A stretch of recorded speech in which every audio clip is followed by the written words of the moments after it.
Absolutely. I will ask in the first instance Lord Greenhalgh to investigate, and then, of course, we'll follow up with a meeting. Peter Gibson. Bertree in the north of Darlington has been granted garden village status. However, the current difficulties posed by nutrient neutrality guidance from Natural England is causing delays not just for this developer but others too. What can my right honourable friend do to rectify this situation? And moreover, can I press him to do all he can to unblock the bureaucratic backlog between Homes England, the Treasury and his department to enable Bertree to progress? Absolutely. On nutrient neutrality, we're working with DEFRA and Natural England in order to resolve this question. On the second point, I will apply appropriate pressure to tender parts. Mahadi. Mr Speaker, the Secretary of State will be aware of my interest in flood prevention from my 10-minute rule bill and how important the issue is to Hull and the East Riding. So will he be following the Labour government in Wales to enact Schedule 3 of the Flood and Water Management Act 2020 for England, which would ensure minimum standards of sustainable drainage systems on every new property? Well, sustainable drainage systems are a vital part of future development, so I will look closely at the recommendation she makes.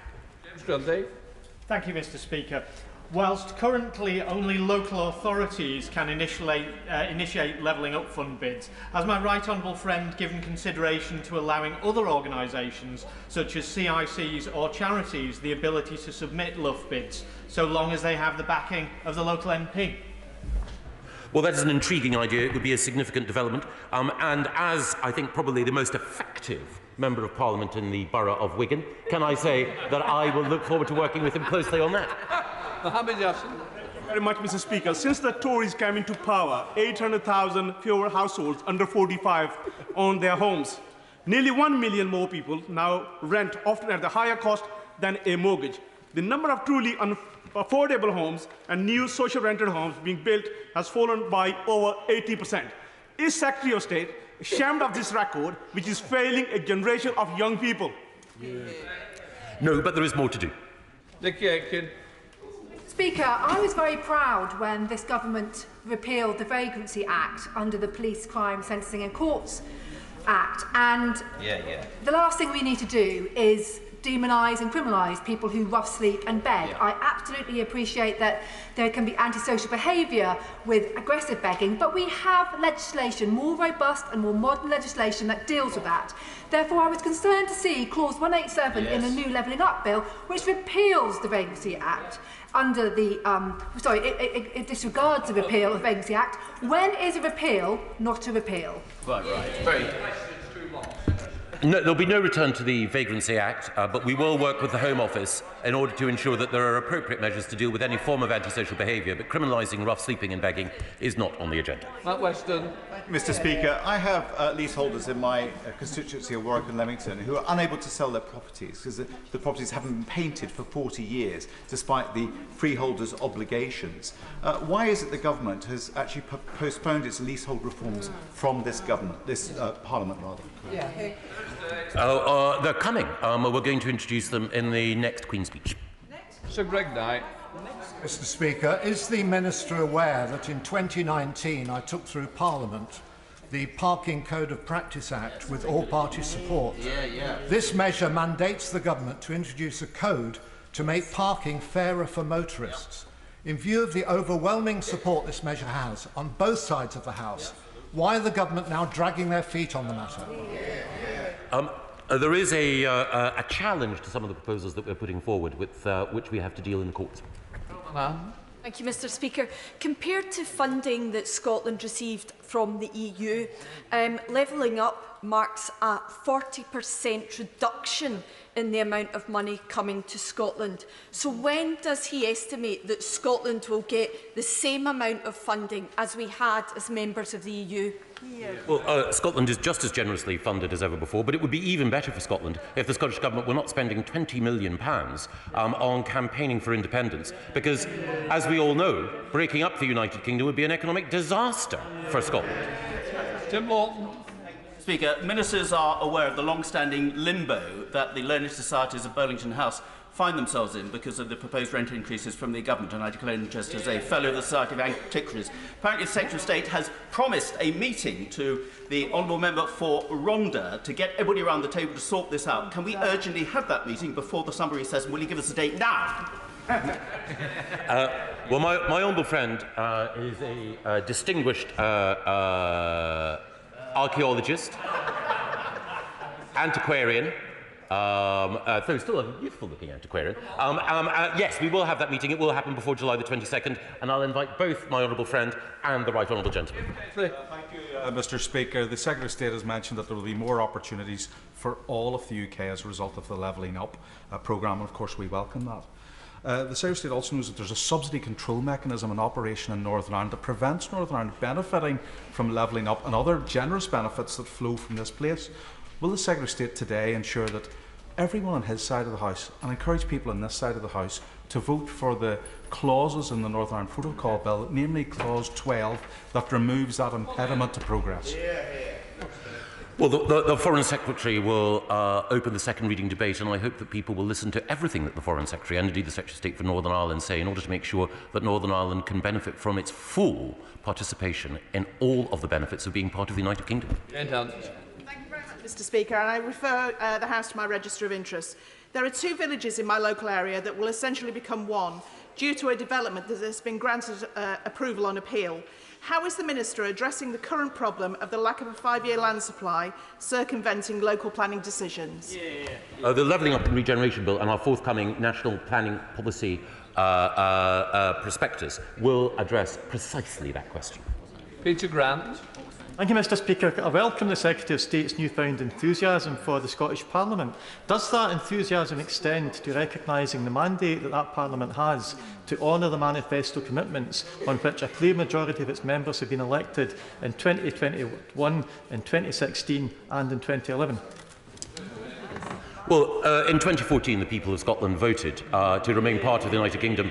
They were told at the time by the Scottish National Party that was a once-in-a-generation vote.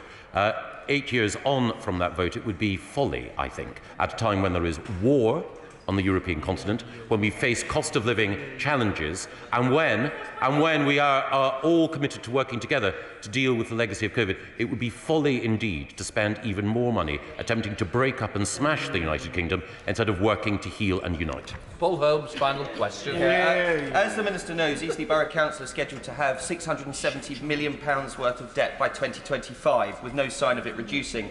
Does the Minister think this is acceptable, and what plan does his department have to tackle these profligate councils? Well, Eastleigh Borough Council being so profligate, I presume, I don't know, I don't have the facts in front of me, it must be a Liberal, Democrat-controlled council.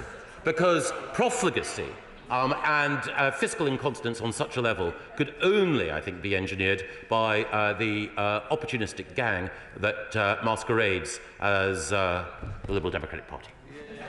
That's good. We now come to the statement. For those who wish to leave, please do so.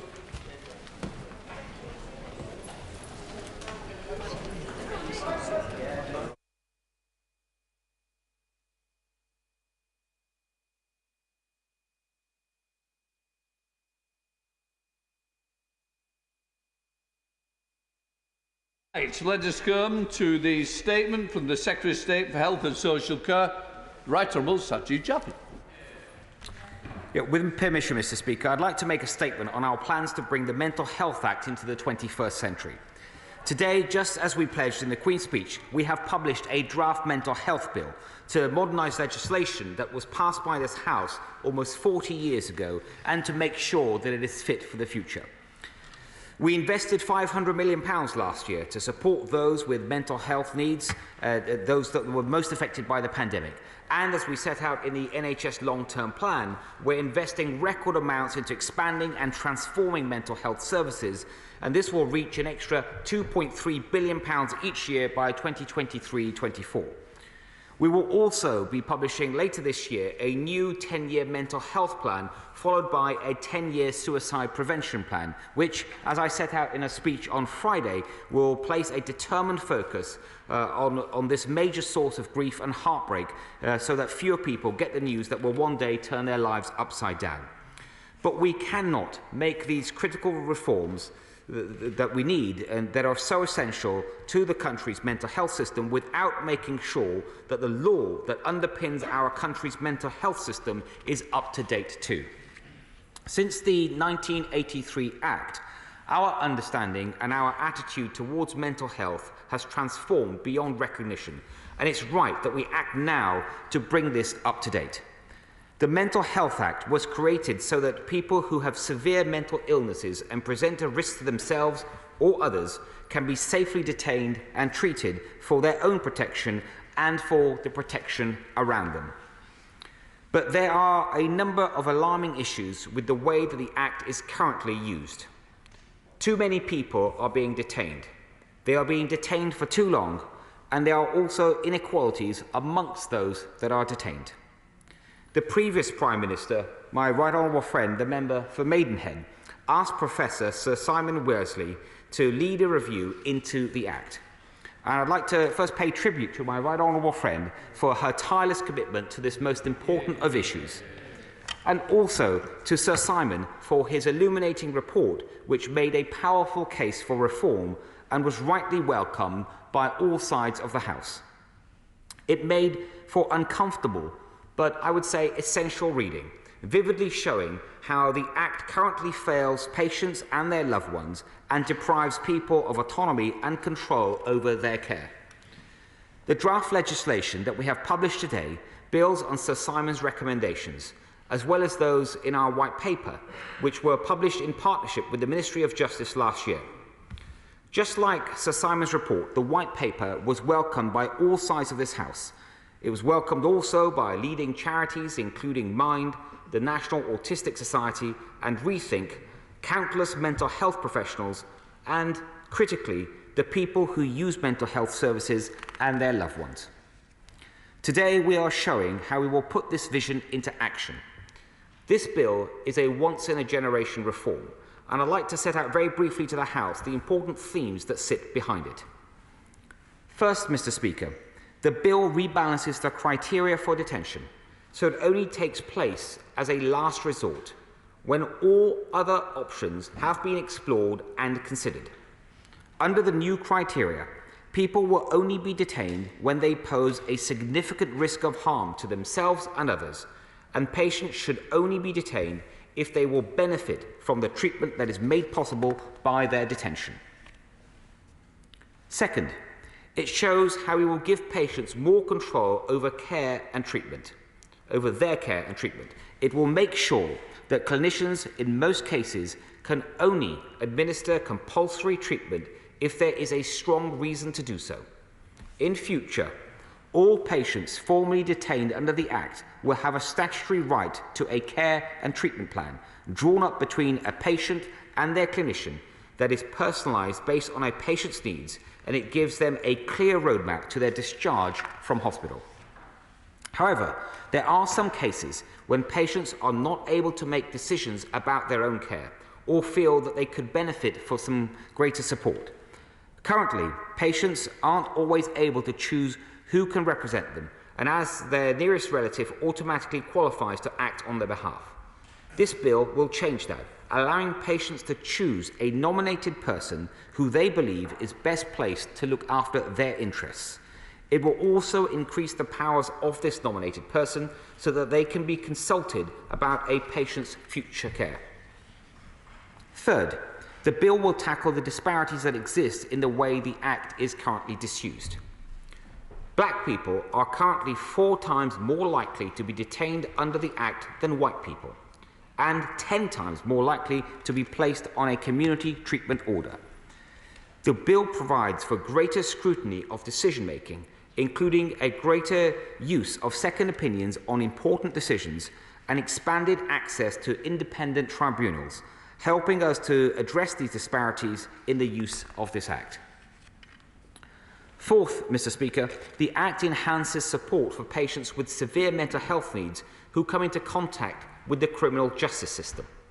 Under the current Act, we know that too often people in prison experience delays when it comes to getting treatment in hospital. In some cases, courts are forced to divert defendants who may require care and treatment, some of whom may not have been convicted, to prison as a so-called place of safety. This new bill will make crucial improvements to ensure that vulnerable offenders and those awaiting trial can access the treatment that they need. It will tackle delays and speed up access to specialist care by introducing a new statutory 28-day time limit for transfers from prison to hospital, and it will end the use of prison as a so-called place of safety, so patients can get the care that they need in an appropriate hospital setting.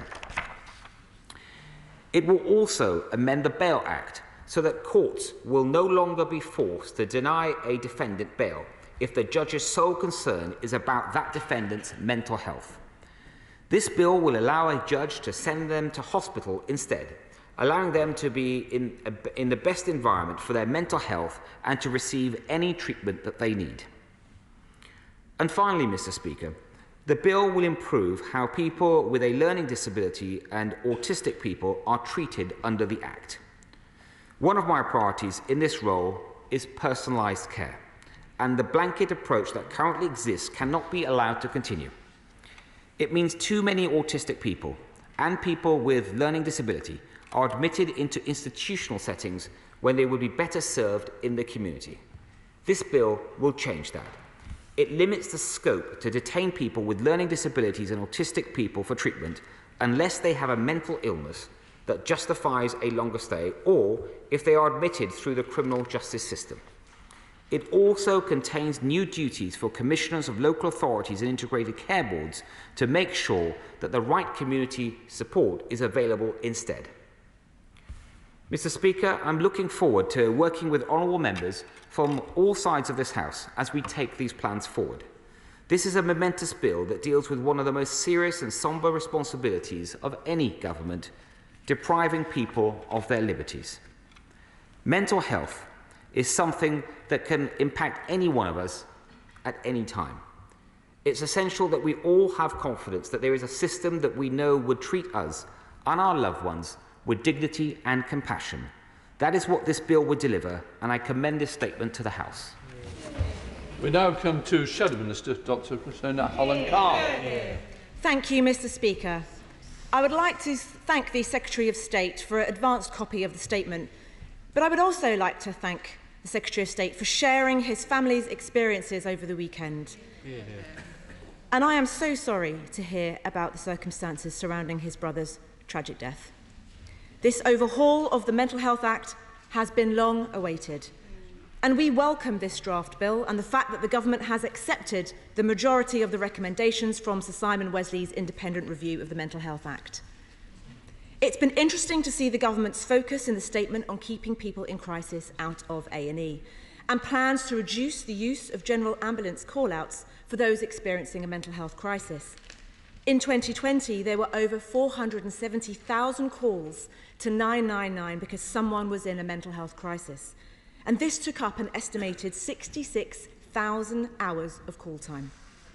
In my email inbox, I have numerous examples from across the country where children were stuck in A&E for over 24 hours, simply awaiting a mental health bed. And even one child who waited over 3 days. When I work shifts in A&E, I see more and more people coming into hospital in crisis. And this increased frequency is deeply, deeply concerning. Conditions are getting worse and illnesses are going untreated. We would not allow this within cancer treatment, so why is it allowed within mental health treatment? Deprivation of liberty and the use of coercion can cause lasting trauma and distress. This is especially true for children and young people who find themselves in these most difficult of situations and those whose voices are often not heard when decisions are being made. We are pleased that patients will have greater autonomy over their treatment in a mental health crisis. And we are glad that the government have been working with organisations to listen to the experiences of those with learning disabilities or autism. But I would like the Secretary of State to explain what safeguards will be put in place for people with learning disabilities or autism should the worst happen and they find themselves in prison. This is not a straightforward issue. Many people with learning disabilities or autism also live with serious mental illnesses, and we have to make sure that people like this have their rights protected and have dignity in their treatment. It is within our communities where we witness the harsh reality of the health inequalities that so desperately need to be addressed. And as the Secretary of State said, black people are over 4 times more likely to be detained under the Mental Health Act. My good friend give way. I'll be delighted. I appreciate my good friend. Okay, fine, thank you. As the Secretary of State said, black people are over 4 times more likely to be detained under the Mental Health Act. We need to advance the mental health equality framework, and there must be culturally appropriate services and the freedom for local areas to look at their specific populations in order to have the most suitable approaches. Culturally appropriate community provision is vital for mental health services that are truly joined up and effective, and crucially, work well for the patient. Will the Secretary of State also be able to provide reassurances on the future of community care, and how will they work with local authorities across the country to deliver community provision that works? Absolutely crucial to ensuring that mental health services are fit for purpose are mental health staffing levels. Over a year and a half ago, I asked the Secretary of State's predecessor about the future of mental health staffing. The proposals set out today go well beyond what has been committed in the long-term plan. Labour has a plan. We have a plan to recruit an extra 8,500 mental health staff to treat 1 million additional patients a year by the end of our first term in office. Can the Secretary of State outline when we will get the workforce settlement, and what reassurance can he give on filling training places? For too long, the government has had its head in the sand when it comes to mental health. They have failed on eradicating dormitories from mental health facilities. They have failed in cracking down on the use of restraint, and they have failed on getting top of waiting times. We cannot have this kicked into the long grass, and if it gets lost in the political quagmire of Conservative infighting should they call an early general election, people will suffer. We cannot have the government fail on mental health legislation any longer, and this is a once-in-a-generation opportunity. We simply must get this right for everyone who depends on these vital services. Thank you. Secretary of State. Can I first thank the Honourable Lady for the start of her response, and particularly the remarks about my personal experience. I do thank her for that. And I think she agrees with me, and indeed I think everyone in this House, that the 1983 Act is outdated. And your society has learnt rightly since then that people's mental and physical and emotional well-being is as important as their physical well-being. That was recognised in the recent Health and Social Care Act before Parliament, and this draft bill does a lot to change that as well. She talked about the importance, and rightly, of mental health services, and the NHS is providing record funding putting record funding into NHS services. I think through the NHS Talking Therapy service, and last year some 1.25 million people were seen despite the pressures of the pandemic, and because of the pandemic, an additional £500 million of resources was put into mental health services. And when it comes to workforce, we have today in the NHS around 129,000 health professionals focused on mental health. That is the highest number ever. That number is up by some 20,000 since March 2016. And in the NHS's strategic workforce plan that they are currently working on, the 15-year plan, having the correct provision for mental health, of course, will be a very important part of it.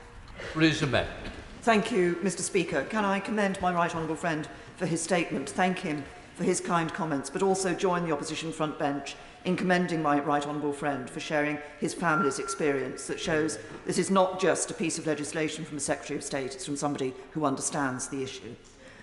I welcome the publication of this draft mental health bill, but can I say to my right honourable friend that while it is necessary for it to be given proper scrutiny, does he join with me in believing that we need to ensure we get these new provisions on the statute book as quickly as possible to ensure that all those who are going through mental health crisis can indeed be treated with the dignity and compassion they deserve?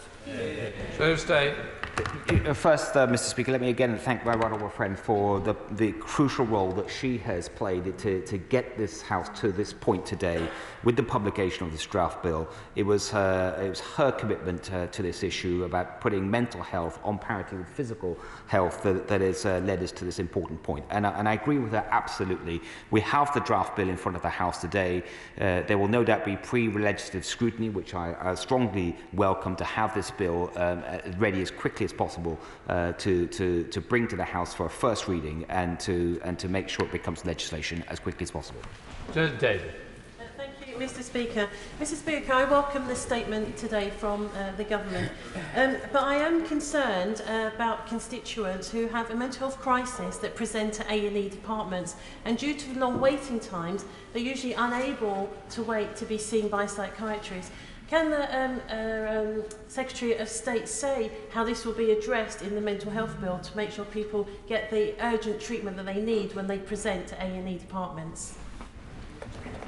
That is the Honourable Lady's right to raise this, but I can tell her, helpfully, that this bill is not that important in terms of getting what she wants to see, which is more care for people when they present themselves at A&E with mental health challenges. That is work that is already prioritised with the NHS.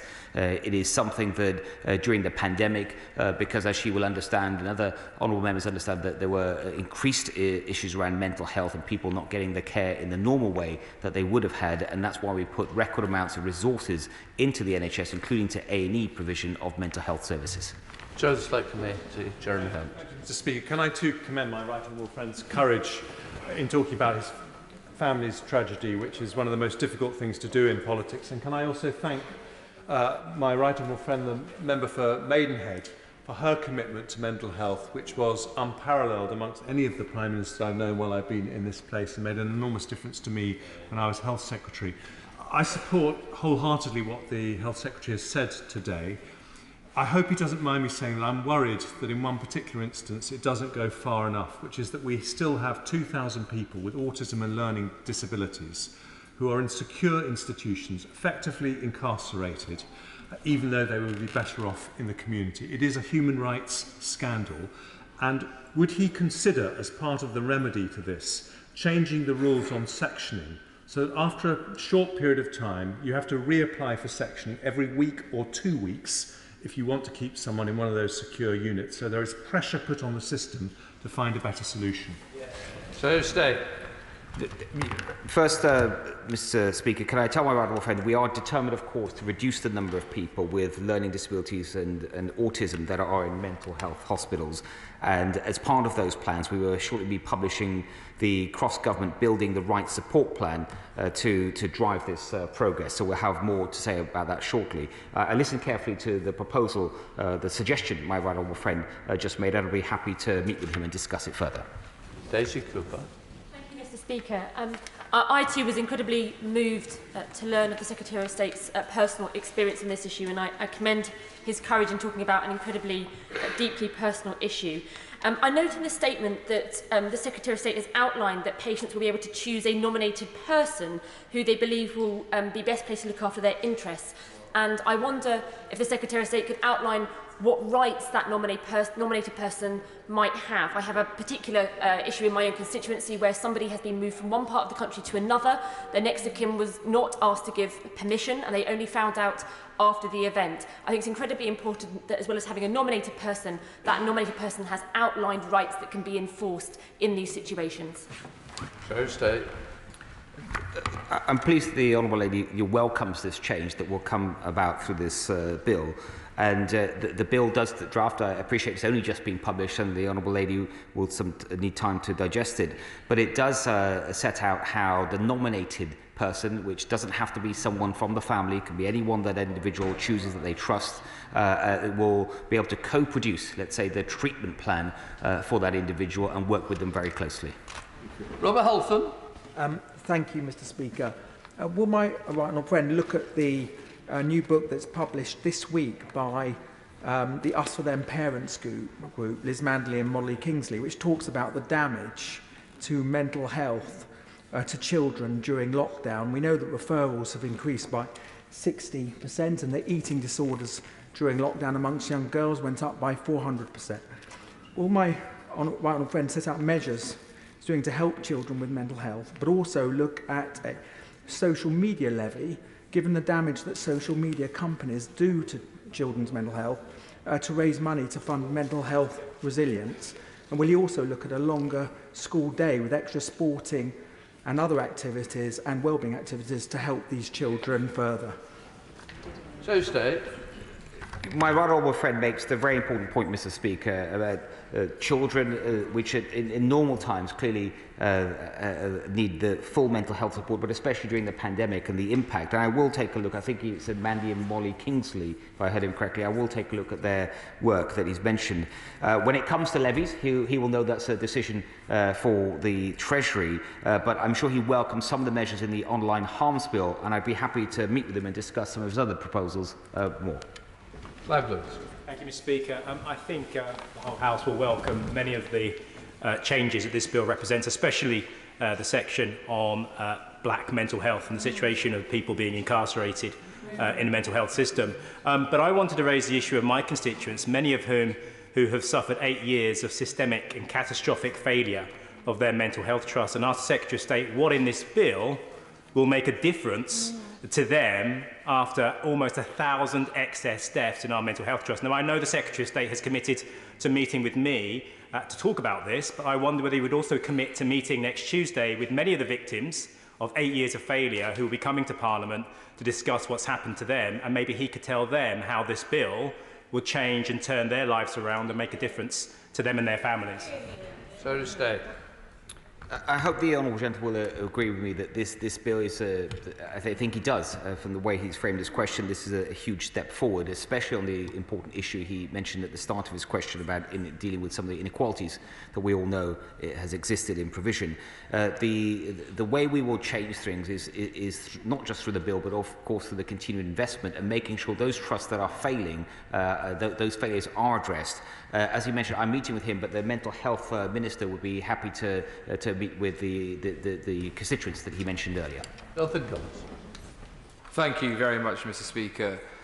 I want to commend, first of all, the statement, and I want to commend my right honourable friend's bravery in sharing that story. I decided, after speaking with friends, to share my very own, and the fact that there were twice I attempted to take my own life and thankfully did not succeed. But when I needed the help, I was lucky enough to be able to get that help. And sadly, that's simply not the case with too many people across our United Kingdom. And with 40% of GP appointments now being related specifically to mental health, my right honourable friend will know that I'm supporting the No Time to Wait campaign led by my good friend James Starkey, who is trying to make sure that we have a mental health mental health nurse in every GP surgery up and down this country to help with that early intervention that we know is so critical. There is one great example, Mr. Speaker, in Norfolk and Suffolk NHS Foundation Trust led by Lisa Diamond. So my right honourable friend makes sure as part of the draft legislation he goes and engages with that foundation trust to see the work they're doing to make sure that we can get the access that people desperately need. So to stay. First, Mr. Speaker, can I commend my honourable friend, if I may, on sharing his story and being so open about it. There's no doubt that will help us so many other people.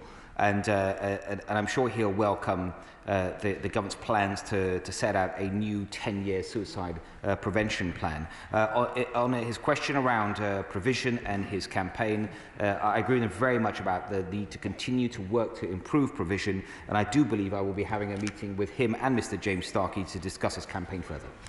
Chris Bryant. Thank you, Mr. Speaker. I warmly commend what the Minister said over the weekend. Many of us in our own family have experienced suicide, and it's good when people like him are able to share that experience. I think it helps an awful lot of people around the country. Can I just ask him about brain injury, which he knows I'm a bit obsessed with? I visited 3 units in Newcastle, Birmingham and Sheffield the week before last. And the big problem is that people are being given what's called a neurorehabilitation prescription, which is very similar to what he's described. But unfortunately, the moment they leave the trauma unit, those services simply aren't available in vast parts of the country. There's not enough occupational therapists, there's not enough speech and language therapists, there's not enough physiotherapists and psychiatrists to do that work. And the most distressing thing I heard of all was that in Birmingham, at the Children's Hospital, which uniquely doesn't have a hydrotherapy pool, which would be really, really useful, nor does any other hospital actually in the UK, Children's Hospital in the UK, they saw a 70% increase in brain injuries in children during COVID from parents effectively attacking their children.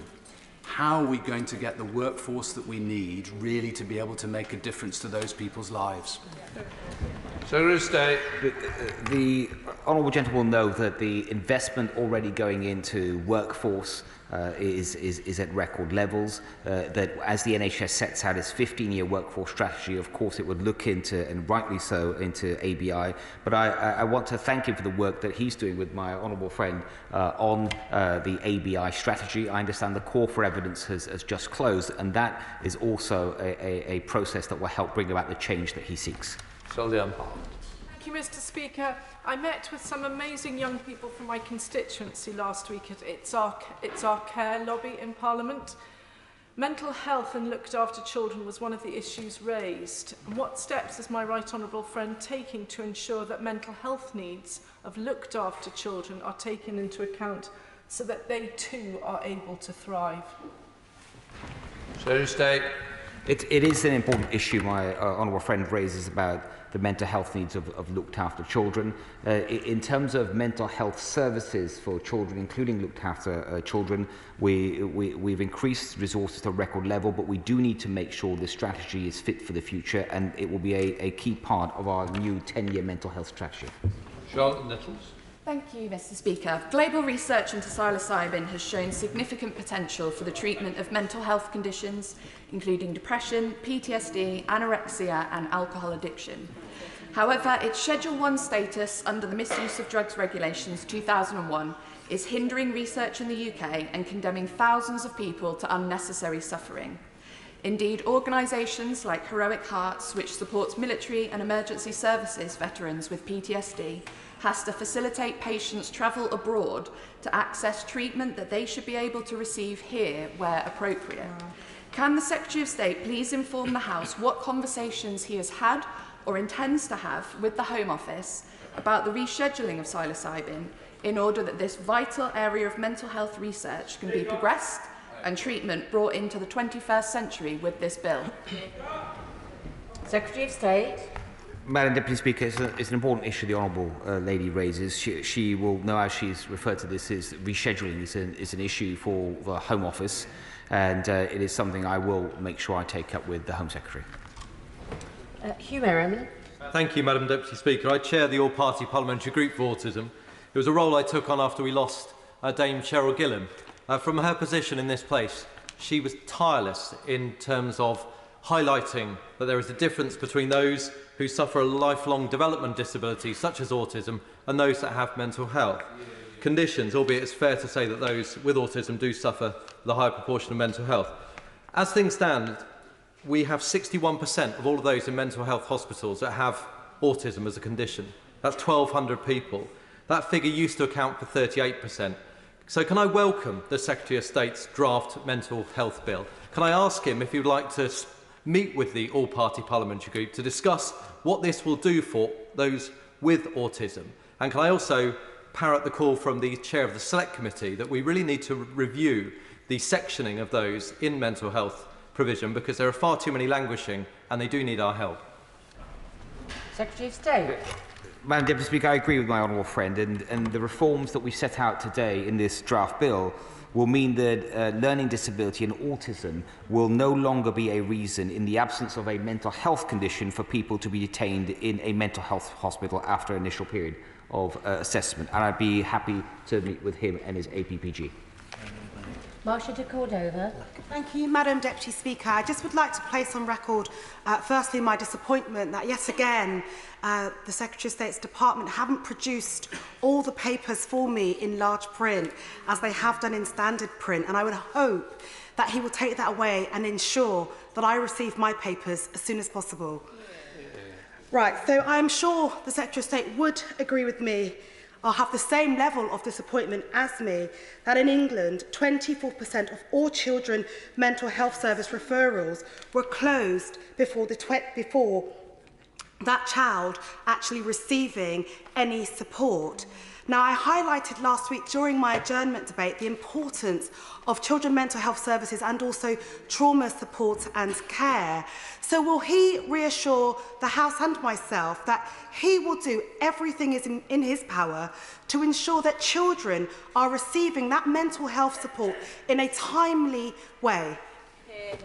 Secretary of State. First of all, Madam Deputy Speaker, let me say to the Honourable Lady, of course she should get the bill or any other documentation that is needed in large print, and I'm sorry that she hasn't, and I will take that up. I do apologise to her. I think it's a very important point she made there. On children's support, the support for children has, even before the pandemic, it was rightly a priority. Funding is increasing by 2023 to record levels of additional 2.3 billion in total, which includes an additional 345,000 people, the children and young people that can be seen with that funding. Also during the pandemic, we put in an additional 79 million, and we will be setting out in our new mental health 10-year strategy exactly how we will go on to do more. Robin Moore. Thank you, Madam Deputy Speaker. And can I commend the Secretary of State in bringing forward this mental health bill, because over the past months I've met with some key individuals across Keighley who have been providing mental health and wellbeing support and advice, including Nick Smith, Ryan Anderson, Bill Graham, and one of our hardworking GPs, Caroline Raymond, who are all passionate on this subject. And I'm sure they'll be pleased to see greater autonomy being brought forward to individuals being able to provide their own personalised care. But one of the key things that they've raised with me is issues around those adults and children with learning difficulties. So can my right honourable friend confirm that this bill will help those with learning difficulties and to be able to engage further with mental health and wellbeing services? Secretary of State. Yes, it will. And as I've set out, Madam Deputy Speaker, in earlier answers to earlier questions about some of the changes the bill is bringing about for those with learning difficulties and autism, but also I think my honourable friend will welcome the publication when we do bring it to the House of the new 10-year mental health plan. Barry Sherman. Madam Deputy Speaker, the Secretary of State may recall that I'm very much involved with the Autism Commission, and I hope he's seeing our recent report on the lifelong impact on families of the condition of autism in a member of the family. But would you take it from me that I support everything he said this morning, but except one thing, and that is we need a deep cultural change in this area. Whether it's GPs understanding more and having more proficiency, whether it's having teachers and schools who can recognise early signs of difficulty and struggle, and also the fact that I always found when I chaired the Education Select Committee that therapists, if we believe in levelling up, why do only wealthy people get really easy access to therapy? We need more therapists, we need therapy to be available. State. Madam Deputy Speaker, I do agree with the honourable gentleman about his point about cultural change, the need to make sure that whether it's teachers or all healthcare professionals have a certain level of training on autism. I'm sure he knows that the NHS has started rolling out a type of mandatory training on autism, and I'd be happy to meet with him and discuss how we can go further, given the report that he referred to. Duncan Baker. Thank you, Madam Deputy Speaker. This is an enormously welcome bill, not least in my constituency where I've campaigned endlessly for better mental health services in North Norfolk and a hub at our wonderful Cromer Hospital. But in a part of the country where we have the slowest ambulance response times, can the Secretary of State tell me how we can make use of accessing the £7 million worth of specialist mental health ambulance services, bearing in mind that Norfolk even has also the highest number of mental health referrals in the UK? Secretary of State. First of all, can I commend my honourable friend on the work that he has done on this. I remember meeting with him discussing the importance of this, and I welcome his support for today's bill. And also, he may well know that one of today's announcements, around £150 million of extra support, includes £7 million of support for mental health ambulance services. Kerry McCarthy.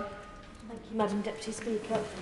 In clause 31, it says that transfers from prison to hospital should be within 28 days of a referral notice, unless there are exceptional circumstances. And it makes very clear on the face of the draft bill that exceptional circumstances does not include a shortage of staff or beds. That's very welcome, but at the moment we know that about 50% of prisoners that are assessed as needing transfer to hospitals don't get that transfer because there aren't the beds available. So what does the Secretary of State feel that he's going to be able to do by the time this bill becomes law to make sure that that isn't an issue? Secretary of State. Well, the NHS, Madam Deputy Speaker, is already preparing for this change. Of course, it's not law yet, and we can make progress without, even before it becomes law. But I do believe once it is actually, hopefully subject to the will of this House, once it does become law, it will galvanise more parts of the NHS to make sure that this commitment is met at all times. Tom Hunt. Madam Deputy Speaker, I very much welcome the bill's focus on autism and special educational needs. You know, having a learning disability often means your brain's wired a bit differently. Often you feel like you're not understood, and that can contribute towards mental health. However, quickly on the point of Norfolk and Suffolk Mental Health Trust, 7 years you've been languishing, and that has led to hundreds of people losing their lives. Will the Secretary of State assure me that this bill will be part of ensuring that never again do we allow failure to last so long and for a cost to be so high? Secretary of State. I can give my honourable friend that assurance, and we have sadly had instances around the country where certain trusts, when it comes to mental health, have failed local people. He mentions Norfolk and Suffolk. We need to do better. This bill and the resources that are behind this bill will make the difference. Paulette Hamilton.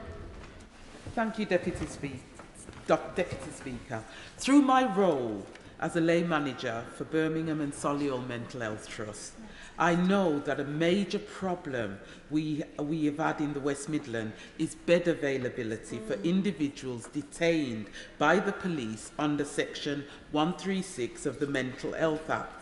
This is having a huge impact on A&E services in our area because this is where the police take patients if there is no mental health beds available. How does the Secretary of State plan to improve bed availability for mental health patients? Thank you. Secretary of State. Madam Deputy Speaker, I know the Honourable Lady speaks with experience, and I listen carefully to her when she speaks on these important issues. There was an announcement earlier today, the Honourable Lady may have seen, around an additional support of 150 million, which I think will go to address exactly the point she's making about more provision, including crisis houses and strength trees. I mentioned the mental health ambulances earlier, and I think that will help.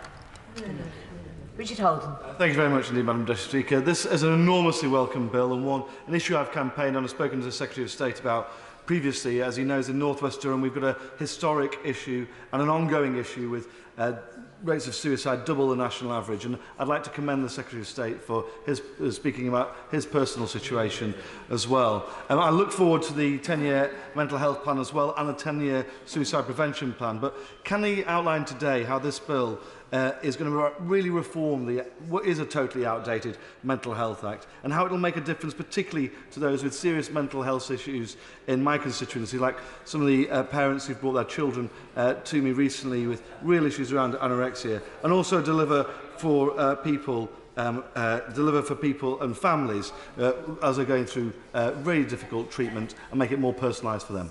Secretary of State. Yeah, I mean, can I, Madam Deputy Speaker, you commend my honourable friend for the campaigning he's been doing for ever since he's been in this House on mental health and suicide prevention in particular, and the meetings I've had with him have gone directly into the publication of this bill today. The bill will make a difference. I think I've summarised in the House how it would mean, for example, more personalised care, and the bill, alongside the new resources, will really help his constituents and many others. Debate will be starting. Rachel Maskell.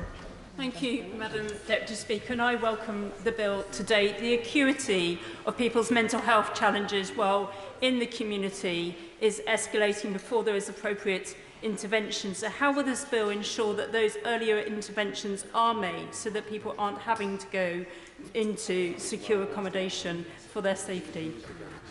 Well, Secretary of State. Madam Deputy Speaker, the bill will set out, will require once law, that first people that need secure accommodation, that should be limited to those that absolutely need to be detained, either for their protection or for the protection of others. But alongside that, the bill, we also need to make sure the right resources are there. I've mentioned earlier in the House the extra resources that are going into record level, including today's announcement of the 150 million. Liz Truss. Thank you, Madam Deputy Speaker. And can I also thank the Secretary of State for sharing his personal experience. It's so important to do that. Can the Secretary of State tell me how he will match up these very welcome provisions in the bill with the need to ensure that it becomes action? How will the resources match with the responsibilities in the bill? Secretary of State. When it comes to resources, Madam Deputy Speaker, for mental health, we haven't been waiting for this bill. I mean, this bill is obviously an important part of getting the right treatment, but the commitment to resources began with the NHS's long-term plan, which means an additional £2.3 billion a year into mental health services by 2023-24. Alongside that, there's been at least an additional £500 million that's gone in to support people with mental health needs because of the pandemic. Rachel Hopkins. Thank you, Madam Deputy Speaker, and I refer to my register of interest as the Vice President of the LGA. Far too many people are sent to mental health and learning disability placements out of their area, and the Government committed to end this practice in April 21. But in March 2022, 670 people were in out-of-area placements, and most concerningly, 50 of these were more than 300 kilometres away from their homes. So when will the Government meet its target and end out-of-area placements? And what discussions has the Health Secretary had with the Secretary of State for Local Government with regards to this commissioning issue?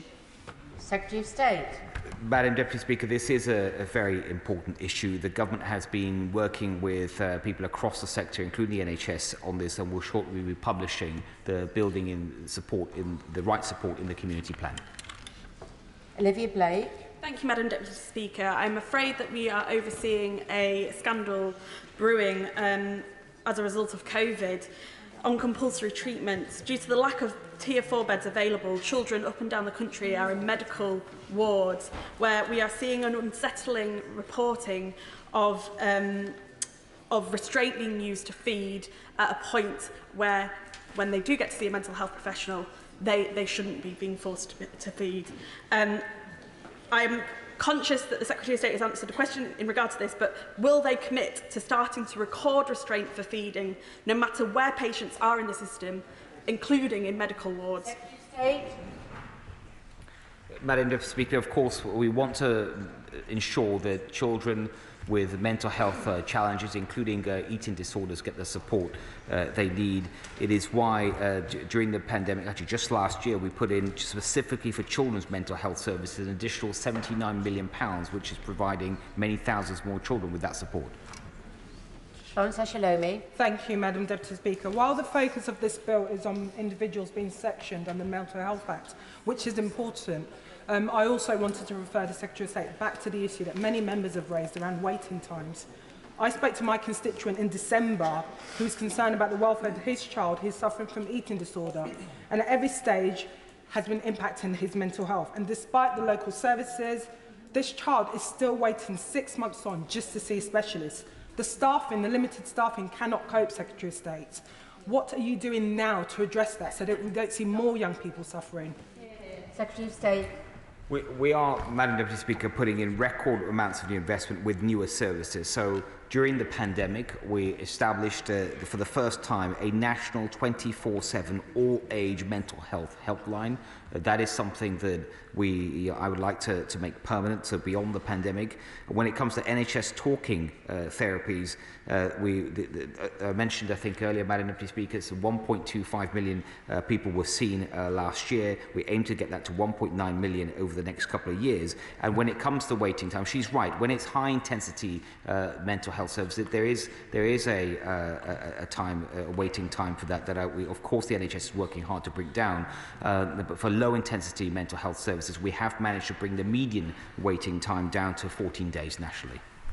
Jim Shannon. Thank you, Madam Deputy Speaker. Can I thank the Secretary of State very much for his clear commitment to make things better. We are indeed most grateful. I wholeheartedly welcome this strategy and the statement for mental health, but I am of the belief that the lockdown has impacted and exacerbated mental health issues in each corner of this great United Kingdom of Great Britain and Northern Ireland. With this being the case, I would ask the Secretary of State what discussions have taken place with the Northern Ireland Assembly Minister, and also the Secretary of State referred to 2.3 billion that were previously allocated for this health. How much through the Barnett consequences will come to Northern Ireland?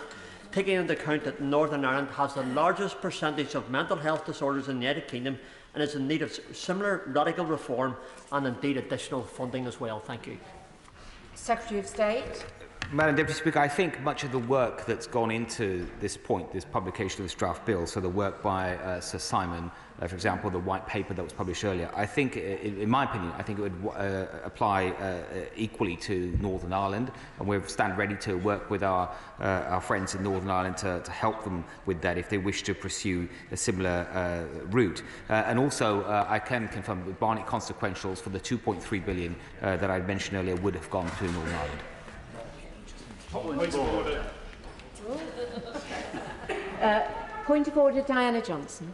Thank you, Madam Deputy Speaker. You will no doubt be aware of the judgment of the Supreme Court in America on the case of Roe versus Wade at the end of last week, which put women's reproductive rights back 50 years by removing the constitutional right to access abortion services.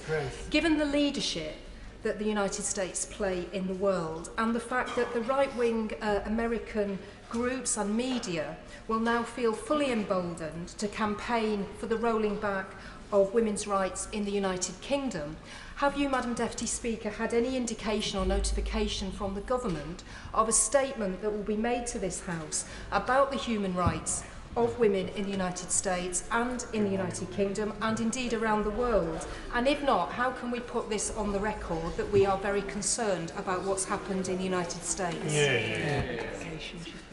Well, I thank the Right Honourable Lady for her point of order. I have not received any notification that the government is likely to make is intending to make a statement on this, and I don't believe the Speaker's office has either. However, I'm sure the Treasury bench will have heard her comment, and she has obviously put on record her concern about this issue. Point of order, Chris Bryan. Thank you, Madam Deputy Speaker, and I apologise that there are three parts to this. On the 23rd of May, I raised a point of order about the failure of the Department for Bays to respond to my correspondence on behalf of my constituent, Mr Brian Price of Treorchy, since I first wrote to the Government on the 25th of November 2020, not 2021, 2020. 8 letters later, 1 parliamentary question and a point of order later, and a month after that, guess what? Still no reply. So what can I do? Likewise, I wrote to the Foreign Secretary, making a formal subject access request to the Foreign and Commonwealth Office on the 8th of March of this year. They said they would give a formal response within a calendar month. On the 20th of April, they wrote to give a new date to respond, the 20th of June. Guess what, Madam Deputy Speaker? Last week they replied, "We cannot at this stage give you a definitive date of when we will be able to issue our reply. But the law requires answers to subject access requests within a calendar month. What can I do?" So far, this month, we've had 42 passport cases in my constituency, and that's just this month. 16 new passport cases today. My constituents ring, they ring, and they ring, they get no answer. When my staff ring on their behalf, again, often they get an answer on the phone, but there's no substantive answer at the end of all of that. What can I do? Well, I thank the honourable gentleman for his point of order and for giving notice of it. Obviously, it is extremely important that members receive timely answers to their questions. I notice, obviously, he did refer to the Foreign Office, and the Foreign Secretary is here, so I'm sure the Foreign Secretary will have heard his point and will perhaps make inquiries about whether the answer might be forthcoming. In a more general way, I notice that I'm sure the whip is writing down as we speak the fact that he has raised this point of order about receiving answers to questions. In addition, he may like to approach the Procedure Committee, who I understand do keep statistics on the problems that may arise with the answering of questions, and they do publish a report on that. So that may be another route that he could take. And he knows very well that, business questions could be a time when he could raise it. I do understand his frustration, and once again reiterate, which I know the Speaker would want me to reiterate, that it is important that members get answers to their questions. Thank you. Point of order, Christine Wade, please. Thank you, Madam Deputy Speaker. On a point of order, on Thursday, the 23rd of June, the Honourable Member for Redditch made a claim that, and I quote, "The government has legislated to prevent fire and rehire." So the government, to my knowledge, hasn't voted to pass any legislation to prevent fire and rehire since my honourable friend, the Member for Brent North's bill in October of last year. Could the Chair please direct me on how best I can go about correcting the record, please? Well, again, I'm grateful to the honourable gentleman for giving notice of his point of order. Of course, it's not for the Chair to fact-check comments made by members or ministers, but if the Minister does feel there has been any inaccuracy, there are ways for the record to be corrected. He has once again put his point on the record, and I'm sure that that again will be fed back from the Treasury bench. Thank you. We now come to presentation of Bill Paul Maynard. House of Lords elected Senate Bill. Second reading what day? Friday, 9th of September. Friday the 9th of September. Thank you. The clerk will now proceed to read the orders of the day. Northern Ireland Protocol Bill, second reading. Thank you. I need to inform the House that the reasoned amendments have not been selected. And before I ask the Foreign Secretary to move the second reading, I do want to reiterate how important it is for members who wish to speak in the debate to be here at the beginning, to hear all the opening speeches, to stay in the chamber for the vast majority of the debate, and to be there certainly for the wind-ups and to be there in good time. It's very discourteous not to follow those rules, especially on an important debate like this. Foreign Secretary Liz Truss to move the second reading.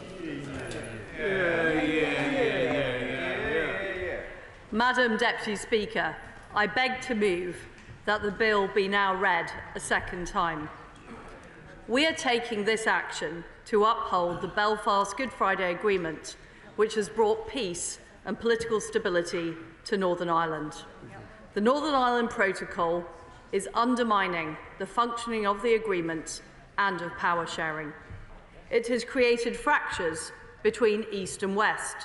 It has diverted trade and meant people in Northern Ireland are being treated differently from people in Great Britain. It has weakened their economic rights. This has created a sense that parity of esteem between different parts of the community, an essential part of the agreement, has been damaged. This bill will address these political challenges and fix the practical problems the protocol has created. It avoids a hard border and protects the integrity of the UK and the EU single market. It is necessary because the growing issues in Northern Ireland, including on tax and on customs, are baked into the protocol itself. Our preference remains a negotiated solution, and the bill contains a provision that allows for negotiated agreement. But the EU has ruled out, up front, making changes to the text of the protocol. I'll give way to an honourable friend. I'm very grateful to the Foreign Secretary, and I congratulate her on her very patient and good diplomacy. Will she confirm that this very moderate measure is completely legal and essential to the peace and goodwill of Northern Ireland? I can absolutely confirm to my right honourable friend that this bill is both necessary and legal, and the government has published a legal statement setting it out. I'll make a bit more progress and then I'll allow some further interventions. We continue to raise the issues of concern with our European partners, but we simply cannot allow this situation to drift. Northern Ireland has been without a devolved government since February, due specifically to the protocol, at a time of major global economic challenges. Therefore, it is the duty of this government to act now to enable a plan for restored local government to begin. It is both legal and necessary. This bill fixes the specific problems that have been caused in Northern Ireland, whilst maintaining those parts of the protocol that are working. It fixes problems in 4 areas: customs and SPS, a dual regulatory model, subsidy control and VAT, and governance. On customs and SPS, the bill creates a green and red lane system. All those trading into Northern Ireland will be part of a trusted trader scheme. Goods destined for Northern Ireland will not face customs bureaucracy. Goods for the Republic of Ireland and the EU will go through full EU-style border procedures. And all data for both the green and red lanes will be shared with the EU in real time as the goods depart from Great Britain. This means the EU will have this data before the goods arrive in Northern Ireland, ensuring that the EU single market is protected. I'll give way to the honourable gentleman. Can I thank the Secretary of State for bringing this forward and for her comprehensive understanding of the position of many people in Northern Ireland. Someone who has had businesses contacting him from those who have openly stated they are from a nationalist tradition and yet feel afraid to voice complaints to their own MPs, as an example, due to fear of reprisal, that I speak with confidence, and I can assure the Secretary of State of this issue, that Northern Ireland as a whole needs this bill not simply for cultural identity, which is imperative for financial viability for the small businesses, and the effects of the EU's vindictive approach to block VAT and state aid. Really, Secretary of State, this bill is long overdue. Just to say that interventions should be fairly brief, because we've got a lot of people wanting to speak in this debate. Foreign Secretary. Madam Deputy Speaker, I was talking about the data that we are sharing with the EU. And I'm pleased to say that we already have this system in place. We're giving demonstrations to businesses and the EU to show how it works, and I'm very happy to make those demonstrations available to members of Parliament as well. Any trader violating the lanes will face penalties and would face ejection from the scheme. I'll give way to the honourable friend. I'm extremely grateful to the Foreign Secretary for giving way, and I have an immense amount of sympathy with what she is saying. And it does seem to me that the EU is not being particularly constructive in trying to get the solution that we all want to see achieved. But can I say to her that many of us are extremely concerned that the bill brazenly breaks a solemn international treaty, it trashes our international reputation, it threatens a trade war at a time when our economy is flat, and it puts us at odds with our most important ally. Can she say anything to reassure me in my anxieties on these points? Well, as I said at the outset, our preference is for a negotiated solution, and we have sought a negotiated solution for 18 months.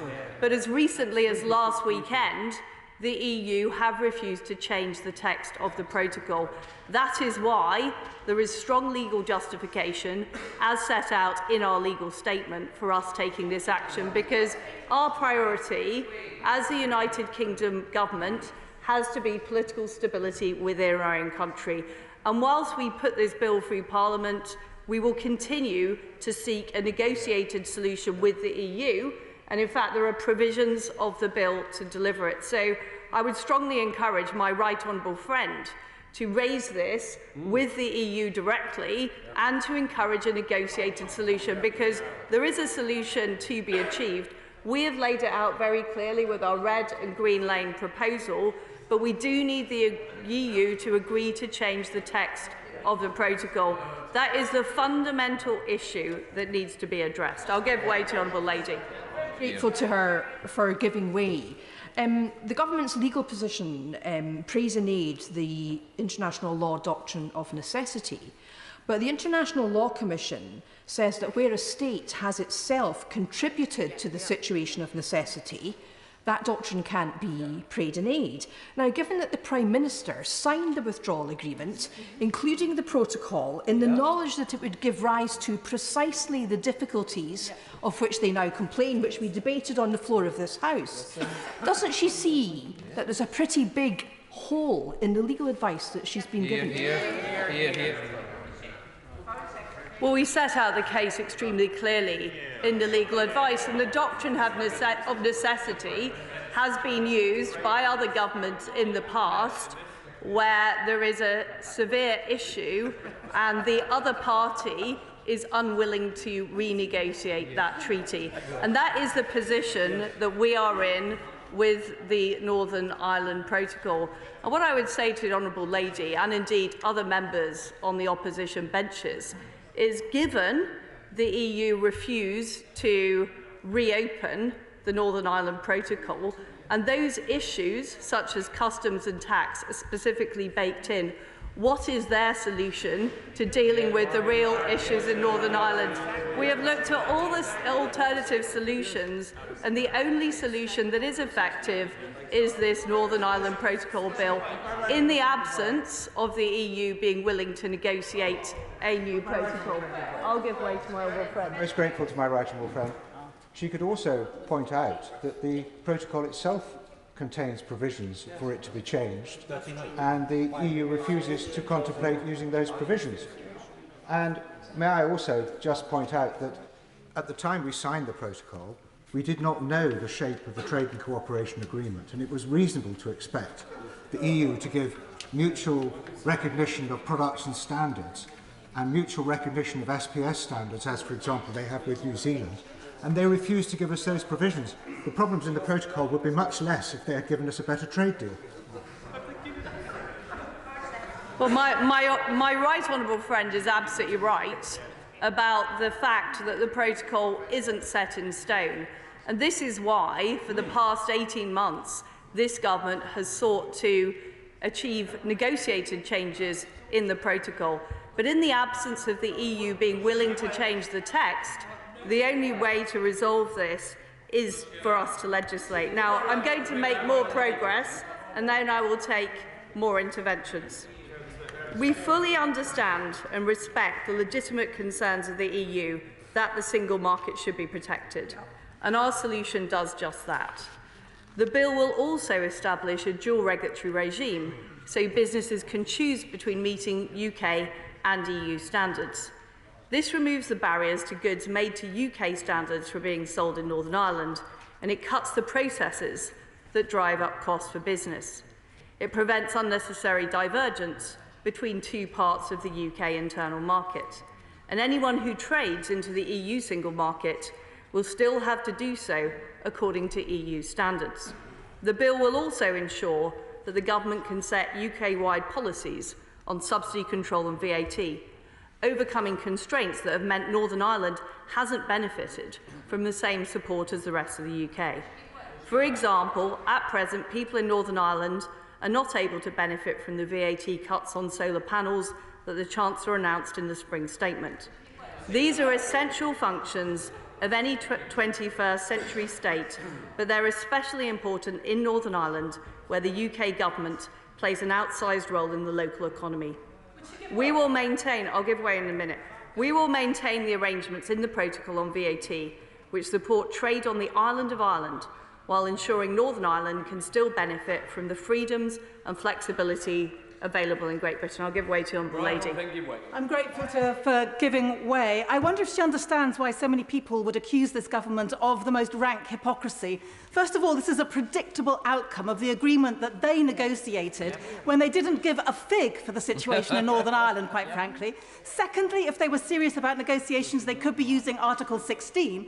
And thirdly, at the very same time that the Prime Minister is glad-handing G7 leaders in Bavaria and extolling the virtues of a rules-based international system, his own government at home is riding a horse and coaches through a rules-based system. Does she understand the concerns we have, and what kind of reputation is the UK going to have on a global stage as a result?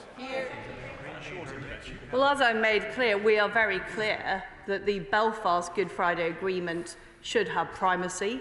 The fact is that it has been undermined over the past 2 years, and we can see that in the fact that the institutions of Northern Ireland aren't up and running, and that is why the government needs to act.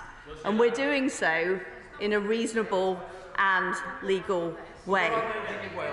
I'll give way on my... I'm very grateful for my right honourable friend giving way, and I accept entirely her desire to achieve a negotiated settlement if at all possible. I know how much work has gone into that.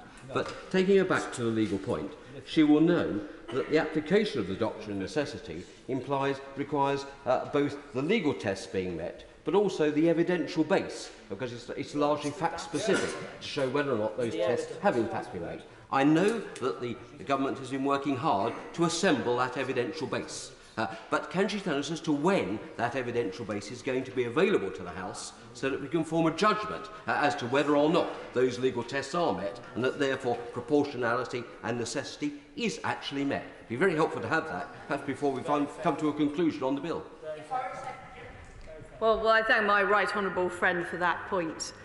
There are clearly very, very severe issues in Northern Ireland, including the fact that the institutions in Northern Ireland aren't up and running, which means that the UK has to act and cannot allow this situation to drift. And I don't think, Madam Deputy Speaker, we've heard from the opposition about what their alternative would be, apart from simply hoping that the EU might suddenly negotiate or come up with a new outcome. I'll give way.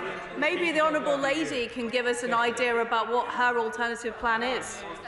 Over the past 6 years, I've given several alternatives, including as a shadow minister. My question to the Secretary of State is, she talks about the institutions. Can she give the House today the details on the agreement she has secured from the political parties in Northern Ireland that they will return to Stormont on the completion, or even indeed the completion of second reading, any point during the committee stage, or on third reading?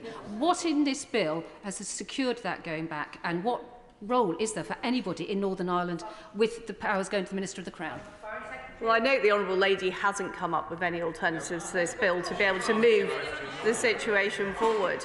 And the approach we have taken with the 4 areas that I'm currently talking through is we've identified what the practical problems are for the people of Northern Ireland, and we have come up with solutions that address those problems whilst protecting the EU single market. And it is our expectation that the passage of this bill will result in the institutions being re-established. I will, Madam Deputy Speaker, make progress on talking through the elements of the bill, and then I'm very happy to accept further interventions later on in this debate. The bill will ensure that the government can set UK-wide policies on subsidy control and VAT, overcoming the constraints that have meant Northern Ireland hasn't benefited from the same support of the rest of the UK, as I mentioned. It will also maintain the arrangements in the protocol on VAT which support trade on the island of Ireland, whilst ensuring Northern Ireland can still benefit from the freedoms and flexibilities available in Great Britain. It will remove the role of the European Court where it is not appropriate, including its role as the final arbiter of disputes. This is in line with normal international dispute resolution provisions, including in the Trade and Cooperation Agreement. The bill will also enable courts to seek an opinion from the European Court on legitimate questions of the interpretation of EU law, ensuring that it can still be applied for the purposes of North-South trade. The Belfast Good Friday Agreement is based on consent from both communities. All unionist parties have cited the European Court as a main cause of a major democratic deficit. Together with VAT and state aid rules, it causes unionists to feel less connected and less part of the UK. This is not a hypothetical issue. The European Court has already become one of the most controversial elements of the protocol, threatening to disrupt everyday lives. The EU has brought infraction proceedings against the UK in 5 areas, covering issues like parcels and transporting pets.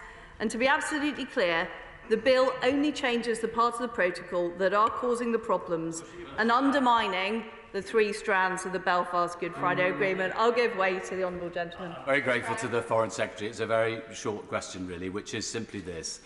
She says that the bill is legal. Lots of other people disagree with her, including lots of very eminent lawyers, both in this country and elsewhere. Which body will arbitrate on that decision as to whether this bill is legal? Parliament. Well, we have published our government legal statement, which clearly states the reasons that this bill is legal and the necessity of pursuing this bill. And I do return to my point about the lack of alternatives being proposed by the opposition. We have exhausted all the other avenues, and this remains the course of action that is actually going to deliver for the people of Ireland, Northern Ireland, and re-establish the institutions. Give way to my honourable friend. I thank the honourable lady for giving way. And there's a lot of talk about international law here. Can I take her to clause 3 of Article 2 of the UN Charter that says all members shall settle their international disputes by peaceful means in such a manner that international peace and security and justice are not endangered. That's incumbent on us and the EU, and they need to engage with us and negotiate in order that peace is not threatened. Well, my honourable friend is right, and it is very clear from the legal advice that one of the issues is that the EU won't change the text of the protocol, even though when the protocol was negotiated, it was very clear that it wasn't set in stone, that it should be subject to change because of the very unique situation in Northern Ireland. But, Madam Deputy Speaker, we are very clear that there are elements of the protocol that are working and that we do want to maintain. We'll maintain the conditions for North-South cooperation and trade and uphold the common travel area. We'll maintain the functioning of the single electricity market, which benefits both the Republic of Ireland and Northern Ireland. And the bill provides specific powers to implement technical regulations as part of our solution. And today we launched consultation with businesses to make sure that the way this bill is implemented works for the people of business in Northern Ireland, and we'll continue consulting with businesses and the EU over the coming weeks to make sure the implementation works. On that point, one of the fundamental purposes of this long-awaited bill is to uphold the critical Good Friday Agreement, which, as the whole House knows, completely underpins the maintenance of peace and political stability in Northern Ireland. That being the case, for those who follow this matter closely, including in the United States, we should confirm that one of the strongest advocates for action on this has indeed been Lord Trimble, the Nobel laureate who helped to negotiate the Good Friday Agreement in the first place. My right honourable friend is absolutely right. We all know how hard-won peace and political stability in Northern Ireland was, and we all know how important it is that the Belfast Good Friday Agreement is upheld and is not undermined. And that is the discussion I've been having with colleagues in the United States, around the world, and those who experience the situation in Northern Ireland fully understand how important it is we act and cannot allow this situation to drift on. I know there are those across the House who want to give negotiation more time. The problem we face is we've already been negotiating for 18 months. We have a negotiating partner who is refusing to change the text of the protocol. Meanwhile, we have a worsening situation in Northern Ireland. So it is firmly the view of this government that we need to act. And we are pursuing this legislation as all other options have been exhausted. Our first choice was and remains renegotiating the protocol text with the EU. And this is in line with the evolution of other treaties, which happens all the time. For example, both the EU and the UK are currently renegotiating changes to the Energy Charter Treaty.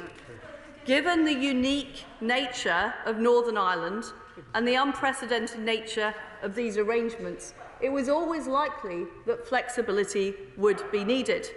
In fact, this flexibility was explicitly acknowledged in the protocol itself.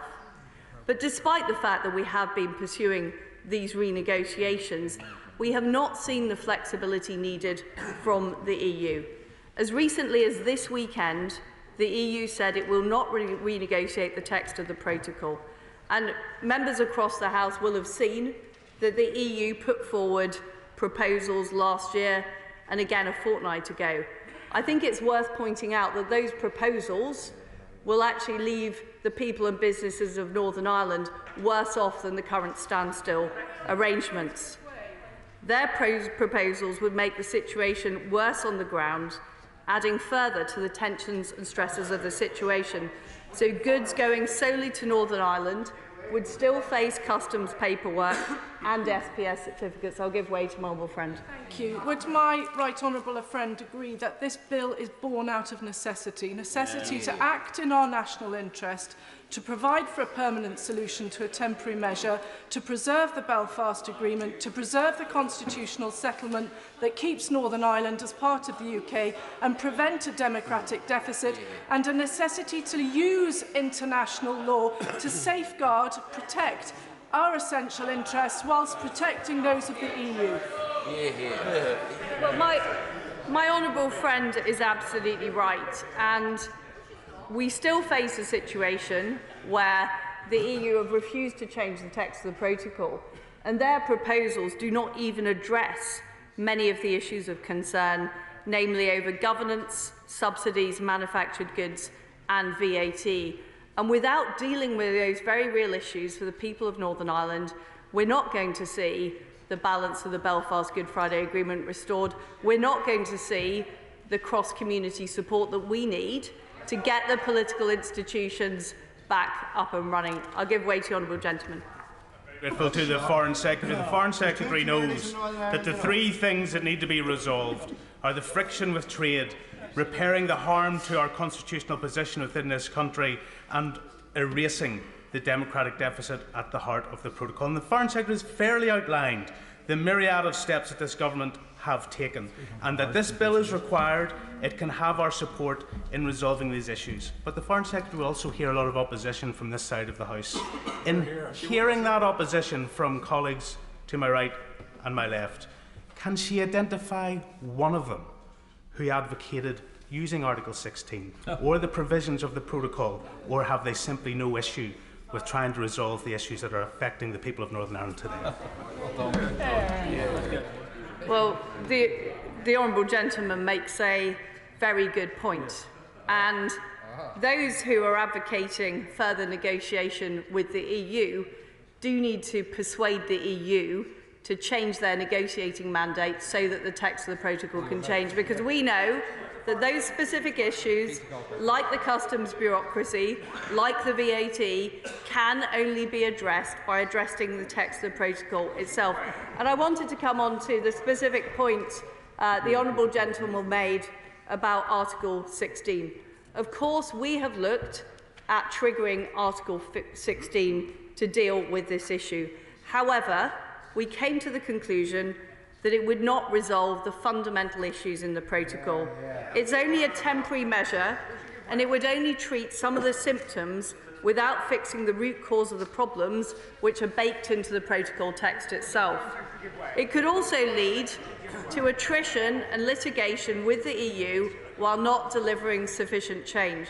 Now, I want to be clear, Madam Deputy Speaker, we don't rule out using Article 16 further down the line if the circumstances demand it, but in order to fix the very real problems in Northern Ireland, in order to get the political institutions back up and running, the only solution that is effective and provides the comprehensive and durable solution is this bill. I give way to the honourable gentleman. I'm very grateful to the Foreign Secretary for giving way, and I suspect that when she was campaigning for Britain to remain in the European Union, she never in a million years thought she'd be standing here proposing a bill of this sort. In the light of the comment she has just made about Article 16, why is the government not proposing to use the legal method to raise these questions with the European Union through the treaty that it signed, rather than one claiming necessity, when the Foreign Secretary is yet to give me a single example where the British government has claimed necessity for abrogating a treaty that it has negotiated and signed? Well, Madam Speaker, the reason I'm putting this bill forward is because I'm a patriot and I'm a Democrat.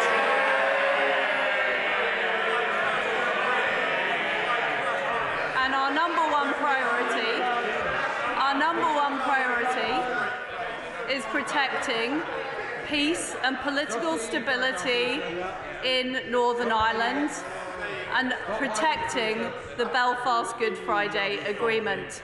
And nothing the honourable gentleman has suggested will achieve that end. Madam Deputy Speaker, I will finish off my remarks. The only way that we will uphold the Belfast Good Friday Agreement and fix the problems in Northern Ireland is to pass this legislation. And we've heard on the opposite side of the House all kinds of complaining about the solution we're putting forward, but we've heard no alternative solution that will deliver. We've heard no alternative solution that will deliver. I want to be very clear. This is not my preferred choice, but in the absence of a negotiated solution, we have no other choice. There is no need for the EU to react negatively. They will be no worse off as a result of this legislation. These issues are very small in the context of the single market, but they are critically important for Northern Ireland. I'll give way. I'm very grateful. The Foreign Secretary knows that I have grave concerns about her bill. But could I ask her just to coolly reflect upon praying in aid patriotism as a defence of it? Is she seriously impugning the patriotism of colleagues across this House who have concerns about her bill? I find that a false conflation.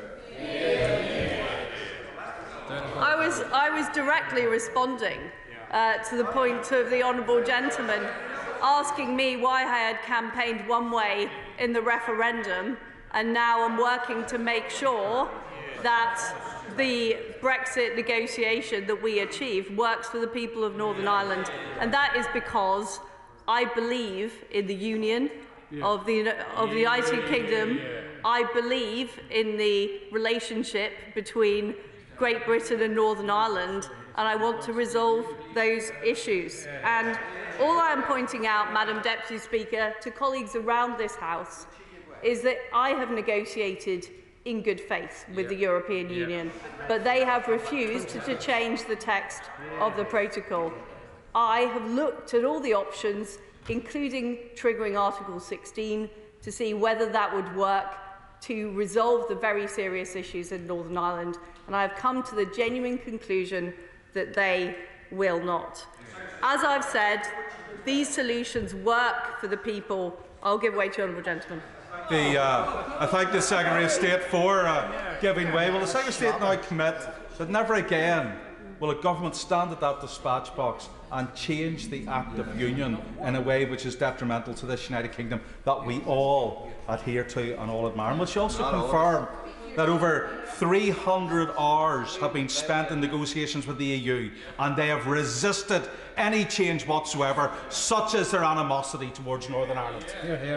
Well, the very clear reason we are acting now is that there has been a refusal to change the text of the protocol that is causing the very real problems in Northern Ireland. And as I've said, these issues are very small in the context of the single market, but they are critically important for the people of Northern Ireland, and that is in whose interests we act in putting through this bill. Once this legislation is enacted, we can draw a line under this issue and unleash the full potential of our relationship with the EU. Fundamentally, we share a belief in democracy, in freedom, and the right of all countries to self-determination. We are natural allies in an increasingly uncertain and geopolitical world. I won't give way anymore. I'm almost at the end of my remarks. The House will be pleased to hear. We want to work with the EU for the betterment, not just of Europe, but the world, and to focus all of our efforts on tackling external threats like Putin's Russia. Once this legislation is through, we will have a solution that helps restore the balance between the communities and uphold the Belfast Good Friday Agreement. That is the purpose of this bill, and I commend it to the House. The question is that the bill be now read a second time. Shadow Foreign Secretary David Lamb. Well, thank you, Madam Deputy Speaker. Less than 3 years ago, the Prime Minister stood at that dispatch box seeking to persuade the House to support the withdrawal agreement and that he had negotiated it with the European Union. It was, he said, a great deal for England, for Scotland, for Wales and Northern Ireland. He urged each of us to show, and I quote, the same breadth of vision our European neighbours had with whom he had struck the agreement. He reassured us that, above all, we and our European friends have preserved the letter and the spirit of the Belfast Good Friday Agreement. His deal, he argued, was in perfect conformity with the Good Friday Agreement. Today, 18 months after it came into the force, the government is taking a wrecking ball to its own agreement. I thank him for giving way, and I refer him to the comments that were made by the member for Leeds. Indeed, a very good proposal that was made just a few moments ago, that he would trigger and should trigger Article 16. Is the opposition, Her Majesty's opposition, agreeing with that proposal? Does the Shadow Secretary believe that Article 16 should be triggered and triggered now? What can I say to the right honourable gentleman? This opposition thinks that there is a better way forward through negotiation, but at least the proposition he suggests is legal, and I'll come on to that in a moment. I will give way. I'm grateful. Given that in all this the most important thing is peace and getting power sharing up and running, will the right honourable gentleman acquaint the House with the discussions he's had with the DUP as to what his solution is to resolving this issue, given that they are refusing to rejoin power sharing unless a protocol has been dealt with? I'm sure the honourable gentleman has discussed this with the DUP. Will he acquaint the House with this problem? Can I say that the DUP, in our discussions, has consistently said that they wanted a negotiated settlement until this bill was published today. I'll make some progress. In so doing, and it is doing so, and Point of order, Ian Paisley, but I do hope this isn't a way of disrupting the debate. Order, Madam Deputy Speaker. Is it in order for the Shadow Secretary of State to indicate that he has had negotiations with the Democratic Unionist Party when no such negotiations have taken place? All they say is no, anyway. I thank the honourable gentleman for his point of order. Needs to sit down. The honourable gentleman knows that he's well capable of asking to intervene again on the Shadow Secretary of State, if that's what he wishes to do. It really does undermine our debates if we just constantly come up with these endless points of order that interrupt the debate, and it's really not a fair way to do it. The honourable gentleman is trying to catch my eye later, and I really suggest that we try to respect each other in the chamber. David Lammy.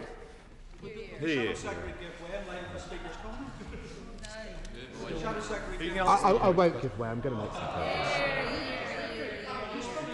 progress. Madam Deputy Speaker, in bringing this bill to the House, the government is doing so because it objects to the text that it negotiated and the choices that it freely made. It's asking each member of this House to vote for a bill that flouts international law.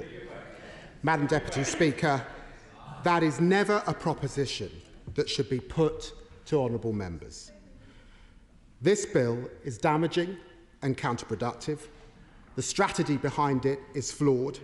The legal justification for it is feeble. The precedent it sets is dangerous, and the timing could hardly be worse. It divides the United Kingdom and the European Union, at a time when we should be pulling together against Putin's war on the continent, and it risks causing new trade barriers during a cost of living crisis. I will give way. Very grateful. The protocol makes very clear the primacy of the Good Friday Agreement for peace in Northern Ireland and says that the EU will respect our internal market. They are doing neither. What is his policy to persuade them to do so? Negotiate. Just as this opposition did to get the Good Friday Agreement. We negotiate. You do not break international law and alienate our partners and allies, not just in Europe but across the world. And the honourable gentleman should know better. Madam Deputy Speaker, as we debate this bill, we should ask ourselves some simple questions. First, will this bill resolve the situation in Northern Ireland? Second, is it in the best interests of our great country? And third, is it compatible with our commitment to the rule of law? And let me take each in turn. I won't give way at this moment. You should just wait. Let's deal with Northern Ireland first as context. None of us in this House doubt the situation in Northern Ireland is serious. On this side of the House, we need no reminder of the importance of the Good Friday Agreement, one of the proudest achievements of a Labour government, achieved together with parties and communities across Northern Ireland and the Irish government in Dublin. It was the result of hard work and compromise, of graft and statesmanship, a relentless focus on the goal of peace. It was born 6 months after Bloody Sunday. For more than half of my lifetime, Northern Ireland endured the pain and violence of conflict and division. More than 3,500 people were killed, thousands more were injured, cities and communities riven by intolerance and division. I remember what this conflict brought to my own city, from the Baltic Exchange attack to the Docklands bombing. And Madam Deputy Speaker, above that door and others, to this very chamber, are plaques to Erin Neve, to Ian Gow, to Sir Anthony Berry, to Robert Bradford, and most recently to Sir Henry Wilson. Nearly a quarter of a century has passed since that hopeful Easter in 1998. Since then, we've seen transformational progress. A generation has grown up in a new Northern Ireland, harvesting the fruits of a hard-won peace. That legacy demands that all of us act with the utmost responsibility and sensitivity. We need calm heads at this moment and responsible leadership. We recognise that the operation of the protocol and the barriers and checks that were inherent to its design have created new tensions that do need to be addressed. Unionists feel that their place in the UK is threatened, and we must listen to all concerns of all sides. We all want to see power sharing restored. Both the UK government and the European Union and parties across Northern Ireland need to show willing and to act in good faith. But at its most fundamental level, Madam Deputy Speaker, the bill will not achieve its objectives. This House cannot impose a unilateral solution when progress demands both sides agreeing. This is not an act of good faith, nor is it a long-term solution. Only an agreement that works for all sides and delivers for people and businesses of Northern Ireland will have durability and provide the political stability that businesses crave and the public deserve. Instead, this bill will make a resolution more difficult. By breaking its obligations, the government dissolves that little trust that remains.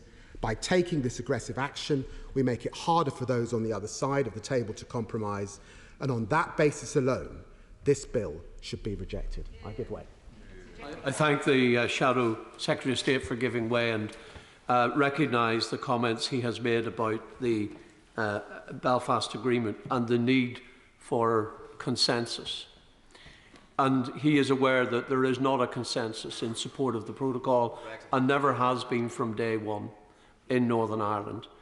And I gave time, a lot of time, for the negotiations to progress, and that didn't work because the EU fundamentally refuses to change the text of the protocol. So will the Shadow Secretary of State, if he is serious about getting a solution that works, go to the EU and join the government in making the argument that they need to agree to a negotiation where they are prepared to change the text of the protocol? Well, I'm grateful to the right honourable gentleman and obviously for his experience in these matters, and indeed when the protocol was being negotiated in the first place. Can I say to him that I did meet with EU ambassadors in London last week and made that very point, and can I point him to the speech that I made last week as well, in which I highlighted exactly what he has just said. I'll give way to the honourable and make some progress. Grateful, and I don't think anyone in this House can doubt his personal commitment to the Belfast Good Friday Agreement after the remarks that he has made, and as someone whose father was nearly blown up in the Grand Hotel, I share that passion. But the problem he's got to grapple with, he wants a negotiation. What if they will not negotiate? What would he do then? Because that is the position we're in. We cannot elevate the protocol to be more important than the Belfast Good Friday Agreement, and that is the necessity we face. Well, I accept the sincerity with which the right honourable gentleman makes his remarks. Let me just say that they have said that trust is at an all-time low. And the question for this House is, does this maintain trust or assist with trust, given that ultimately this will be an agreement and it will be negotiated? I will give way. I'm grateful to my right honourable friend who's making a brilliant speech. Is he aware of comments from the US Trade Representative, Ambassador Tai, and indeed from Speaker Pelosi, and indeed from a host of our American allies on Congress, who have been very clear with us that there will be no US-UK trade deal unless there is a durable way forward on the Northern Ireland question. So not only does this reckless approach risk destroying relations with the EU, it risks a deal with America too. My right honourable friend is exactly right. I have been to Washington on 3 occasions in the last 6 months, and I can say that across the political divide, Republicans and Democrats have raised this issue. And on my most recent visit, they were aghast. They had not seen the content at that stage, but they were aghast at the proposition of this bill. And perhaps the Secretary of State, when she rises to, or when he rises to conclude, might say what our American friends and allies have said in relation to this bill now that they have seen the draft. But can I just make some progress? The second point that I wanted to make is it in the best interests of this country? As we stand here today, Britain faces the worst cost of living crisis in decades. Inflation is at more than 9%. Bills are rising. Energy costs are soaring. Supply chains are under pressure. It beggars belief why, at this time, would the government choose to risk new frictions in our trading relations with the European Union? The government cannot get away with abdicating responsibility for this reckless conduct. If we choose to break a contract, we cannot plausibly expect the other side to take no action in response. We cannot claim that we did not foresee the consequences in advance. Of course the European Union would respond, just as we would, if the situation were reversed. And I wager that the Foreign Secretary would be one of the first people to complain if the ball was on the other foot. Madam Deputy Speaker, a game of brinkmanship with the European Union will only add to our economic problems. But it's not just about economic concerns, important though those are. We must also see the bigger picture. For 4 months, the Putin regime has fought a bloody war against Ukraine. As a parliament, we have been united in our support for Ukraine and our staunch opposition of Russia's aggression. NATO allies and European partners have stood together. How can this be the right moment to deepen a diplomatic row? How can be this the right time to tell our friends and partners that we cannot be relied on? I cannot help but note that some of the members opposite told us the situation in Ukraine was too serious. This was not the right time to change Prime Minister. But apparently, it's not serious enough to stop starting a diplomatic fight with some of our closest allies. Third, Madam Deputy Speaker, is this bill compatible with international law? Quite simply, the bill breaks international law. The bill provides for a wholesale rewrite of an international treaty in domestic law.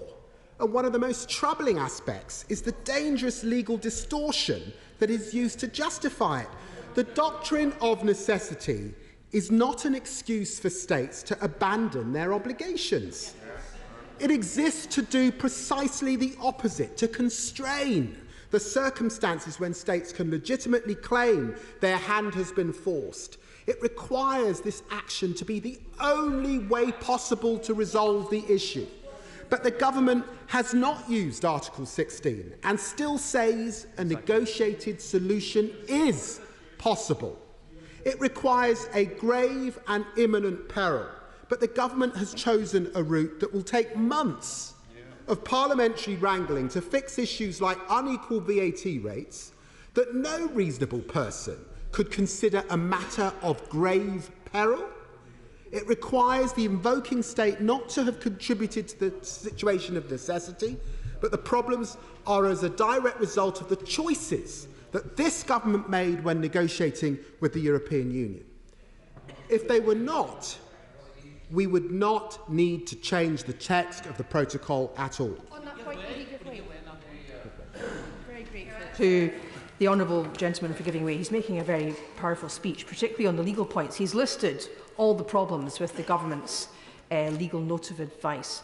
Does he, like me, find it interesting that whenever any of us raise these points, nobody on the benches opposite are capable of answering them?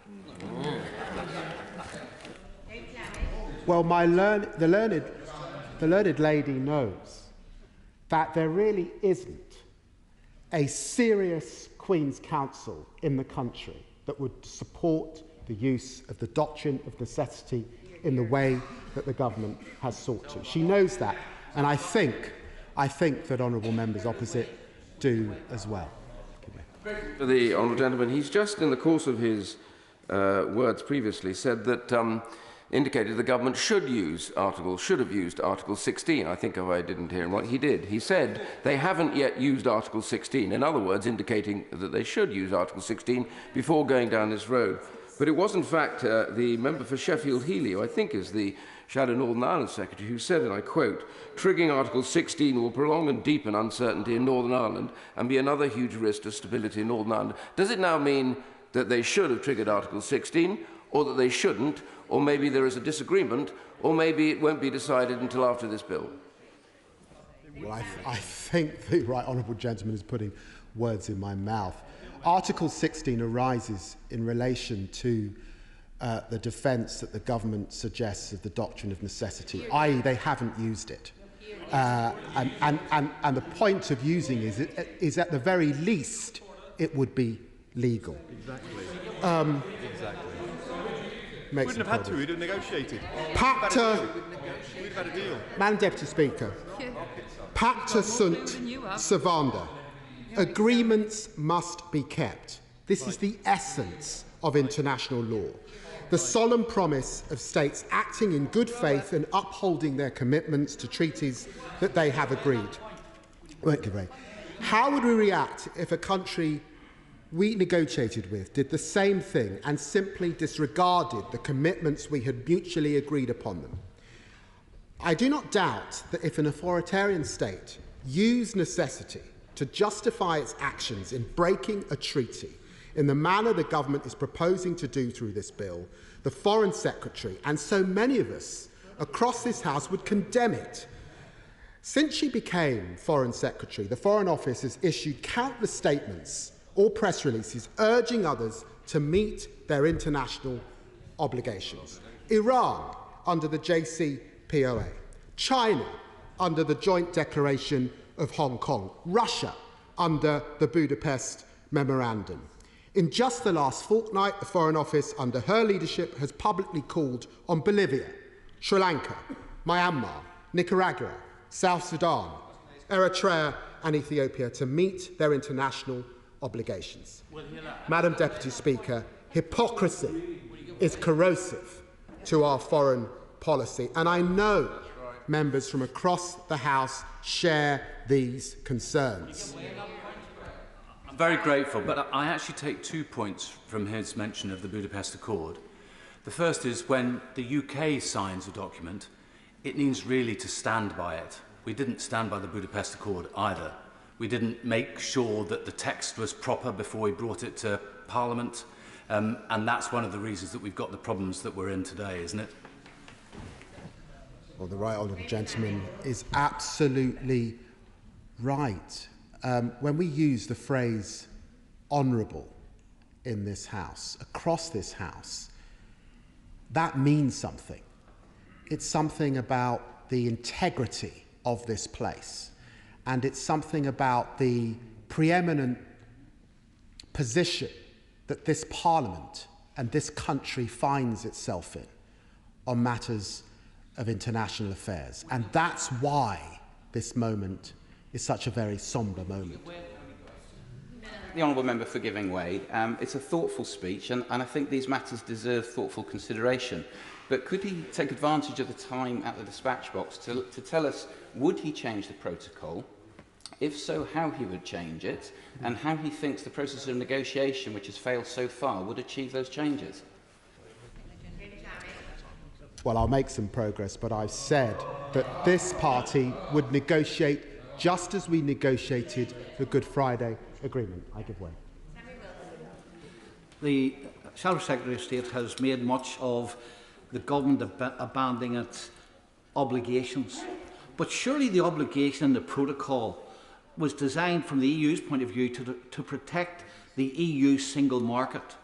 Now, how does this bill not give that guarantee to the EU when, first of all, goods going into the Republic will be checked? Secondly, there will be severe penalties on those who try to evade those checks. And thirdly, any firms producing in Northern Ireland will have to abide by EU rules and comply with EU rules when they're sending goods to the Republic. Surely that safeguards the single market. The obligations have been met. Some checks are all right. Well, I say to you, honourable gentleman, yes, it needs to be improved. The question is how is the best method to achieve that, and is breaking international law is a situation in which our EU partners don't trust us. Is that the best way? Let me just make some progress, because I've been on my feet for a long time, and lots of honourable members want to contribute to this debate.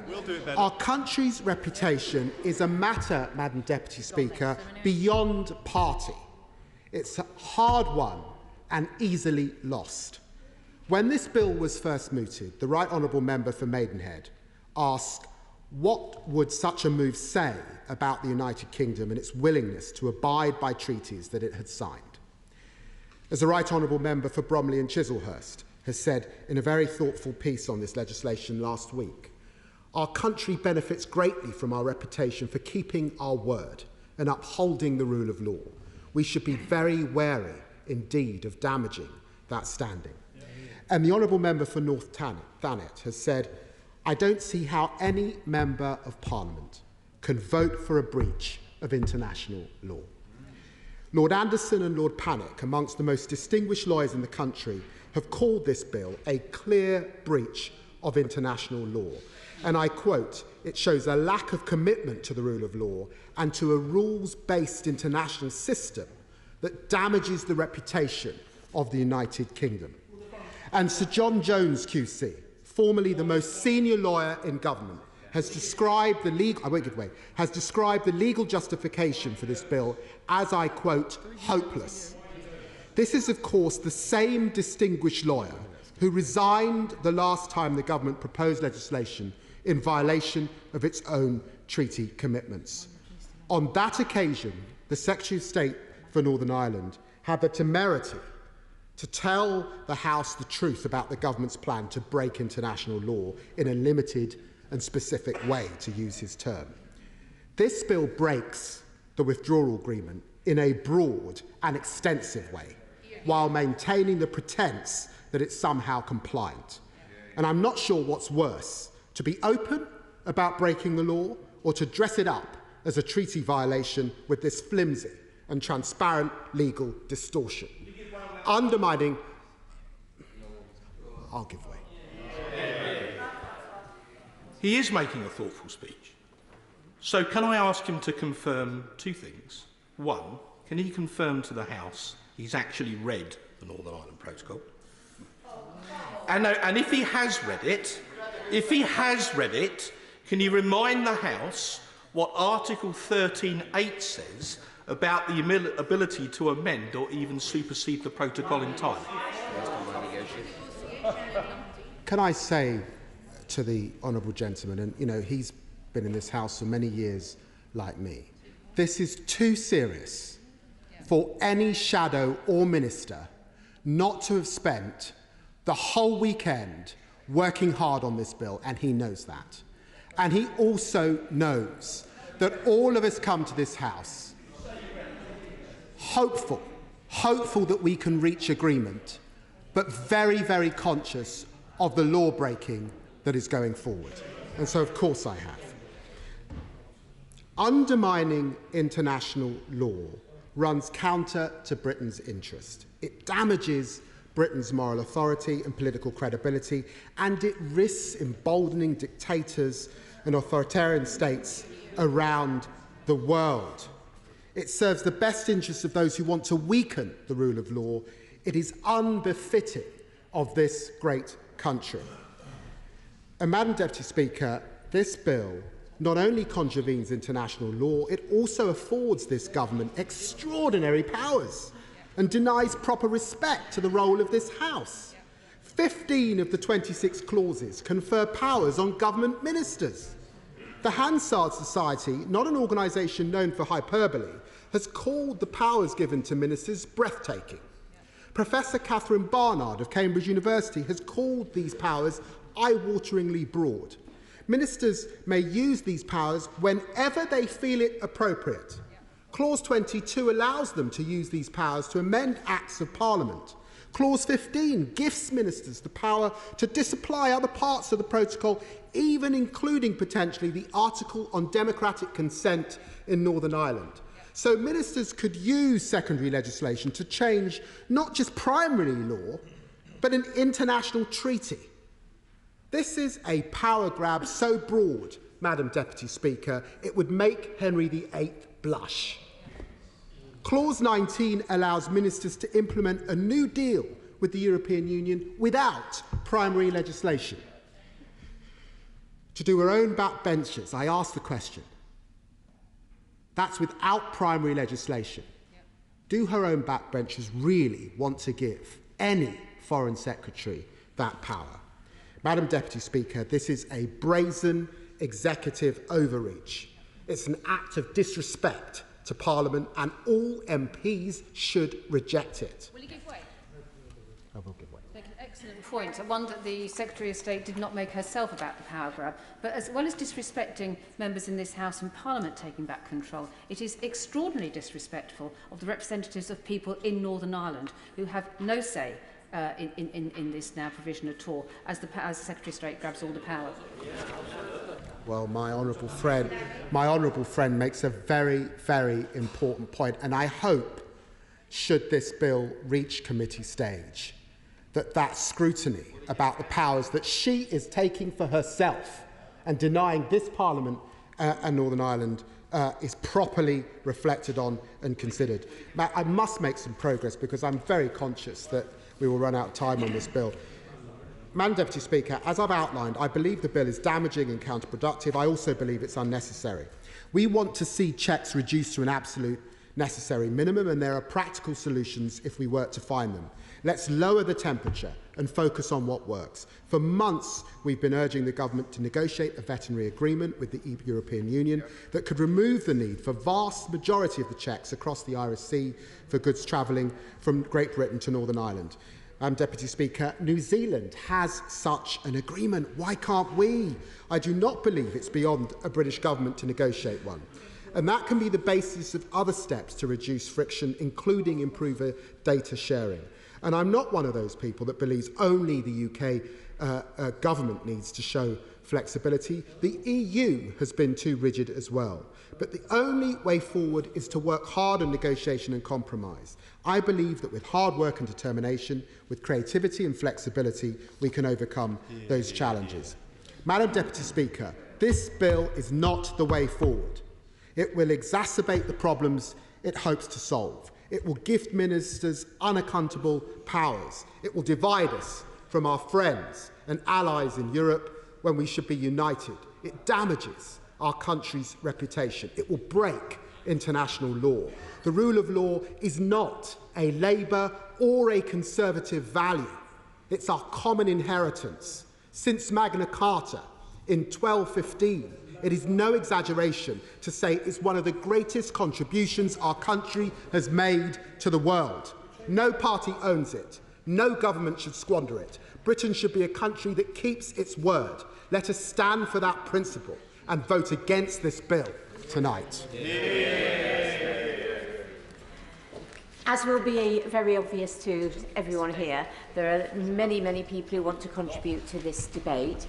I don't want to put a time limit on immediately. I think one will be necessary, but it would be greatly helped if backbench colleagues could confine their remarks to a maximum of 10 minutes, and I think they will be quite popular if they manage to say anything in rather less than that. Simon Hall.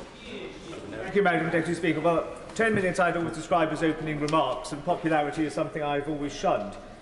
The Shadow Foreign Secretary is right. At the heart of this is trust, or the absence of it, or, as she leaves, maybe the absence of trust.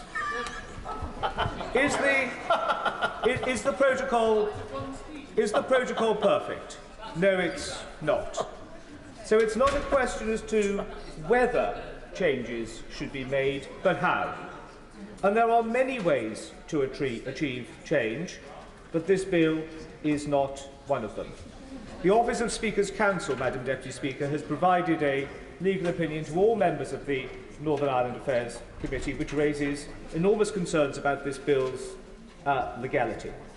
The Foreign Secretary and others have tried to conflate, have fallen into the trap of conflation, if you will, of the resurrection of devolution and the protocol. Those are two very separate and different work streams. We need to decouple them. Treaty making is reserved to this place. Devolution is the duty of the politicians of Northern Ireland. We should be able to see the resurrection of one, negotiation on the other, but to conflate them and to fall into the trap, the result of that trap being this bill, is very sad indeed. It's not a well thought out bill, it's not a good bill, it's not a constitutional bill. The integrity of the United Kingdom can only be changed via the Good Friday Agreement. The protocol and trading arrangements does not interrupt or change the constitutional integrity of the UK. So for those who try to position this as a constitutional bill, I don't agree. Would you allow me? Because I just want to make a few more statements.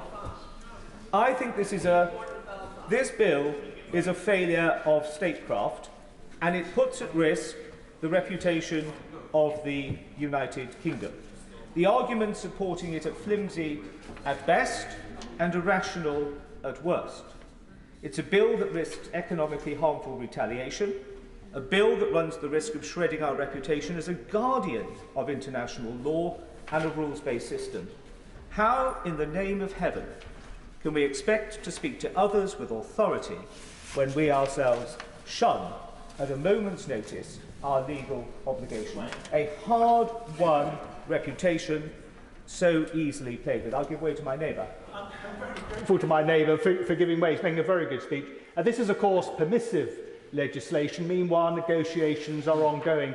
He refers to a failure of statecraft. Whose failure?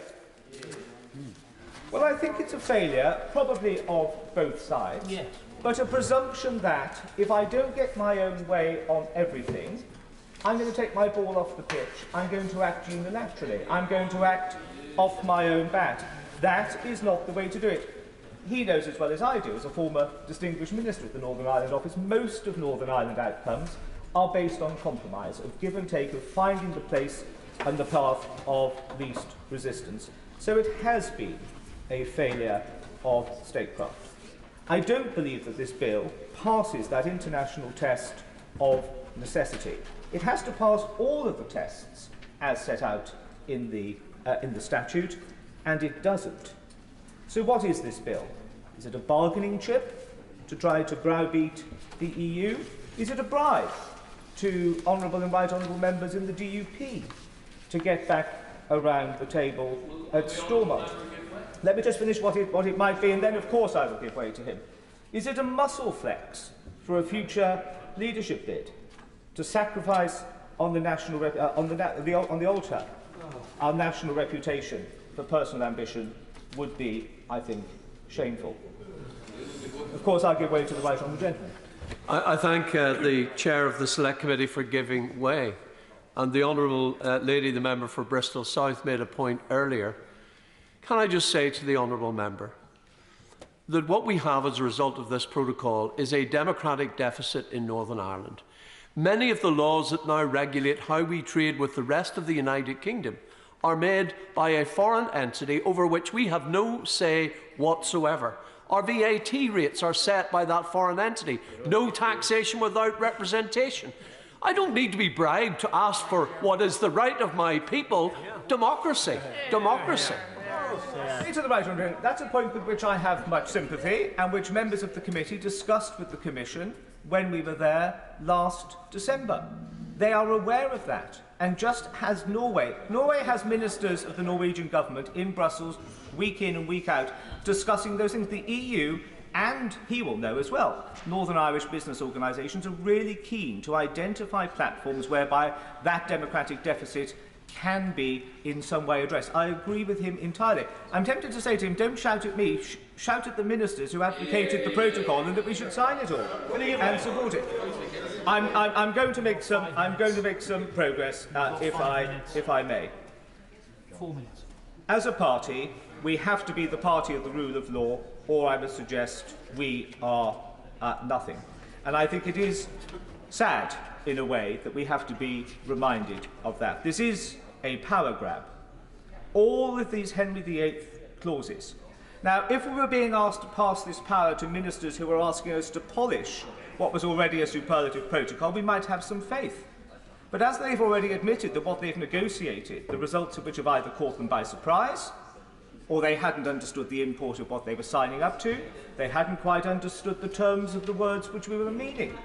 We're told to expect that they were surprised that the other side would expect us and them to fulfil the obligations that we had negotiated.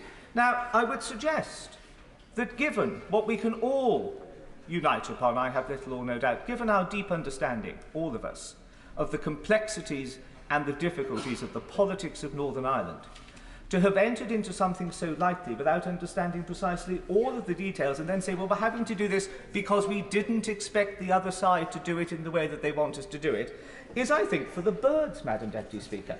It is totally bonkers. They told us that having reached a difficult compromise on the final text of the protocol, the government expected the EU to do something else. So with all of the history, all we relied upon was expectation. These Henry VIII clauses really will not stick. 17 of the clauses give unspecified powers to ministers. If was taking back control, this Parliament handing powers to the executive to use for unspecified purposes?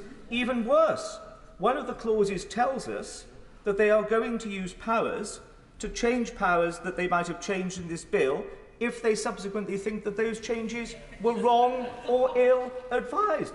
I mean, it's not only just marking your own homework, it's copying somebody else's homework and then claiming all of the credit yourself. It just, of course I give way to my honourable friend.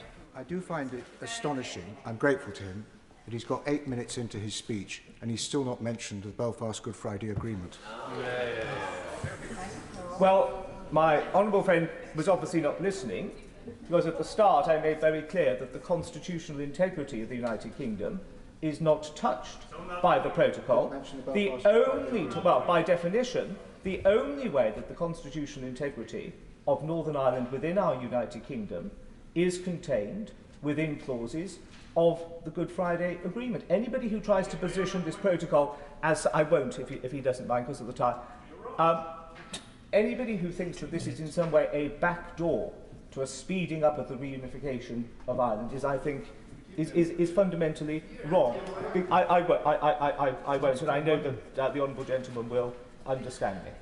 The argument of necessity is clearly not made. The Prime Minister himself, and I agree, wants to see this done by negotiation.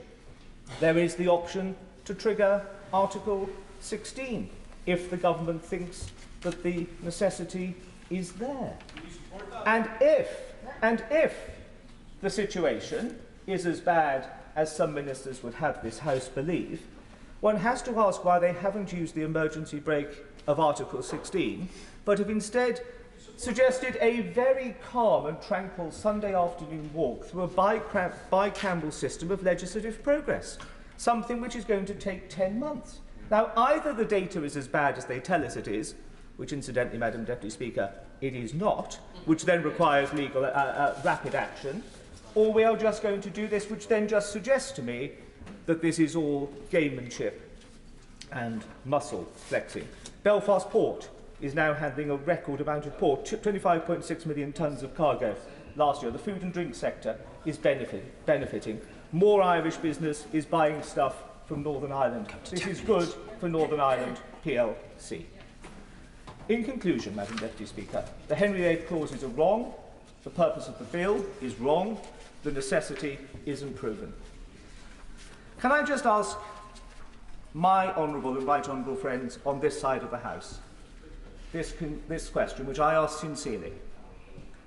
Playing fast and loose with our international reputation, playing fast and loose with our adherence to the rule of law, an executive power grab with Henry VIII clauses, pandering and giving way to some sort of political brinkmanship on one side of that very sensitive divide in Northern Ireland, which can't be afforded as a plaything. If that side of the House, if the Labour Party were on the government bench and they were doing what is contained in this bill, what would our Conservative response be? We would say that this was a party not fit for government. We would say this was a party that does not understand our traditions, respects our traditions, or understands the importance of reputation. For a fellow Tory to have to point this out to Tories, Madam Deputy Speaker, is shameful. Could I just ask my right honourable and honourable friends just to think about what this does to our party's reputation and to our nation's reputation, because both are in peril. Spokesperson Richard Thompson. Thank you, Madam Deputy Speaker. I rise to speak, as it states on the order paper, in line with what was the basis of a reasoned amendment, namely that we believe that this bill breaks international law. We've already had to stumble our way through the consequences of a Brexit deal that was supposedly oven-ready. And quite frankly, what is proposed in this set of legislation before us today is no better. Because the fact is, Madam Deputy Speaker, if this bill does not break international law, then it's an act preparatory to doing so. Now, I'm going to start out my remarks with being as helpful as I think I can to the government here. And first of all, let me state that I hope I can understand and at least empathise with some of the concerns of people in Northern Ireland over how aspects of the protocol are working, or as they would view it, not working.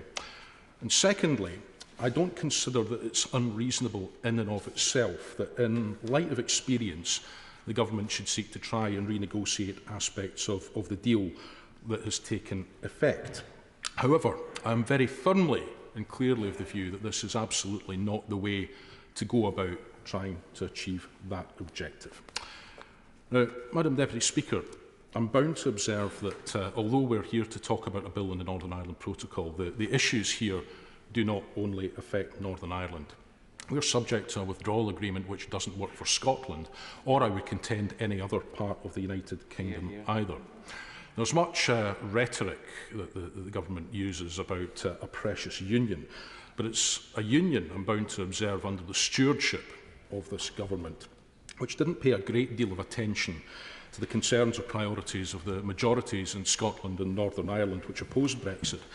And if relations are to be rebalanced across these islands, whether that's cross-community in Northern Ireland or even cross-union, it seems to me that some recognition of those points is long overdue by the government. Hear, hear, hear. Yes.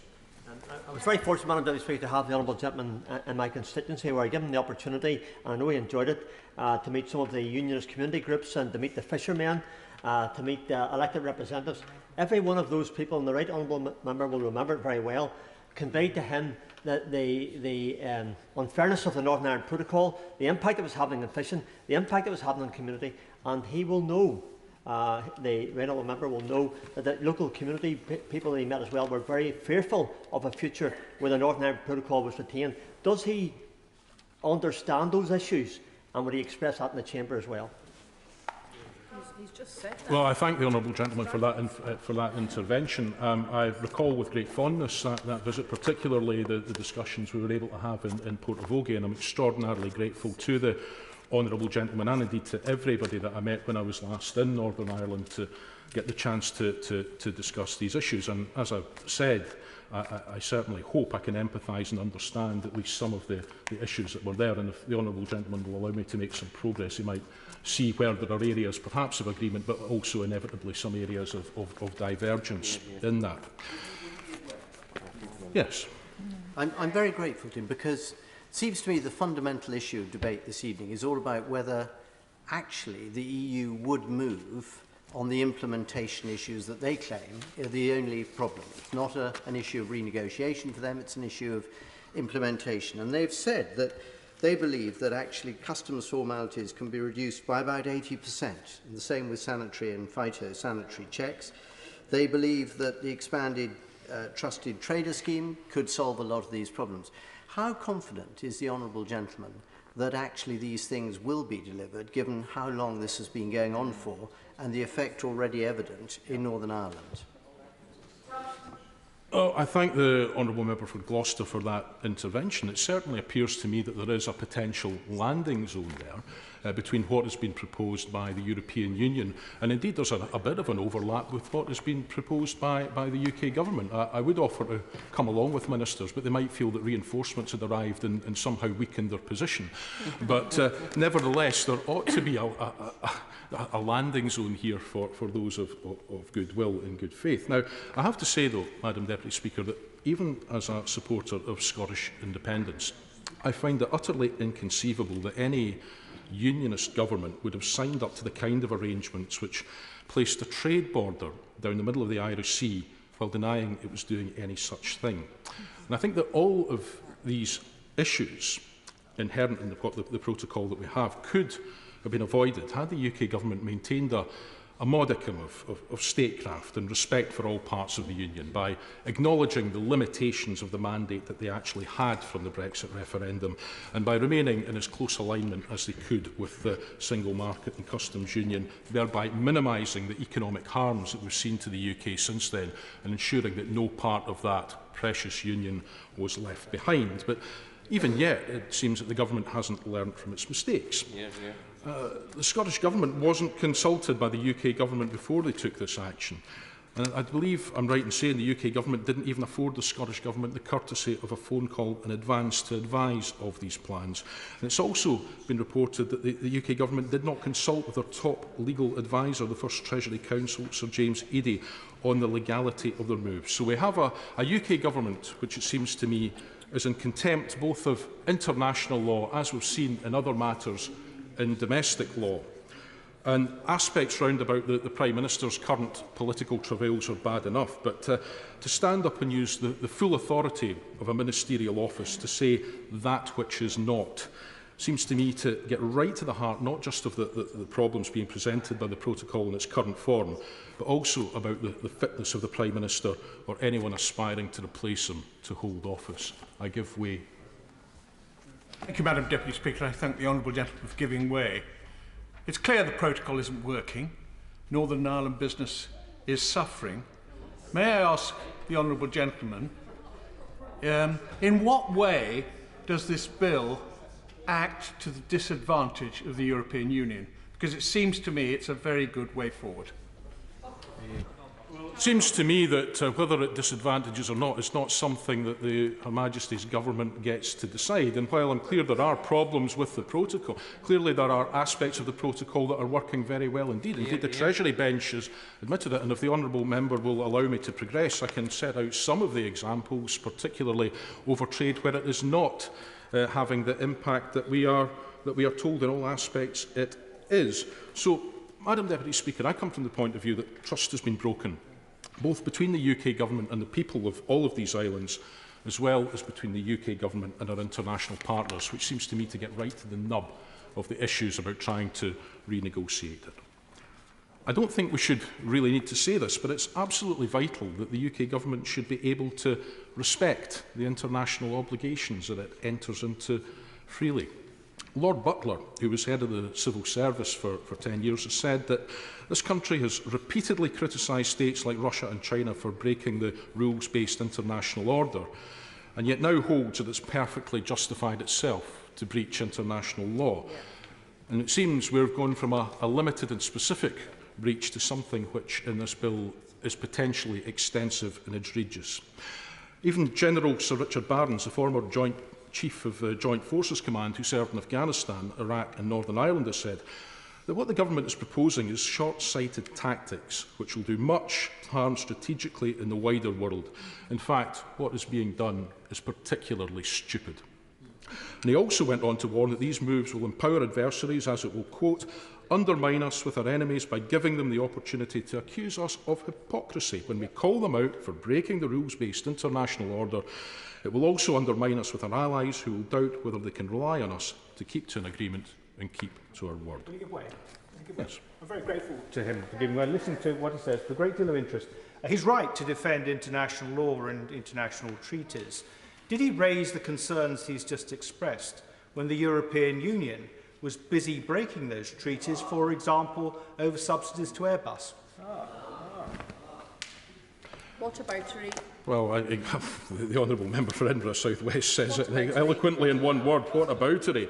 But I think we've been taken here by 40 years of political dysfunction in the party opposite and the various neuroses it's had over Europe. The exceptionalists of the punch above our weight brigade to be found extensively but not exclusively within a European research group where research seems to be at a premium, which has led us to this point. And in the process, I have to say, shredding any reputation that the UK Government might have preserved for either good, stable government or adherence to international norms. Because whatever the bluff and bluster and personal agendas that might be at play here, and I notice that the Foreign Secretary is no longer in our place, it is, of course, the UK's exit from the EU rather than the protocol which created this difficult situation.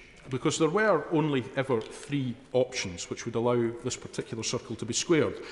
That was either a return to a border on the island of Ireland, close alignment between the EU and UK regulatory standards to reduce the needs for checks, or for checks to be carried out at the main Northern Ireland ports. And of course, the further that there's a diversion from the single market and the customs union, the harder that border then eventually becomes.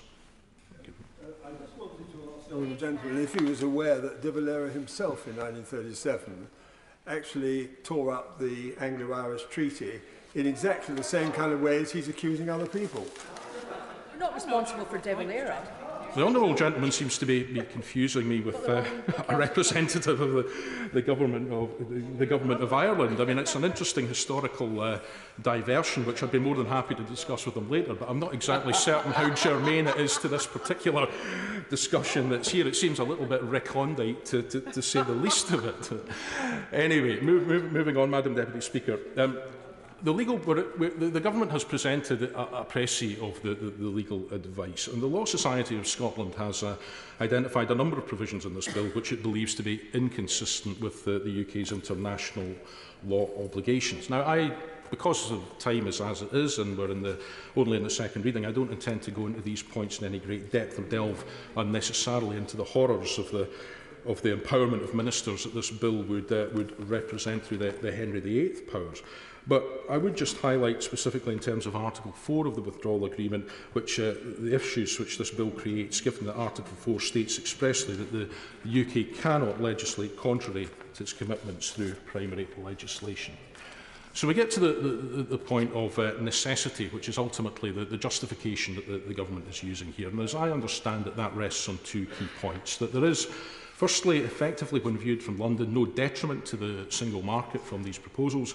And secondly, that it underwrites the government's wishes to protect the UK single market and also the Good Friday Agreement. Now, that was an argument that I think was neatly eviscerated by my honourable friend from Edinburgh South West in an earlier intervention. But there are 3 points, Madam Deputy Speaker, that instantly leap out to me from that. That firstly, as I've said, whether or not there is detriment is largely a subjective measure, and that whatever unilateral assertions there might be made on this, whether or not there is detriment, is something that requires to be determined in another manner. Secondly, an invocation of necessity, it must also not seriously impair an essential interest of another party, and I think it's quite hard to argue that this isn't something that could at least be at risk of happening. But thirdly, it doesn't seem to me to be particularly credible now to cite the protocol as harming the single market or the Good Friday Agreement when it was cited by HM government as a means of protecting both of those things. The Prime Minister wanting to override a deal that he himself was happy to claim credit for having got Brexit done during his 2019 election campaign really doesn't seem to me to be the strongest basis for sustaining that argument.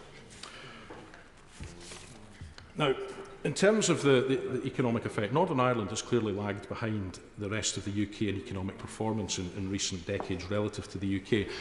Yet somehow, for some reason, it's currently outpacing every other part of the UK, except perhaps predictably for London. And there must be some reason why that might be. Perhaps, I don't know if anyone can help me with why that might be. But perhaps there's a clue.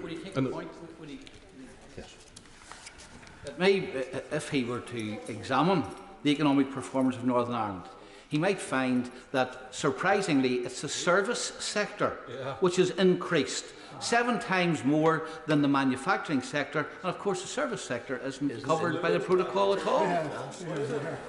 Well, manufacturing also seems to be doing quite well, as I recall, and perhaps having a foot in both markets and the easier access to both, in contrast to counterparts on the other side of the North Channel, might also be a reason for that. But a survey by the Northern Ireland Chamber of Commerce shows that 70% of businesses now believe that unique trading position with preferential access to both EU and UK single markets presents opportunities for Northern Ireland. The businesses reporting a significant problem has dropped from 15% to 8%. Now, while I wouldn't seek to diminish in any way the problems that 8% feel, it's perhaps an indication that many of the problems, at least initially, were because of the short lead-in time that was given and the lack of preparation and clarity ahead of the big changes which came in January 2021. So to come back to my fundamental point on this, we need a protocol. The nature of Brexit means there needs to be a protocol. It doesn't need to be exactly the same as this version, but what we absolutely don't need in the middle of a cost of living crisis is the prospect of increased trade frictions through needless conflict and a developing trade war with our largest overseas and closest market. And that, Madam Deputy Speaker, is what I very much fear this legislation, if enacted and utilised, would do. So, I believe that the way forward is through negotiations. Now, like the man asked to give directions, I wouldn't be starting from this point for a variety of reasons that I needn't detain the House on. But we need negotiations which are based on trust, which are based in good faith, which are based on cooperation. And I think the UK government would stand a much, much better chance of success if it were driven by this, instead of this piece of legislative brinkmanship. And also, if it were to pursue measures for once which were motivated by a genuine desire to deliver the best possible outcomes out of this mess for all peoples in these islands, rather than simply pandering to the agendas of those in the tiny subset of the population that might have an influence over who the next leader of the Conservative and Unionist Party might happen to be. A party, Madam Deputy Speaker, which no longer seems to be very, very certain what it's here to conserve or to unify. Mrs. Theresa May. Thank you, Madam Deputy Speaker, and I welcome the opportunity to speak in the debate on this bill. Although I have to say to the lone minister sitting on the front bench that I do not welcome this bill. I fully understand and indeed share the government's desire to uphold the Belfast Good Friday Agreement. I understand and share the desire to keep the Union of the United Kingdom. I recognise the frustration and difficulty when the Northern Ireland Assembly and Executive are not in place and operating. And I also share the government's desire to get that Assembly and Executive back operating for the good of the people of Northern Ireland. But I do not believe that this bill is the way to achieve those aims. In thinking about this bill, I actually started off by asking myself three questions. First of all, do I consider this to be legal under international law? Second, will it achieve its aims? And third, does it at least maintain the standing of the United Kingdom in the eyes of the world? And my answer to all three of those questions is no. And that is even before we look at the extraordinarily sweeping powers that this bill would give to ministers. Now, the government's claim of legality, as we have heard, is based on the doctrine of necessity in international law. The government, as the Foreign Secretary said, has indeed published a legal position. And that describes this term necessity in the following way. The term necessity is used in international law to lawfully justify situations where the only way a state can safeguard an essential interest is the non-performance of another international obligation. The action taken may not seriously impair the essential interests of the other state and cannot be claimed where excluded by the relevant obligation, or where the state invoking it has contributed to the situation of necessity. So let's examine this. First of all, it is claimed that it is the only way. If the necessity argument is to hold, this must be the only way to achieve the government's desires. Yet the government's legal position paper itself accepts there are other ways. For example, it says the government's preference remains a negotiated outcome, which indeed was reiterated by the Foreign Secretary in her opening speech in this debate. It also acknowledges that there's another potential way to deal with this issue in the existence of Article 16. So the government's preferred option is negotiation, and then there's a second option, which is Article 16. Now, Article 16 is referred to in the legal position paper, but when I read it, I thought it was referred to in a way which seemed to try to say that the existence of Article 16 somehow justifies the introduction of this bill. Article 16 does not justify this bill. The very existence of Article 16 negates the legal justification for this bill. So let's also examine some of the other arguments for invoking the necessity defence. That defence cannot be claimed where the state invoking it has contributed to the situation of necessity. And again, in their legal position paper, the government sets out its argument that the peril that has emerged was not inherent in the protocol's provisions. I have to say to the Minister that I find that a most extraordinary statement. The peril is a direct result of the border down the Irish Sea, which was an integral and inherent part of the protocol which the government signed in the withdrawal agreement. Now, it is possible, of course, that the government might say, oh, well, we knew about that, but we didn't think the DUP would react in the way that they have. Well, I say to the Minister, they should have listened to the DUP and the many debates that went on the withdrawal agreement, because they made their position on the protocol very clear at that point, and it was not positive. So, finally, necessity suggests urgency. Imminent peril is the phrase that is used. There is nothing urgent about this bill. It has not been introduced as emergency legislation. It's likely to take not weeks but months to get through Parliament. And as the former Treasury Solicitor Sir Jonathan Jones said in the House magazine, if the UK really did face imminent peril, you might think the government would need to deal with it more quickly than that. So my answer to all those, the question is that whether it is legal under international law, is for all the above reasons, no, it is not. So question 2, will it achieve its aims? Now, I'm assuming that the aims are either to encourage the DUP into the Northern Ireland Executive, or it's a negotiating tool to bring the EU back round to the table. On the first of these, so far I have seen no absolute commitment from the DUP that the Executive will be up and running as a result of this bill. There were rumours at one stage that at second reading that might happen. Well, as far as I can see, it has not happened. I have to say to the Minister that if my right honourable friend, the Foreign Secretary, wants to have a discussion with me about negotiations with other parties in this House on various matters, I'm very happy to do so. But if the bill is a negotiating tool, will it actually bring the EU back round the table? Well, so far we've seen no sign of that. And can I just say that actually my experience was that the EU looked very carefully at the political situation in any country. As I discovered after I had faced a no-confidence vote, despite having won that no-confidence vote, they then start to ask themselves, well, is it really worth negotiating with these people in government? Because will they actually be there in any period of time, regardless of the justification or not for them taking that view?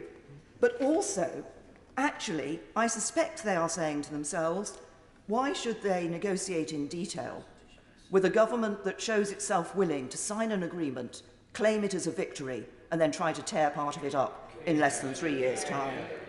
So my answer to the second question as to whether this bill will achieve its aims is that no, it will not. My final question is about the UK's standing in the world. The UK standing in the world, our ability to convene and encourage others in the defence of our shared values, depends on the respect others have for us as a country that keeps its word and displays those shared values in its actions. As a patriot, I would not want to do anything that would diminish this country in the eyes of the world. I have to say to the government, this bill is not, in my view, legal in international law. It will not achieve its aims, and it will diminish the standing of the United Kingdom in the eyes of the world, and I cannot support it. I'm very grateful to the backbench speakers so far who have been very considerate of others in the length of their speeches. But I will, after the next speaker, have to introduce an 8-minute time limit in order to be able to give everybody equal access. Sir Geoffrey Donaldson. Thank you, Madam Deputy Speaker. I welcome the opportunity to speak at second reading of this very important bill. And at the outset, I think it would be important to make the point to all right honourable and honourable members that this is not simply another Brexit-related bill, nor indeed is it a technical bill to remedy problems that have arisen since January 2021, albeit that it will have that effect. Fundamentally, the Northern Ireland Protocol Bill seeks to finally and fundamentally reset and restore Northern Ireland's relationship with the rest of the United Kingdom, given the devastating impact of the Protocol on the economic, constitutional, social and political life of Northern Ireland over the last 18 months. Many in this House will remember our opposition to the Protocol, and it's an honour to follow the former Prime Minister, and she quite rightly flagged up our opposition from the outset to this Protocol. And it gives me no pleasure to say that we warned that it would be bad for Northern Ireland and it would not work. and that assessment has been more than borne out in reality. The Northern Ireland institutions were restored in January 2020, and the former Secretary of State is in his place. And he was very much involved in bringing about the New Decade, New Approach agreement. But at the heart of that agreement was a clear commitment by the UK government to protect Northern Ireland's place within the UK internal market, and that it would be respected. And on that basis, my party re-entered power sharing, and we kept our side of the bargain. And we were patient, and we waited for the government to take the action to protect our place in the internal market. And the Secretary of State for Northern Ireland did refer to measures that were introduced in the Internal Markets Bill that would at least have partly dealt with this problem, alongside other measures that were proposed in the Finance Bill. But those measures were not brought forward. And still we waited. And back last July, when I became leader of my party, I warned then that if the government failed to honour its commitment in New Decade, New Approach, then we would have a real difficulty, because the consensus that is essential to ensure that power sharing is maintained in Northern Ireland is being undermined. I will give way to the Chairman of the Select Committee. Well, to the right honourable gentleman, he hasn't said anything up to now which is in any way factually challengeable. But could I ask him, on the presumption that the bill this evening secures its second reading and begins its parliamentary progress, in the interest of serving those people in Northern Ireland who look to the Executive and to Stormont to meet their daily needs, will he instruct his party colleagues, who are MLAs, to return to the Executive, get it back up and running, discharge their democratic duty and serve all the communities of Northern Ireland? I thank the honourable member, and I am going to come to that point in my question, but I would simply respond to him by saying, if I were to do that, would the honourable member then support the bill? And I heard nothing in his speech, in his contribution to the House, that suggested he would.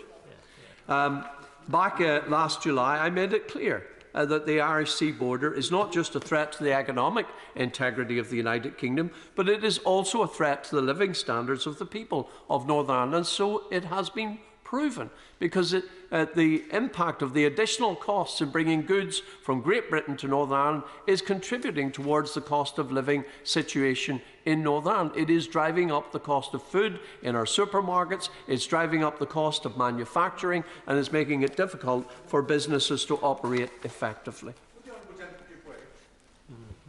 Thank you, Madam Deputy Speaker. And further to that point, it seems to me that the people of Northern Ireland aren't sometimes able to get the goods from the United Kingdom, because manufacturers here aren't sending them to Northern Ireland because of the additional burden of trying to get them there. Well, the honourable member is absolutely right about that, and many of my constituents and those of my right honourable and honourable friends have experienced that, both as consumers and as businesses. This is not just about businesses, it's about every citizen of Northern Ireland. And it is, Madam Deputy Speaker, also about the democratic deficit. That my members, who are elected to the Northern Ireland Assembly and who are ministers in that Assembly and Executive, are expected to preside over the imposition of regulations over which they have no say. No democratic input into how those regulations are put in place, and they regulate how we trade with the rest of our own country. How can anyone in this House defend a situation where part of this United Kingdom is treated in a way where its elected representatives have no say in many of the laws that regulate our trade with the rest of the United Kingdom? That is simply unacceptable, and that is part of the problem here. Given way, and I agree with him, and I've said that in this place many times about aspects of the Joint Committee. But this bill that he is agreeing to today similarly gives absolutely no power to anybody in Northern Ireland, himself, his parties or anybody else. It gives all the power to the Secretary of State. So on that basis, how can he support that?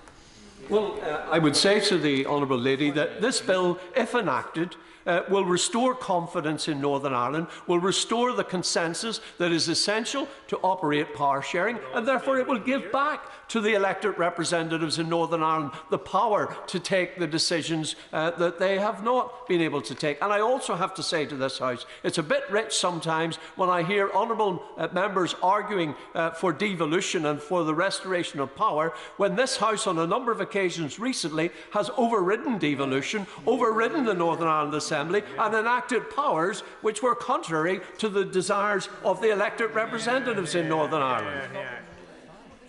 Madam Deputy Speaker, I believe this bill is essential to the restoration of political stability in Northern Ireland. It will provide a framework for the free movement of goods within the UK internal market, in line with the Government's commitment in New Decade, New Approach. The bill gives reasonable protection to the EU single market. It doesn't impact on the EU and the integrity of the EU single market. It protects the integrity of our market, of their market. But what it also does, Madam Deputy Speaker, is protect the integrity of the United Kingdom's internal market. And I see no reason why this House should not bring forward measures to do so, when it is clear and evident that the protocol has disrupted the integrity of the UK internal market. I'm very grateful. And I know that the Right Honourable Gentleman gives a lot of thought to these issues and doesn't arrive at opinions lightly. He's arguing that the bill, as it stands at the moment, will give Northern Ireland the things it wants. I think that's basically the main point of his argument. What if he's wrong? What will happen then? Well, I would say to the honourable member, I'm not suggesting the bill is perfect. It is rare that legislation that passes this House is perfect in every sense and doesn't subsequently require amendment. The benefit of this bill is that it empowers ministers to make change where change is necessary to ensure the proper functioning of the UK internal market. And I think that is an entirely valid thing for this Parliament and Government to do. But furthermore, as a unionist, I make no apology for saying to this House that the bill will restore Northern Ireland's place within the Union. And that is important to me. Some right honourable and honourable members have referred to the rule of law, and yet the High Court and the Court of Appeal in Belfast has stated very clearly that the protocol subjugates Article 6 of the Act of Union. The Act of Union is an international agreement. The Act of Union is the very fundamental building block of the Union. And Article 6 of the Acts of Union states very clearly that I, as a Northern Ireland citizen, as a member of this United Kingdom, have the right to trade freely within my own country, that there should be no barriers to trade between the constituent parts of the United Kingdom. And yet what the protocol has done in putting in place the Irish Sea border is it has broken Article 6. It has made me a second-class citizen in my own country because I don't have the right to trade freely with the rest of the United Kingdom. And I'm simply asking for my rights as a British citizen. Well, the honourable member, the chair of the Select Committee, shakes his head. But I have to say to him, if he found his constituents in a position where they were not able to trade freely with the rest of their own country, I think he might be as annoyed as I am about that situation. And he might actually have something to say about it. I thank the right honourable gentleman for giving way. One of the obviously he's putting forward a very excellent case and how to do away with the Northern Ireland Protocol through this legislation. Does he also agree that within the European Court of Justice that removes the direct jurisdiction of the Court of Justice of the European Union back to here, and it should be the people of this House, the people of the United Kingdom of Great Britain and Northern Ireland, who make them decisions and not Europe? Well, Madam Deputy Speaker, I believe in fairness, and I believe that when there is a dispute at an international level, it should not be left to the court of one side to be the arbiter in that situation, and that needs to be rectified. And in respect of the implications of this bill, Madam Deputy Speaker, let me make it clear that in my view, in our view, the bill will provide for the restoration of the equilibrium that is essential in Northern Ireland, the cross-community consensus that is at the heart of the Belfast Agreement and that is absolutely necessary to ensure the proper functioning of the political institutions. And it is evident in the elections in May, just last month. Not a single Unionist member elected to the Assembly supports the Northern Ireland Protocol. Therefore, there is not a cross-community consensus in favour of this protocol. Now, this House can bury its head in the sand. It can pretend that there isn't an instant solution to this problem. Or it can say, well, look, let's just wait for the EU to finally agree to change its negotiating mandate. But what about in Northern Ireland in the meantime? I want to see those political institutions restored, but I'm not able to do it if my ministers are required to impose a protocol that harms Northern Ireland. I'm not prepared, my party is not prepared to engage in an act of self-harm to this part, Northern Ireland's part, of the United Kingdom. We're simply not prepared to do that.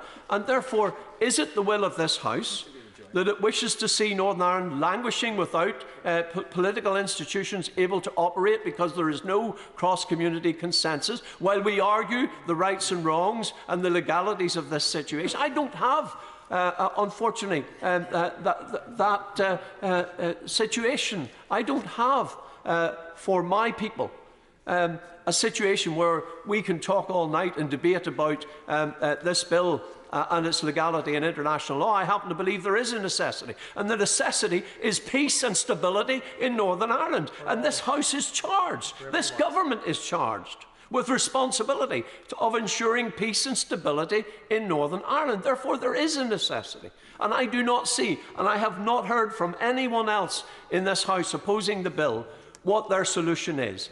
Beyond, let's have more negotiations with an EU that refuses to change its negotiating mandate, that will not change the text of the protocol. And I have to say to Right Honourable and Honourable members, a refusal to change the text of the protocol simply means that we won't get a solution that will achieve the cross-community consensus required in Northern Ireland. And I believe the bill offers a solution. Does the Right Honourable Gentleman accept, as he said earlier, that there is a serious democratic deficit which exists at the moment in the making of laws which are made by European institutions in the Council of Ministers by majority vote, behind closed doors, where none of his voters have an opportunity to intervene whatsoever, and at the same time in a manner which is completely inconsistent with proper democratic procedures? Isn't that absolutely right, in reply to the Honourable Member for North Dorset? Madam Deputy Speaker, I thank the Honourable Member for Stoneham for the excellent work that he has been doing in helping to bring about the progress that we're making towards the restoration of the political institutions in Northern Ireland. As I come to a conclusion, Madam Deputy Speaker, let me say this. Much of what will happen in the coming period in Northern Ireland will be shaped by the attitudes and decisions in this House.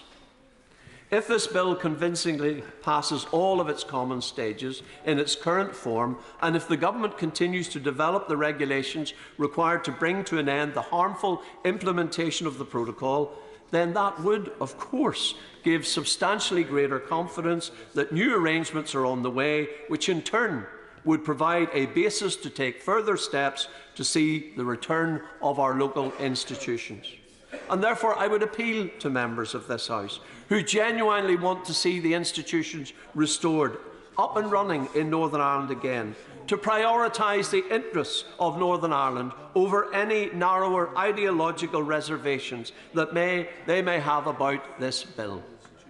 I urge them to recognise the vitality of this bill, now progressing rapidly through its legislative stages in the Commons before the summer recess, and ensuring that not only does this bill receive substantial support in this House, but it is not subject to either wrecking amendments or indeed other amendments that would dilute the framework and impact of the bill. Madam Deputy Speaker, in conclusion, much harm has been inflicted on the Belfast Agreement and its successor agreements. Time is now short to ensure that we arrest this situation, and the only way to do that, finally and fully, is to deal with the protocol and to see Northern Ireland once again focus on moving forward together.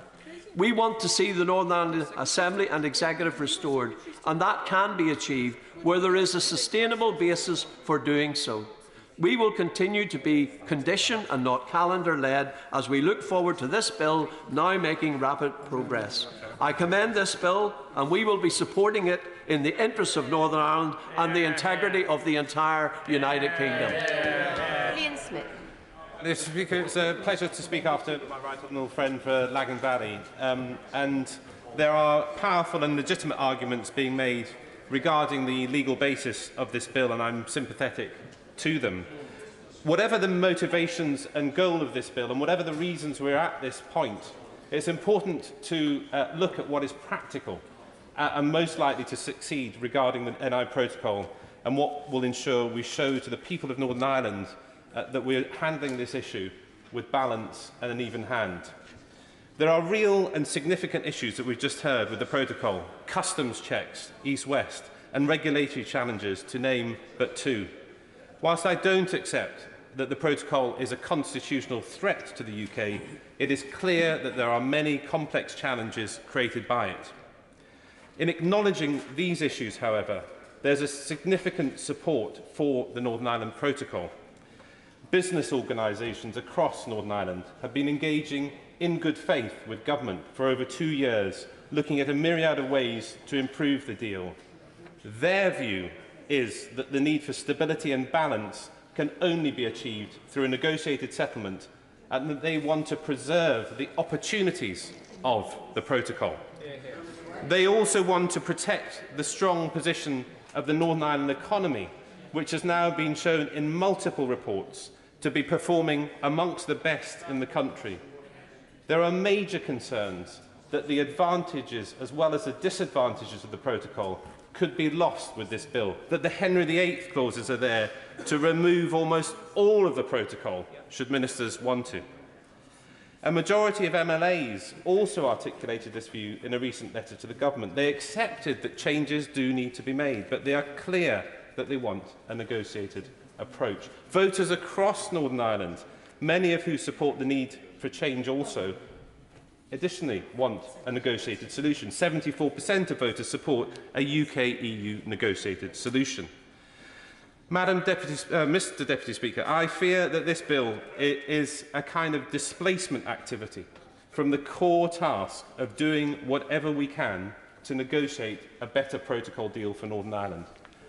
I also fear that it risks creating an impression to unionism that a black and white solution is available, when the reality is, once this bill has been dragged through the Lords and courts and EU responses and reprisals, compromise will ultimately be needed. Our sole focus should be on how we shift the EU into a negotiation to get the changes needed for Northern Ireland and for my right honourable friend's party. We risk toxifying further the discussions we are having with the EU and Member States, and we risk prolonging instability for Northern Ireland business, not to mention putting the whole of the UK at risk of trade and tariff reprisals. We also risk further entrenching the view of many middle ground voters in Northern Ireland that the desire to finish Brexit by removing the Protocol is against their best interests. This issue of winning hearts and minds is important to bear in mind as we seek to persuade and cajole people to stick with the Union. We should be looking at how we persuade the EU to make the changes needed by unionism. We should be looking at how we encourage the Northern Ireland parties to work together on joint priorities, and the EU on understanding that it is in their interest to provide much greater political focus on this issue. What else can we do in other parts of the UK-EU relationship to encourage the bloc to shift? Our challenge is to push the EU to move beyond the flexibilities they are proposing and to change the text. But we also need to be realistic about how changes will be made. It'll be more suspensions, more grace periods, turning the eye, compromises seem more likely than wholesale rewriting. Northern Ireland is very used to these types of deals, shades of grey rather than black and white. And we know that patient, quiet work can deliver. We've already seen this happen on medicines. The EU have now changed the protocol, and the government have secured uninterrupted supplies to Northern Ireland. Not only that, NI's crucial pharma sector has access to both markets. There is no reason that the medicines deal cannot be replicated across agri-food and customs if the political will is there on both sides. But to do this, we need the highest level focus, leader to leader, a political negotiation focused on Northern Ireland, challenging the approach the EU took over the May years. The announcement yesterday on more joint working with France in other areas could lead to a space to push forward for the changes needed on Northern Ireland with a crucial member state. But it is worth bearing in mind that in the readout of the Macron-Johnson call, the Northern Ireland Protocol was not raised yesterday. It wasn't raised. We also need to work out how to encourage Dublin. We need their help to get the EU to shift. Ireland should have done more to help when we needed an exit mechanism on the backstop. But we now need to get Dublin and also the parties in Northern Ireland to focus on a resolution. We need a new, intensive UK, Northern Ireland, Irish and EU process. That is how we will get the East-West checks resolved, so there's no border down the Irish Sea. That is how we will fudge issues on regulation. That is even how we might get and fix legal oversight.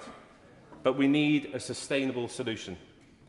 The task in Northern Ireland is, as ever, to secure a broad consensus, and that means that government, as well as addressing the concerns of unionism, also has to reflect on the concerns of all communities and the growing centre ground. A new, intensive Northern Ireland-focused negotiation process is the only way to ensure that this fragile but high-performing part of our country is handled with the utmost care, balance and respect. Order. Just to remind everybody that if you weren't in at the very beginning, and you know who you are, and even more importantly, I know who you are, do not stand because you will not get in. And secondly, everybody participating, please do come for the wind-ups. Hilary Benn. Thank you very much indeed, Mr. Deputy Speaker. Well, this bill is proof, if ever it were needed, that Brexit is not done. It was always going to be difficult to reconcile leaving the EU with the challenge of an open border, and so it's proved. And let's be absolutely frank from the start, our relationship with the European Union is now in a very, very bad place. Now, perhaps that has something to do with the Right Honourable Member for Uxbridge and South Ruislip, because before he became Prime Minister, he promised he would never, ever, ever put a border in the Irish Sea. When he became Prime Minister, he promptly did that. He described the protocol, when he negotiated, as in perfect conformity with the Good Friday Agreement. He then said there will be no checks on goods going from GB to Northern Ireland. Now, this was not true, and it's probably one of many reasons why so many people don't trust the Prime Minister, including many EU leaders. Now, what can we conclude from that process? Despite the fact that the impact assessment made it very clear that there would be checks, what would happen, the government either didn't fully understand the protocol they had negotiated, or they thought it wouldn't be a problem, or they missold it, or they always intended to result from it later on. And whatever the explanation is, it doesn't reflect terribly well on ministers. But having made that point, Mr. Deputy Speaker, we are where we are, and we have a problem.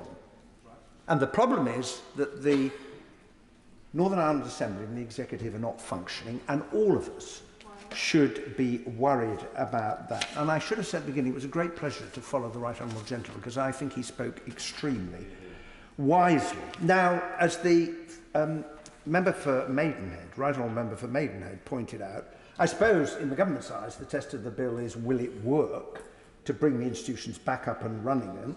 None of us knows for sure the answer to that, but in the meantime, the Foreign Secretary is taking a very big gamble, and in the process, in my view, she is trashing Britain's international reputation as a country that can be trusted to keep its word. Now, I don't propose to dwell at all, really, on the detail of the bill. Others have done that very effectively, but it's just not the way to solve the problem, and I oppose it because it will lead to a prolonged standoff with the European Union. It will prolong the problems that the Right Honourable Gentleman who speaks for the DUP, has just referred to.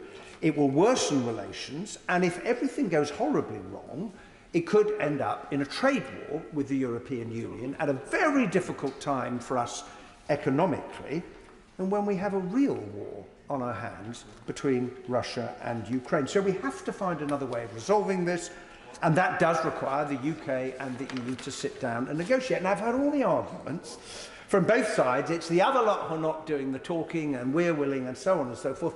And they can carry on blaming each other till the cows come home.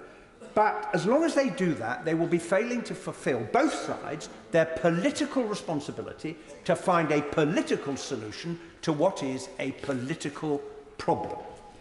And at the heart of this is, how do you protect the integrity of the single market while not interfering unreasonably with goods moving from Great Britain to Northern Ireland? And that's why the protocol refers to goods at risk. This is the key phrase we have to bear in mind. I think there's some pretty easy places to start. And if you do take supermarket deliveries travelling from Cairnryan to Larne to shops that are only in Northern Ireland, what exactly is the risk of those goods undermining the integrity of the single market? And as far as I can see, there is none. Therefore, why should they require an export health certificate? In the 18 months that the grace periods have been extended, can anyone point to a single example of the integrity of the single market having been undermined? Because I am not aware of one. I genuinely cannot fathom why the EU is so insistent on requiring a customs code to be provided by supermarkets and others, because what are they going to do with the statistics? Are they actually going to publish stats on the movement of baked beans and baby food between GB and Northern Ireland? And we were aware of the other problems: seed potatoes or organic products, divergence on certain ingredients. Now, in making that point, I'm not going to, because I do want to keep to time. Of course, there are products where it can reasonably be argued there is a potential risk. I wish we'd spend the time talking about those products one by one, because if there's a good case, I'm sure that the government will respond. And while the EU says it's offered to reduce paperwork, the thing to remember is it's a reduction compared to the full application of the rules.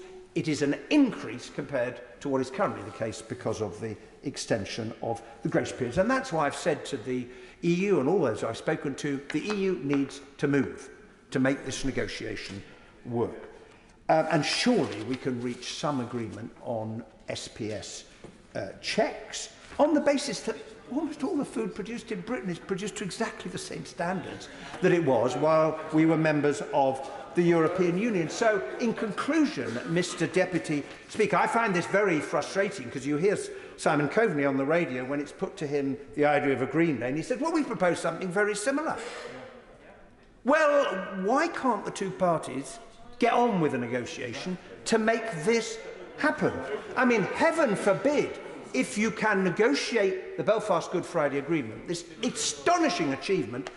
And it's the phrase of my good friend, the Shadow Secretary of State for Northern Ireland, who said earlier today, if you can do that, is the government really incapable, with the EU, of negotiating for a prawn sandwich to cross the Irish Sea without a lot of accompanying paperwork? This cannot be beyond the wit and ability of politicians. So, in my view, Mr. Speaker, this is a bill born of desperation rather than principle.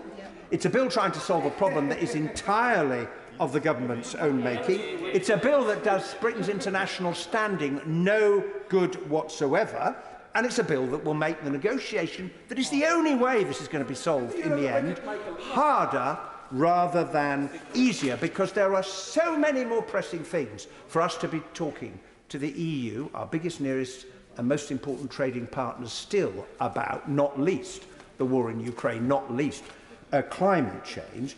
And the current crisis in the government in respect of Northern Ireland arises from a practical problem, and it requires a practical solution. We need those old virtues of patient diplomacy and negotiation, which takes as its starting points the purpose of the rules to protect the integrity of the single market, rather than the rules themselves. And frankly, it's now time for the government, together with the EU, to get back round the table and sort this out. And Duncan Smith. Grateful to Deputy Speaker for calling me so early. Can I just start by saying to the right honourable gentleman, I agree with all this stuff about the trade issues. These have been on the table for ages, and I will just give him one small point about, I think, during the breakdown in my previous right honourable friend's negotiations when she was Prime Minister, I happened to take a delegation, including Lord Trimble, to see the then chief negotiator.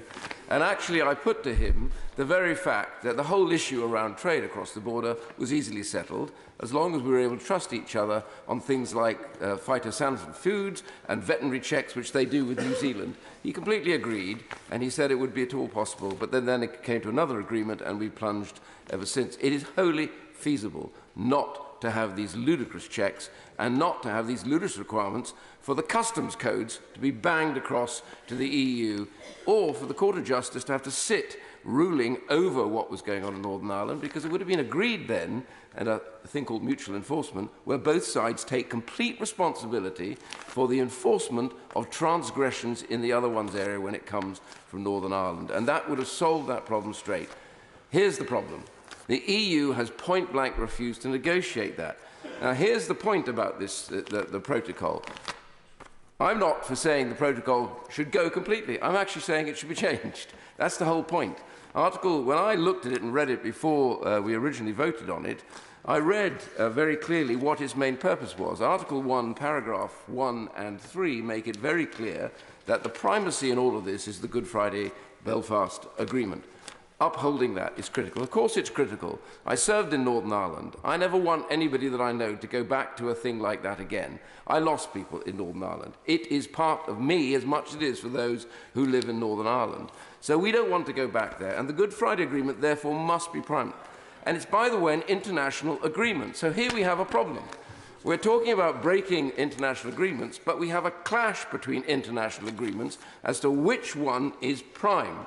And Article 1, paragraph 3 makes it very clear that the Good Friday, maintenance of that balance in the Good Friday Belfast Agreement is prime. So if that is the case, I don't believe, I'm not a lawyer, I accept that, badge of pride for me, I have to tell you, but I say to my right honourable friend, I'm sure there are others who would argue differently. But I say quite, of course, I always hear him argue and I love it. I must just say to him, absolute agreement, which is why I do not, and I think I've read the text of this, I don't think and believe this legitimately would break international law. And there's a good reason. If the Good Friday Belfast Agreement is so prime in the protocol, it was agreed from the word go that what affects that badly will actually make this thing fall. Then in the rest of the protocol, it's very important because the protocol was not seen, Mr. Deputy Speaker, as permanent. It never was. First of all, it was negotiated under Article 50, which meant that it cannot be permanent of its own right. One second. And the second thing is, inside the protocol, Articles 13.8 makes it very clear that it can all be changed in whole or in part. So what's the problem? It's not working. Change it. And it could have been changed ages ago. In fact, I did originally, back last year, ask for Article 16 to be triggered simply so we could start that process immediately. So the point I want to make here is that the Good Friday Belfast Agreement is critical. And so it was about safeguarding that first, and then there was no hard border, EU single market, and the UK's territorial integrity. Well, the last one, the EU's territorial integrity, has clearly been badly damaged in this, and we cannot have that reign any much further. It's quite clear that Northern Ireland is an important part of the United Kingdom, and therefore must be treated as an important part of the United Kingdom. As much as my constituency is, so should their constituents be as well. Right. So this is critical, and actually even in the protocol it specifies that that is one of the priorities. And so here we go again. Why would the EU not change the mandate? They set a narrow mandate which said they would only deal with issues that affected the running of the protocol. They did not allow their negotiator to have a mandate that would take and change 13.8 in whole or in part the protocol. So we are here today with this because we are only going to be able to force this to happen through this legislation. For those who say negotiate, negotiate, negotiate, negotiation is not an end in itself. It's got a purpose. which is at some point you have to leave the room because it no longer works, and until the other side makes a change, you can't simply go back. And I think this is the real problem that we face. The only time the EU will sit up and look at this is when they realise that the British government is determined to make this change come hell or high water. If the EU won't agree to the necessity for this, then we will have to make it. And it is reluctantly done by the government, I believe, reluctantly done. And I've listened carefully to what my right honourable and learned friend, the ex-Justice Secretary, has said about the efficacy of this in international law, and I know he will speak shortly and we'll want to hear what he has to say. But I have to say, quite simply, that the most important thing here is that the EU, and including Ireland, I might say, wakes up to what the challenge of this really is. This process of the border was weaponised during the course of the negotiations, wrongly and I think damagingly. And the reason why we ended up getting locked down in these original negotiations and ending in this position is because it was seen as a stick to beat the dog. The dog was Brexit Britain, and they were going to use it no matter what to make sure that it couldn't be clean. Well, it's time to recognise that has to stop. And so I support this bill tonight, not on technicalities, but on the reality that it has turned out, well, I will give way to him, yes. I'm quite surprised to see the honourable gentleman want to interfere further in Brexit, because is he not the honourable gentleman that told this House that this matter was debated and thrashed to death in October 2019? If there was anything else that needed debating about it, he'd love to know what it was. Well, when was the epiphany? That's why. I don't know if he did. I read the protocol. In it is clear that the protocol, if it does not work, will be changed in whole or in part. He should have read it. He would have understood why. You can't change it. That was the point. You can change it. That was the whole point about the protocol. So the protocol itself was always clear. It had the seeds of its own major change in it. I make no resolution on it. I absolutely was right to do so, and I would repeat that again. So whether or not he wants to hear what I have to say is another matter altogether. No, he's already intervened. He had his moment in the sun, and he lost it, so I'm going to move on. So the reality here is, I have to say to my honourable and right honourable friends, we are here because of the necessity of the way that the EU has behaved, and I have to say, the Irish government. There have been some good people. The President of Irish Taoiseach, I think, has been much more reasonable about this, but the Irish Foreign Secretary has celebrated quite recently the diversion of trade that was taking place, which contravenes Article 16 and makes it very clear that it had to be changed. Again, I read the treaty, which I don't think he did. So the point really is that I would say to my honourable and right honourable friends, we are here because we have to be here. I do not believe it breaks international law. It's a clash of international treaties. The most important international treaty is the Belfast Good Friday Agreement.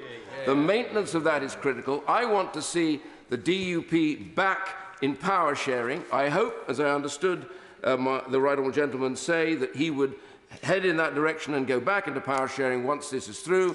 The Commons, I'll hold him to that, I hope. And I want to say to my honourable friends, let's get this done as quickly as possible, because only then will the EU realise that we mean business. Hear, hear. Claire Hanna.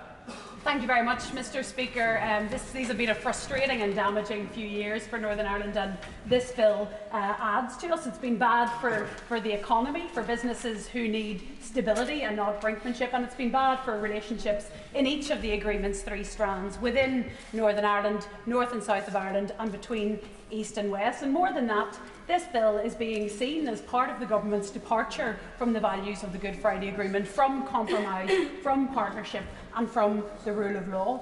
It's recycling the same distortions and half-truths that the people of Northern Ireland have been listening to for the last 6 or 7 years of the Brexit debate, and there is still a failure to reconcile the dilemmas that Brexit forces, the choices that the UK government have made with the reality of our geography, and there have been some truly mind-bending arguments put forth to justify this bill, that this bill is about consent and consensus, when in fact the majority majority of people in Northern Ireland have not consented to Brexit in any form, and while a majority of voters and MLAs reject this bill in the strongest possible terms. That it's about protecting the Good Friday Agreement, while the government across are in the middle of body slamming a cornerstone of that Good Friday Agreement, and by people who we all saw scuttling away from castle buildings when the Good Friday Agreement was being forged, and people we all saw screaming in the windows in the first few years while we tried to implement that agreement. We've heard tonight that it's about rights.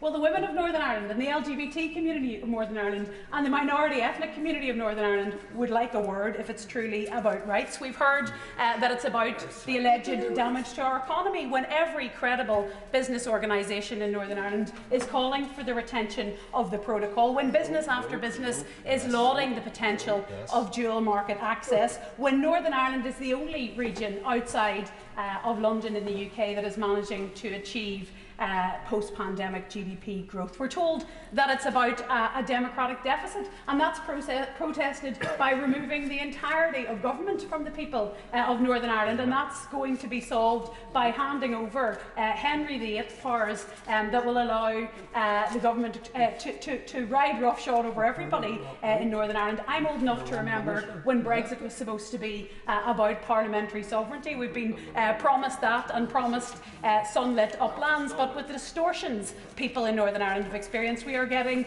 gaslit uplands in Northern Ireland. There has been a cynical campaign for years to distort the causes and effects of the protocol. I can understand entirely the hurt and the frustration of many ordinary unionists. They have been catastrophically misrepresented by the DUP in particular, and by the PM, who insisted that there would be no... You said all the words for 3 years, 4 years, 5 years here, and we ended up with the protocol. Yes. Some of us are here to try and address the mess that was created. You lost a third of your mess while you voted down every possible option that could have prevented the sea border. But unionism and others are wrong to think that the solution is breaking international law and walking away from partnership and compromise. And I hope also that they will understand, and I mean this in the best possible way, many of us, hundreds of thousands of us in Northern Ireland who don't identify as unionists, constitutionally compromise every single day. We live in a reality where the governance lines don't directly match up with our identity, and we do it because it suits the majority of people, and we do it because Northern Ireland isn't a place where hard, sharp lines of sovereignty work. It isn't a place where the winner can take all. It is a place where we survive in, as the member said, the shades of grey of governance. And I'm glad that some of the very plausible solutions, like SPS arrangements and veterinary deals, are being mentioned, because for some reason they have disappeared off the agenda. We're told, I would do anything for Northern Ireland, but I won't do that. I won't do that simple negotiated solution that could remove 70 and 80% of the checks. There's no doubt that the protocol can be smoothed and the operation can be improved. Everybody says that. Nobody, as I've said before, in Northern Ireland loves the protocol, but we know that the better options were voted down. But like everything that's worth doing in Northern Ireland, that will be achieved through partnership, through compromises, and not through unmeetable red lines that would remove the people of Northern Ireland from the single market, which was something that has no support. But instead of doing the hard work and levelling with the people of Northern Ireland, this government, to whom the DUP have shackled themselves, are choosing to distort and deflect. They're using this stab in the back narrative that this is all the fault of Remainers, of the EU, of the Irish, of those who aren't patriots. But we know it's about them, and the member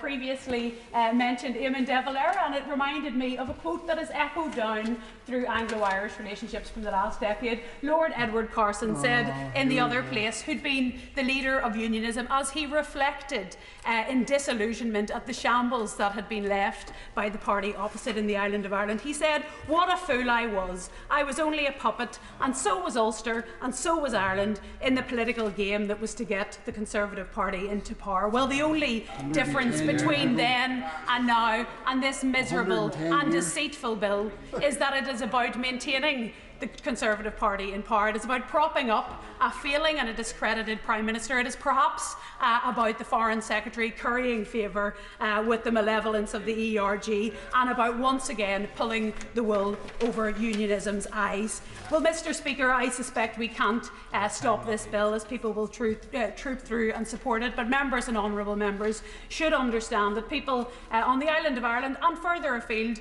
are observing this process. They are watching to see what this government is doing, and they are having to work through the implications of dealing with a government who are in a very bad place morally and who are in contravention of the culture of lawfulness that many of us have worked very, very hard to cultivate in Northern Ireland.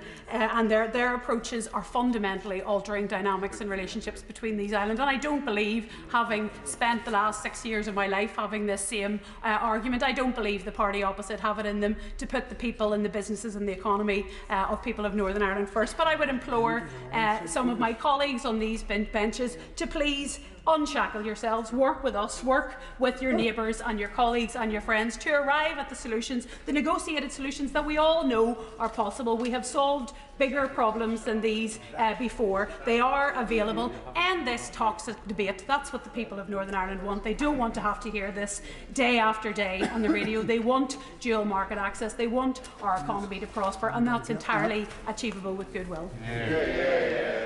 Order. In order to try and get everybody in as much as possible as we can, the time limit is being reduced forthwith to 6 minutes. David Jones. Thank you, Mr. Deputy Speaker. The status of Northern Ireland within the United Kingdom derives initially from the Act of Union of 1800, which provides in Article 6 that in matters of trade and treaties with foreign powers, the subjects of Ireland shall have the same privileges as British subjects. Now, the 1800 Act was augmented, as we know, by the Belfast Good Friday Agreement of 1998, which declares that it would be wrong to make any change in the status of Northern Ireland save with the consent of a majority of its people. Now, the Belfast Agreement, as honourable members have indicated today, is fundamental to the maintenance of peace in Northern Ireland. It operates to preserve the constitutional status of Northern Ireland, and the crucial importance of the agreement is in fact acknowledged in the Northern Ireland Protocol itself, which provides that the protocol is without prejudice to the provisions of the 1998 agreement in respect of the constitutional status of Northern Ireland and the principle of consent. The essential point, therefore, Mr. Deputy Speaker, is that the protocol, which is part of an international treaty, explicitly acknowledges the primacy of the Belfast Agreement, which is another international treaty. That agreement, however, has been undermined by the protocol. It's absolutely clear that the arrangements set up by the protocol are having a detrimental impact on life in Northern Ireland and on the privileges of its people. There are, as we've heard, burdensome checks on goods passing from Great Britain to Northern Ireland. They have, in fact, created a border in the Irish Sea between constituent parts of the United Kingdom, which cannot be acceptable. And as we heard from the Right Honourable Member for Lagan Valley, people in Northern Ireland are finding it difficult to secure many goods that they have traditionally been able to purchase, and there has been a diversion of trade away from mainland Great Britain and towards the European Union. And the disruption, of course, as we've heard, has impacted on the democratic institutions of Northern Ireland. The Assembly has not been reconstituted since the elections earlier this year, and the executive may remain suspended. This is a worrying and potentially dangerous state of affairs, especially, of course, given the sensitive political history of Northern Ireland. Now, both the United Kingdom and the European... Yes, I'll give way. Just given his concern for the Assembly in Northern Ireland, democracy in Northern Ireland, doesn't he think the protocol should be something that be decided by that very Assembly in Northern Ireland? Well, they will, of course, in due course, have the right to decide that, but that will, of course, be 4 years after the passage of time.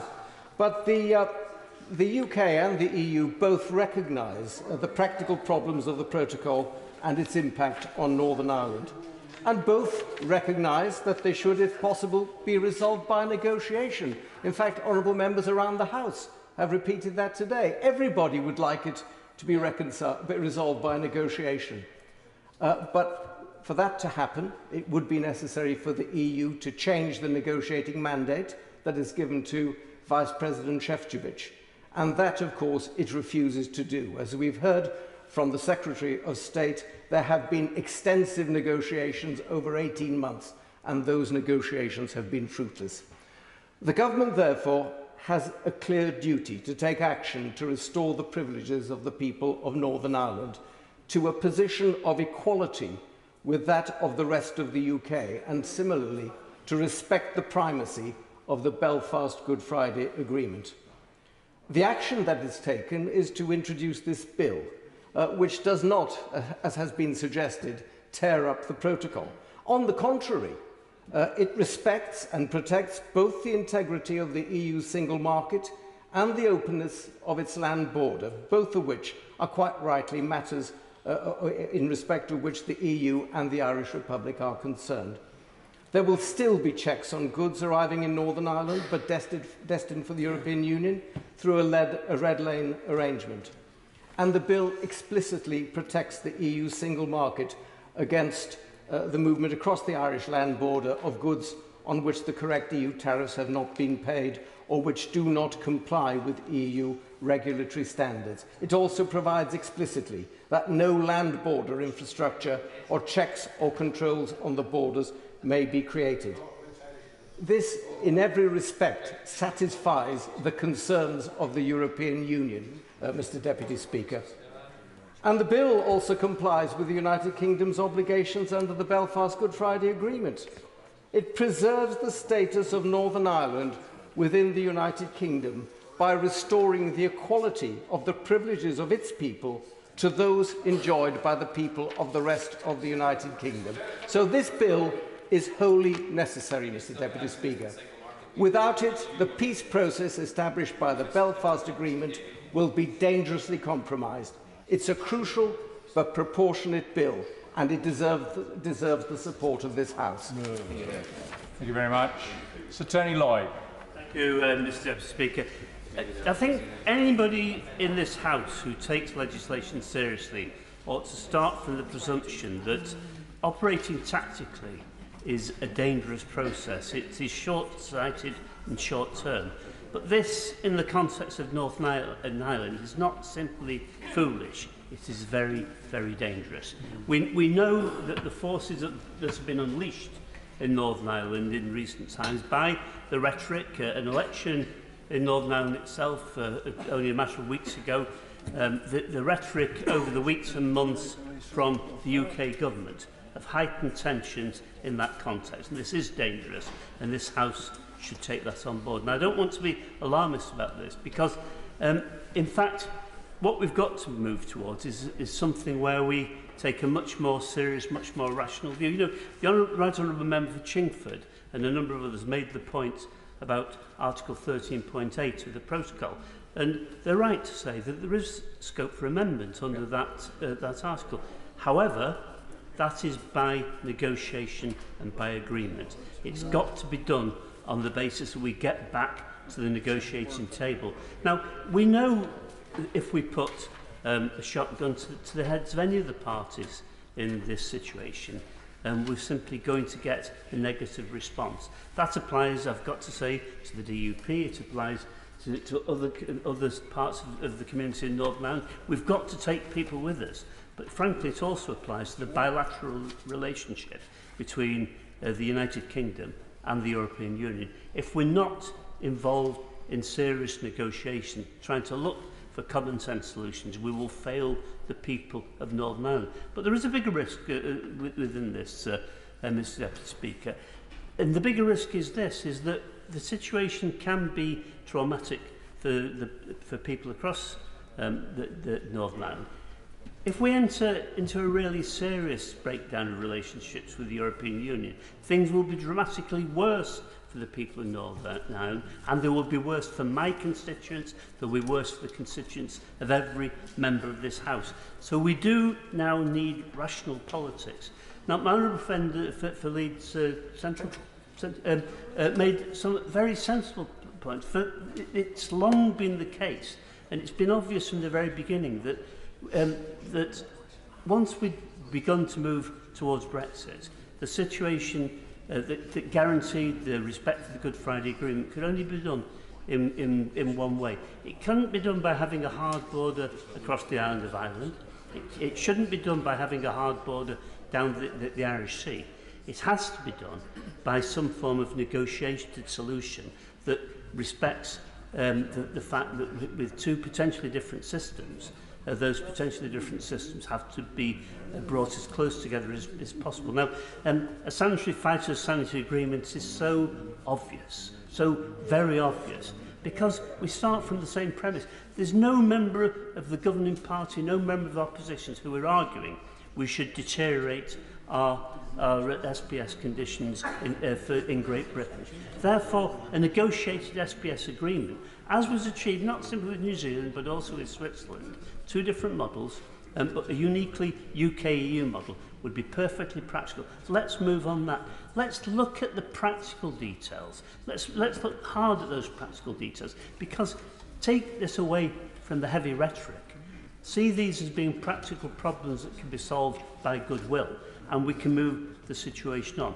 Now, Mr Deputy Speaker, I also have got to say, though, that there have been some very powerful voices, I've got to say, on the government benches about the legality of this bill, and that should worry honourable members across this chamber. It's not good enough to compare the Good Friday Agreement and the protocol as if somehow one has to go and the other not. We've got to maintain international law under all circumstances. We've got to do it, because when I stand up and say to people in other countries we have an expectation of those very high standards, I'm right to be able to say, because my country also respects those very high standards. That actually is true patriotism. Real patriotism comes from those measures there, not simply the jingoistic flag waving. So let's say that this really does matter, that we are a law-abiding country, because if we're not a law-abiding country, quite frankly, we'll let ourselves down, but we'll let the world down. Now, that's a really serious issue that we have to confront here tonight. And I would appeal to Right Honourable members opposite to take this very, very seriously. I would appeal to my friends in the DUP on the same basis, because it will affect the way that all of us, people in Northern Ireland, people in the rest of Great Britain, are viewed if we get this wrong. So there's some really difficult issues here. These can be solved, but they will not be solved, Mr Deputy Speaker, by this bill. Not even by amending this bill. What we need to do is get back to that negotiating table, get back with a sense of dealing with practical issues. That is a way forward. It's the sensible way forward. Sir Robert Buckland. Thank you, Mr Deputy Speaker. I have diligently sat throughout this entire debate, and I have to say that I think this House is soberly and carefully examining an issue that isn't just an issue of Brexit, it isn't just an issue of our relationship with the EU, it goes to the heart of the exceptional nature of Northern Ireland and its position within our great United Kingdom. It's exceptional. That was the arrangement that was reached a century ago, whether we like it or not. And it is the consequences of that exceptional position that Northern Ireland is in that has made this particular issue so vexed and so complicated.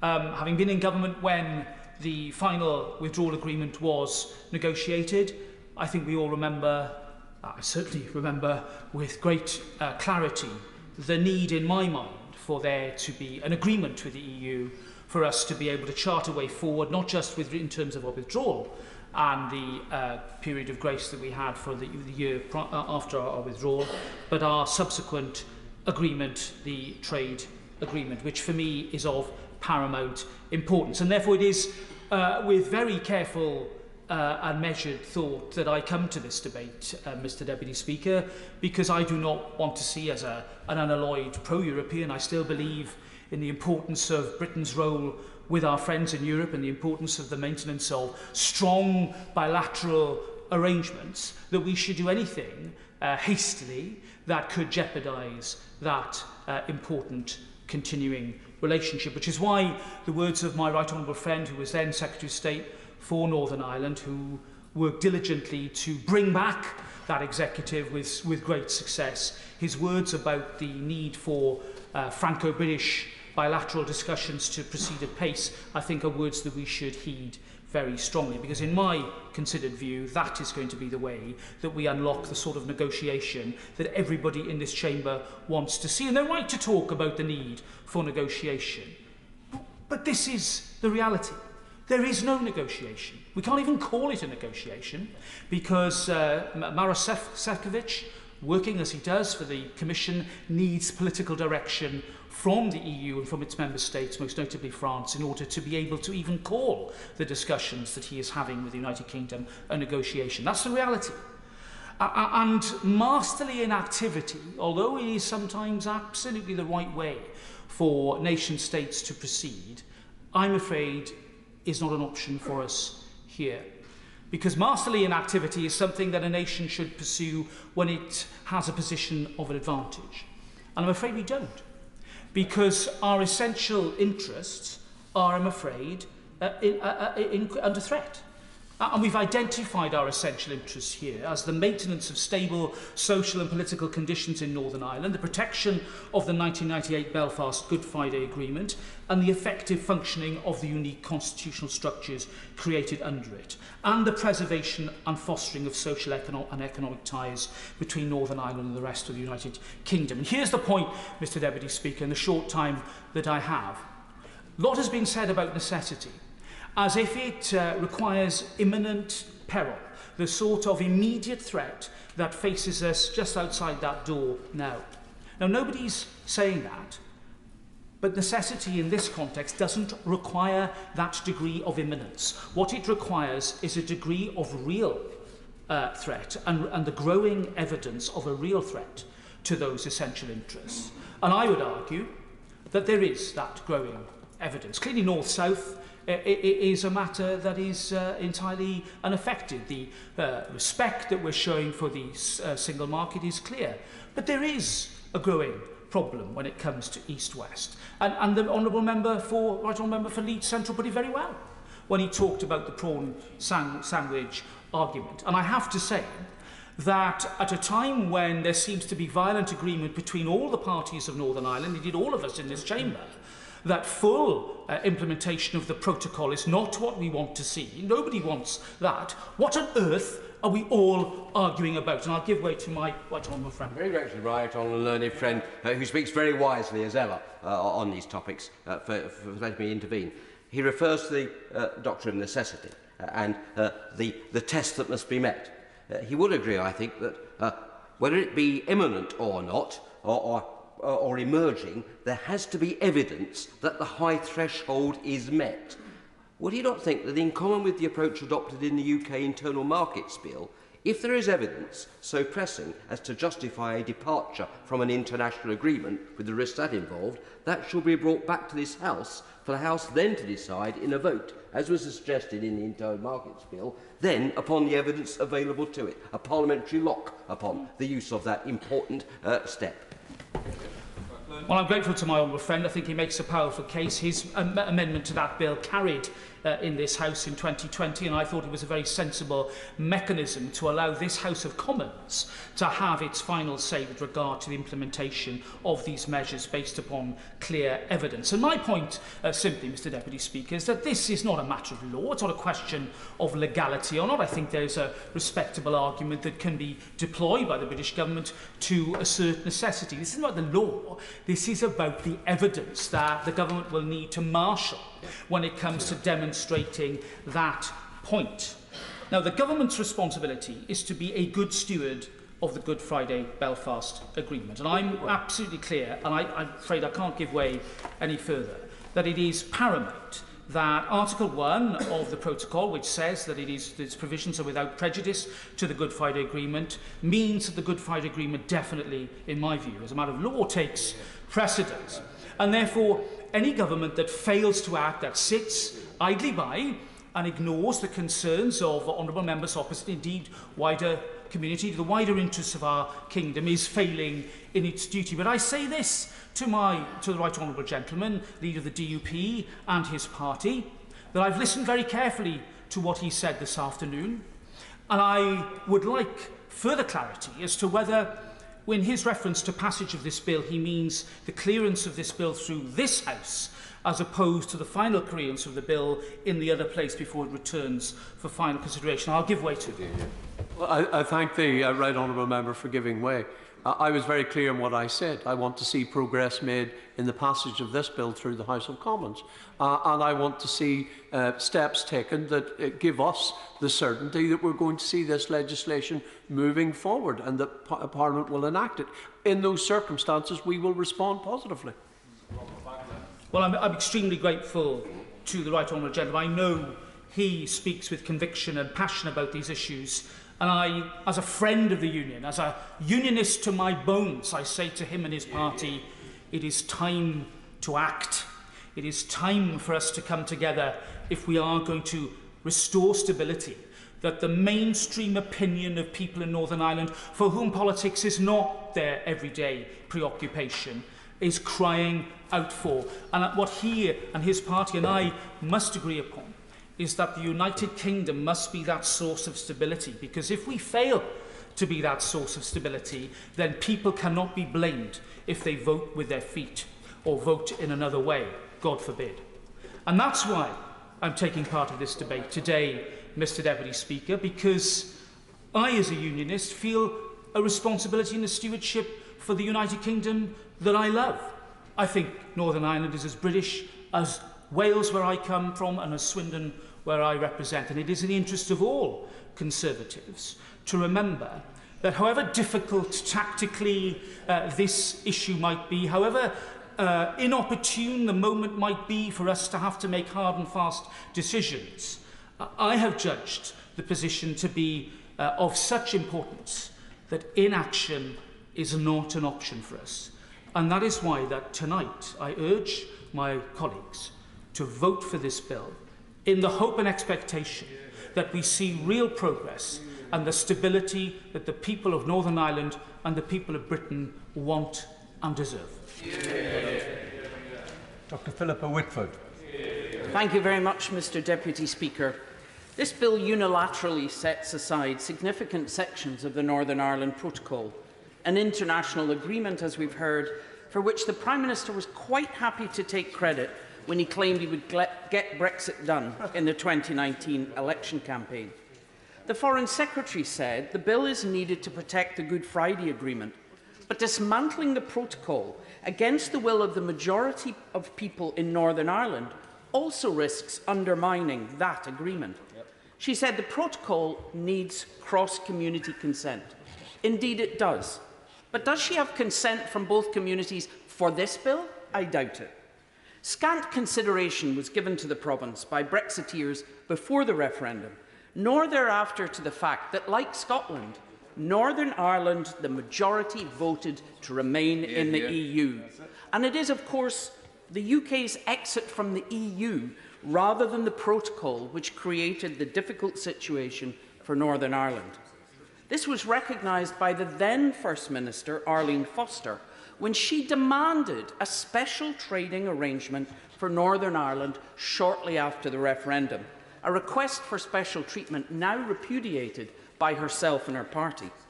As my colleague, the member for Gordon, has already highlighted, there were only three choices: a border on the island of Ireland, close alignment between UK and EU standards to reduce checks, including a veterinary agreement, or checks carried out at Northern Ireland ports.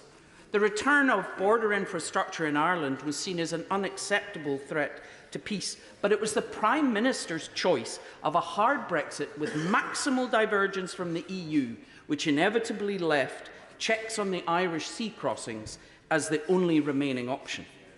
The issues posed by an Irish sea border were clearly highlighted in the government's own impact assessment, which undermines the claim of sudden necessity and means the Prime Minister's claim in December 2019 that there would be no question of there being checks on goods going NI to GB or GB to NI was disingenuous, to say the least. The UK government states there's no need for checks, as current UK regulations are close to those of the EU. Indeed, they are, but they're proposing a bonfire of EU regulations and already negotiating trade deals which would allow lowered standard foods and goods to be imported into the UK. The Prime Minister cites economic failure and the outcome of the recent elections as justification for tearing up the agreement, despite a clear majority of Assembly members supporting the protocol in principle, and recent economic data showing Northern Ireland outperforming Great Britain. Business surveys by the Northern Ireland Chamber of Commerce show that 2/3 of local businesses have now adapted to the protocol, and 70% claim that they see advantages in their dual position, something the rest of us in the UK have lost. I will. The Honourable Lady is quite right to say that there is an advantage to business and to the economy of Northern Ireland. And interestingly, last week the Secretary of State for Northern Ireland couldn't tell me that they'd done any economic analysis whatsoever. But when we think of the Minister for Brexit advantages, who said that if they were to introduce a border for imports in the United Kingdom, be an act of self-harm. If that happens, or if that were to happen, it would make it even more obvious that the Northern Ireland Protocol was an economic advantage to Northern Ireland, as they wouldn't be doubly hampered, first by this and then by the second completion of Brexit borders. I thank my honourable friend for his intervention. I mean, it's still the case that there's no question there are issues, particularly with the implementation of the protocol. 29% of businesses are still experiencing some difficulties, although those facing serious problems have dropped from 15% to 8% since last year. This improvement over time suggests that some of last year's problems could have been avoided if businesses hadn't only been given a matter of weeks to get ready for last January. But supply chains from GB producers and manufacturers would certainly benefit from technical improvements, particularly to reduce the burden on goods that are purely for sale in Northern Ireland. I think all of us can recognise that. But while the EU proposed mitigations last October, including an express lane for exactly these kind of goods, the UK government hasn't engaged in any discussion since February. So talking about 18 months of solid negotiation is nonsense. And despite the remaining challenges, Northern Ireland business leaders are clear. They seek improvements, but they do not want the protocol removed. The loss of trust in this UK government to honour their commitments is already holding back participation in Horizon Europe, to the detriment of research teams across the UK, especially in Scotland, where they had disproportionate success rate in landing EU funding. Disapplying almost half the protocol undermines a key part of the withdrawal agreement and runs the risk, as others have said, of provoking a trade war with the EU, further exacerbating the cost of living crisis.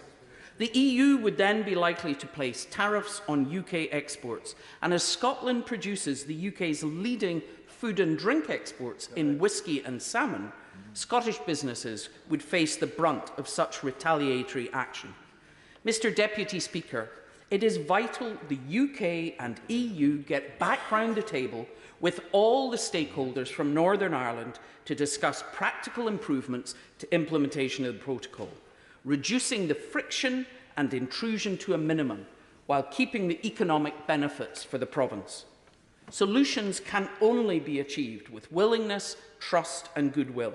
But sadly, these are now in very short supply and unlikely to be improved by the Prime Minister's plan to wreck an international agreement he signed less than 3 years ago. Sir William Cash. Mr. Deputy Speaker, this bill stands behind the Union, and the Union itself is dependent upon the sovereignty of the United Kingdom Parliament. These are fundamental constitutional issues upon which this bill rightly insists. The European Union has been intransigent about this protocol. This undermines the Good Friday Agreement. Furthermore, their intransigence is motivated by considerations which are completely contrary to our right as a third country and they refuse to change their mandate. They have no right to insist that in relation to a third country such as the United Kingdom, that they should exercise European jurisdiction through the European Court over Northern Ireland now that we have left the European Union. The European Union would no more allow any part of the national territory of any one of its member states to be governed by other countries who are not members of the European Union than, for example, the United States itself would allow Texas to be partially governed by Mexico, or for Canada to exercise legislative control over parts of the United States. It is simply inconceivable. Turning to the question of our parliamentary sovereignty, Section 38 of the Withdrawal Agreement Act 2020, and in particular Section 38(2)(b), which expressly provides that we can override direct effect and direct applicability, notwithstanding European law in relation to Northern Ireland, enables us to take the necessary constitutional steps to dispose of parts of the protocol in our national interest, and in doing so enables us to save the Good Friday Agreement. In respect of the democratic deficit, on which I had an exchange with the leader of the DUP, which the European Scrutiny Committee referred to in its report in March, we reveal that the European legislation in respect of Northern Ireland, since we left the European Union, has now turning into a motorway. This bill will enable us to prevent this happening in the interest of the people of Northern Ireland and the United Kingdom as a whole. One example of EU law that is on its way to being imposed on Northern Ireland came to my European Scrutiny Committee only last week. There is a whole stack of these which are now piling up. This is only one of a continuous stream of regulations and is known as the Construction Products Regulation. This will become the law of Northern Ireland. It consists of 120 pages with 7 annexes. This has to stop, and so does the peril of the democratic deficit that goes with it. It must be borne in mind that at least that such legislation, and there are at least 40 of them in the pipeline, is made by a majority vote of all the 27 countries in the European Union, made in the Council of Ministers of the EU, is made behind closed doors and without even a transcript. This is how the United Kingdom was subjugated by the EU since 1972. As to international law, there are numerous precedents where our preeminent judges, such as Lord Denning and Lord Diplock, have been completely clear that international treaties are subject to parliamentary supremacy, and similar principles were enunciated by the judges in the recent unanimous decision in the case of Miller. The principles that underlie this bill are sovereignty, our national interest, and the need to protect Northern Ireland as part of the Union, not only that, but also, in particular, the Good Friday Agreement. That is why this bill is so necessary. We have been prepared to negotiate over the past 2 years and more, but our attempts have been rebutted by intransigence and by the refusal by the EU to renegotiate their mandate. We had to draw the line. Ultimately, this has become a matter of necessity, consistent with international law itself, and indeed, Mr. de Valera himself in 1937 repudiated the Anglo-Irish Treaty of 1921 in fundamental respects when setting up the Constitution of the Republic in their own national interest. We want good working relations with the Republic and the European Union, but not at their price. It is well reported that one of the key EU negotiators indicated at the outset of the negotiations on these matters that the price of Brexit would be Northern Ireland. Mr. Deputy Speaker, this will not be the case, and this bill will ensure it doesn't happen. Stella Creasy. Thank you, Mr Deputy Speaker. It's a pleasure to follow the member for Stone because he brings to mind the importance of the warning that George Orwell gave us not to confuse nationalism with patriotism, which I think in this debate is something we all need to depend on. Indeed, George Orwell said, "One prod to the nerve of nationalism and the intellectual decencies can vanish. The past can be altered and the plainest of facts can be denied." So let me in my time try to do justice to what Orwell warned us about. This is a situation that has been caused by Brexit, because it was Brexit that led us to need to negotiate the Northern Ireland Protocol. If we don't acknowledge that, we can't start dealing with the problems that we have created ourselves. And I say ourselves because this government knew in advance the problems that were going to arise in the situation. When the Prime Minister stood on the 19th of October 29 and told us that this deal would heal the country, he wasn't being truthful about the consequences that they themselves predicted. And the question before us now is, will this legislation make finding a solution to these problems easier, or indeed will it inflame further an already delicate and difficult situation? We know that the government needs the bogeyman of Europe to distract people in this country from its domestic woes, but the people of Northern Ireland deserve better from all of us. Because if this government really was doing its job, it would centre the people of Northern Ireland in this conversation.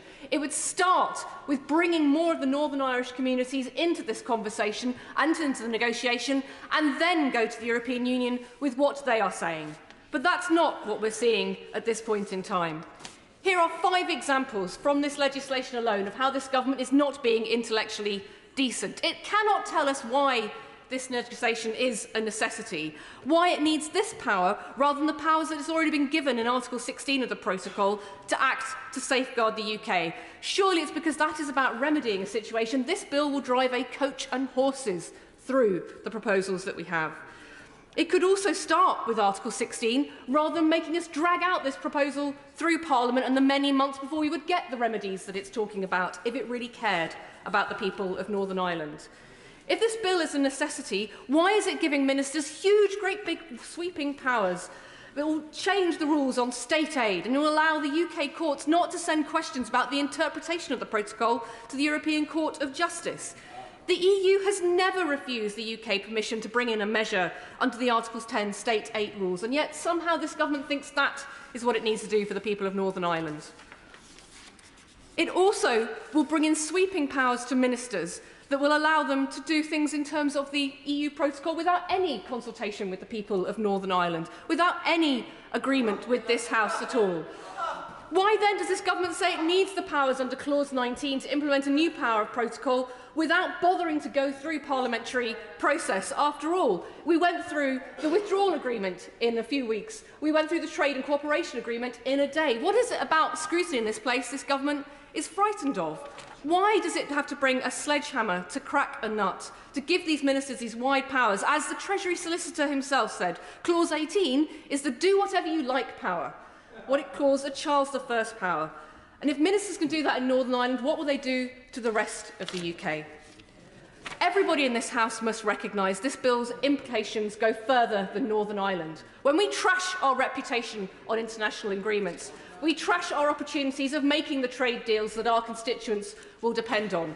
We risk the spectre of a trade war when this country is already dealing with the consequences of the increase in the cost of living directly caused by Brexit, the direct impact this is having on food prices in our country, let alone the message that we send to President Putin when we try to stand up to him in one place but in another say that international rules of law don't matter. The people of Northern Ireland are being let down by this legislation. The people in every constituency in this country are being let down by this legislation. The failure to find a solution that puts the people of Northern Ireland front and centre at negotiating a solution for their future lets down everybody in this chamber. We can and we should do better.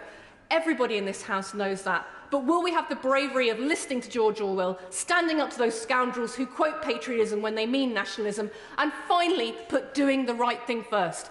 I fear not in this place, but I have hopes for the other place. What I certainly know is that many of us will not stop standing with the people of Northern Ireland, with the people in our communities who will be affected by this legislation and by the implications.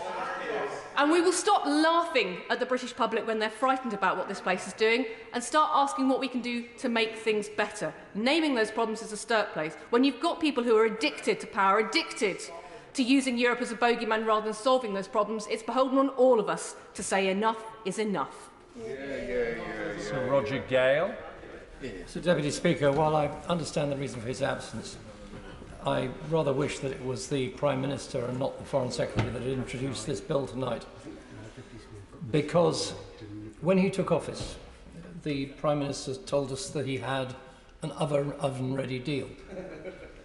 And he also said, I believe I'm right in saying, over my dead body, will there be a border down the Irish Sea? The withdrawal agreement and the protocol were freely entered into. The Prime Minister and David, now Lord Frost, brought that document back in triumph and campaigned upon it in the 2019 election campaign. It subsequently went through this House with a large majority. I know that only too well, Mr. Deputy Speaker, because I was sitting in the chair that you're sitting in now when I announced the result of that vote. But they were warned that this deal was flawed. My right honourable friend, the member for Lagan Valley, and others, pointed out before it went through this House what was wrong with it, indicated the dangers of the border down the Irish Sea, and they were not heeded. And that is why we're here tonight.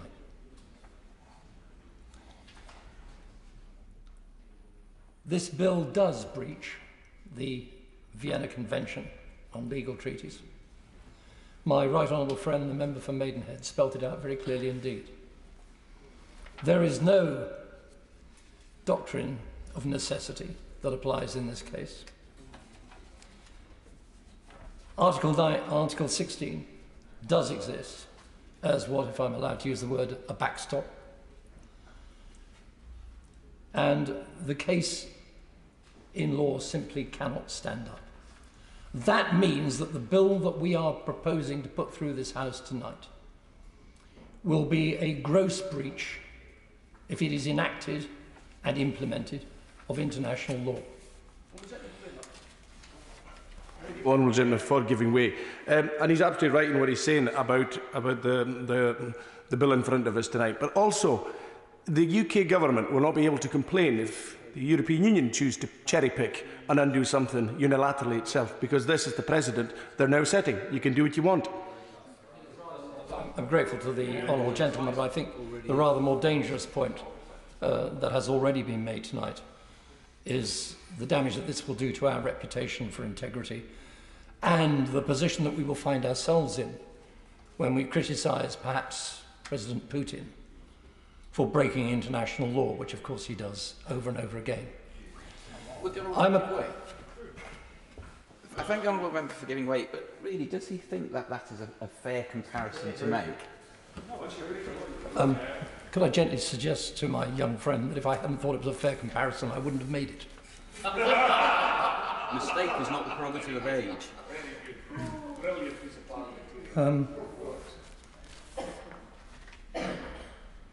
I feel very strongly indeed that we are going down an extremely dangerous path. I believe passionately in the Belfast Agreement and the Good Friday Agreement, it's more colloquially known.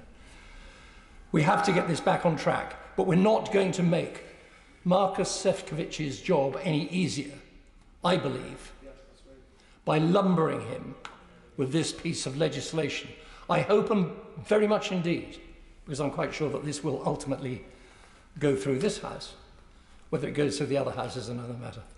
But I hope very much indeed that before this becomes law, an agreement will be reached. The agreement has got to be reached by negotiation. That really is the only way forward. The proposals within some of the legislation, the red route, the green route, are sound and can be implemented, and there's every indication that the European Union is willing to accept not all, but at least part of those kinds of proposals. And I believe that that is the way forward. I don't believe that the bill is the way forward. That is why, sadly, I shall not be supporting it tonight. Sammy Wilson. Thank you, Mr. Deputy Speaker.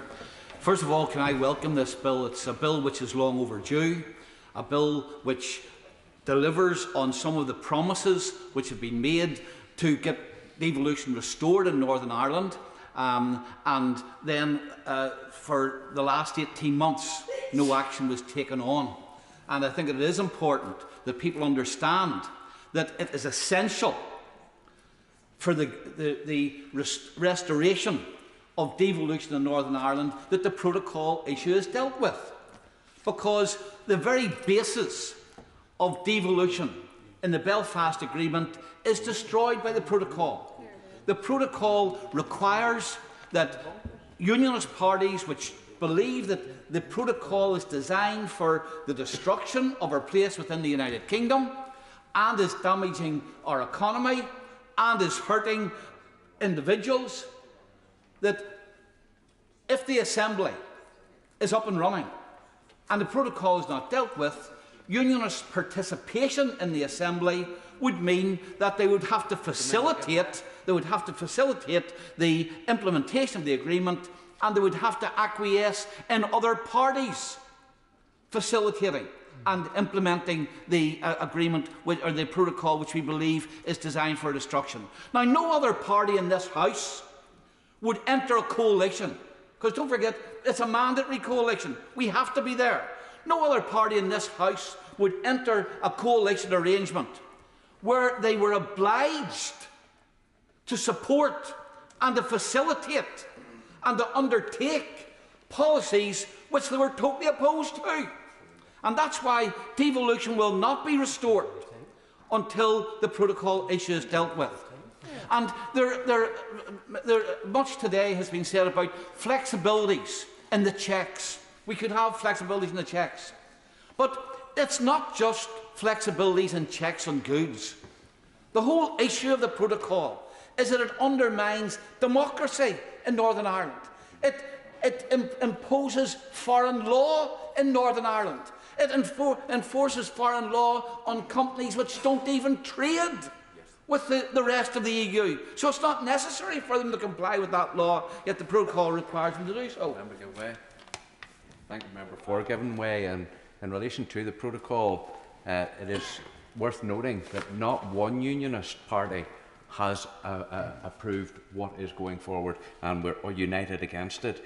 But what it has created is a virtual economic united Ireland, and the EU have been party to actually driving that forward with the Republic of Ireland in the negotiations that they have been involved in, and that has created a major problem. There's not one constituency in this Parliament that is not affected by people who are finding it difficult to supply goods to businesses in Northern Ireland.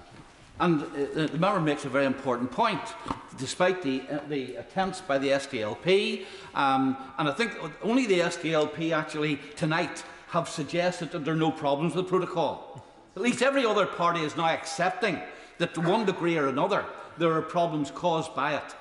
And of course that's one of the issues which we have faced in these negotiations. The Irish government have patronisingly come to Northern Ireland in the form of the Foreign Minister and told us, you don't really know what you're talking about. There isn't a problem. And of course that is fed through to the EU negotiators. And that's one of the reasons why it is important that we have this bill. Because despite what has been said, and I've listened to the members of the Labour Party here tonight saying, what about Article 16? The first people to squeal if Article 16 had been invoked by the government would have been the Labour Party. And as for the member for Walthamstow talking about consult the people of Northern Ireland, she didn't consult too much or care too much about consultation when it came to abortion. And of course now she's wanting to appeal to the toffs down the other end a member of the Labour Party hoping that the toffs down in the other end of this building will save this, will defeat this bill. You know, no, I'm not giving way in the matter.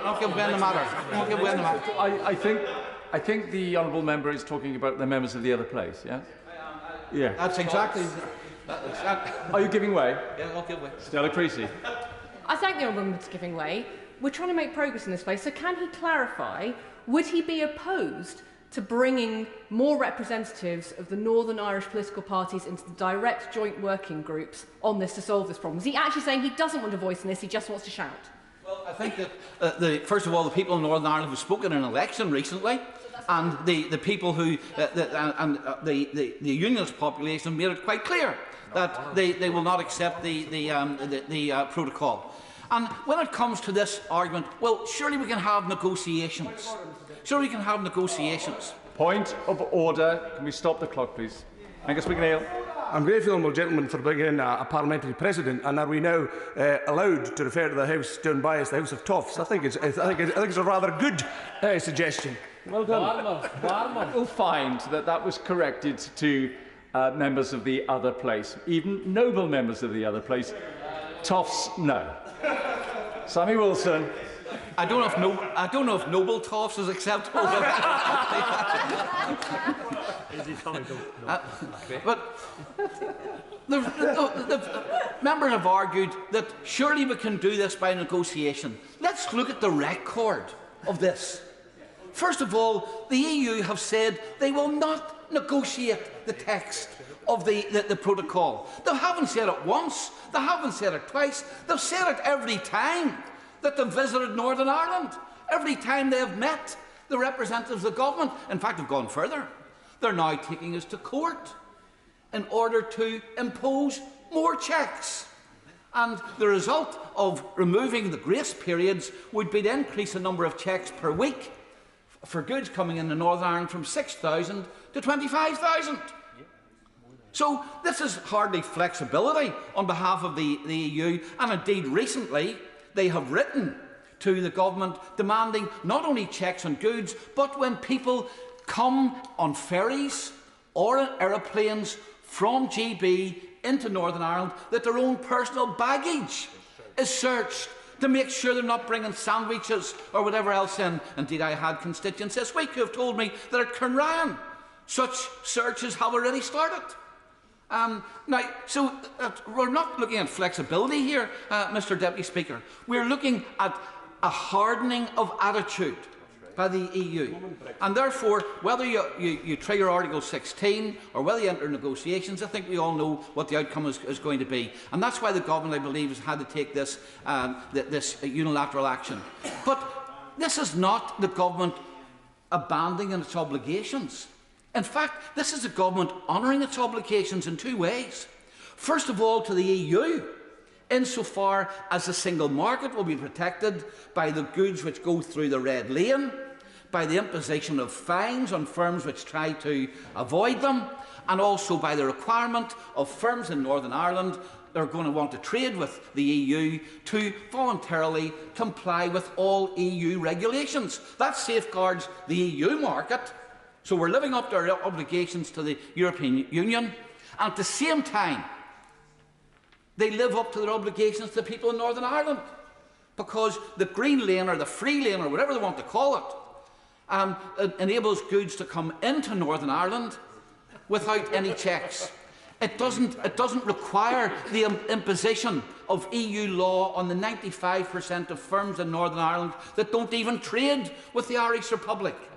And of course, it ensures that when you're making judgments about whether the law has been broken, it's made by courts in the United Kingdom, albeit with reference to the decisions made in the European Court. So I think that this bill, if one looks at it objectively, rather than through the eyes of people who long that we should have remained and want to still act almost as agents of the EU in this House, if you look at it objectively, this bill will help to restore devolution. It will ensure the integrity of the United Kingdom, and it will also protect the European single market. Craig McKinley. I think all in this House this evening should remember what this is all about. This is about protecting the Good Friday Agreement of 1998. Nothing more, nothing less. I was just a mere lad, born in 1966, living through those times on this side of the pond. And to have peace on that island after so long was a prize worth having by all. And I do quote some of what the Right Honourable Member for Lagan Valley said. And this is about the situation that Northern Ireland finds itself in, of having regulation without representation at all. Now, what we're forgetting is the Northern Ireland Protocol has many provisions within Article 1. I assume you have articles and provisions based on importance that they are.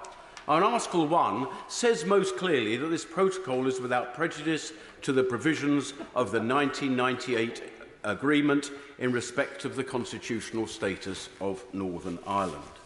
Further, then in Article 13.8, it couldn't be more clear that any subsequent agreement between the Union, EU and the United Kingdom shall indicate the parts of this protocol which it supersedes.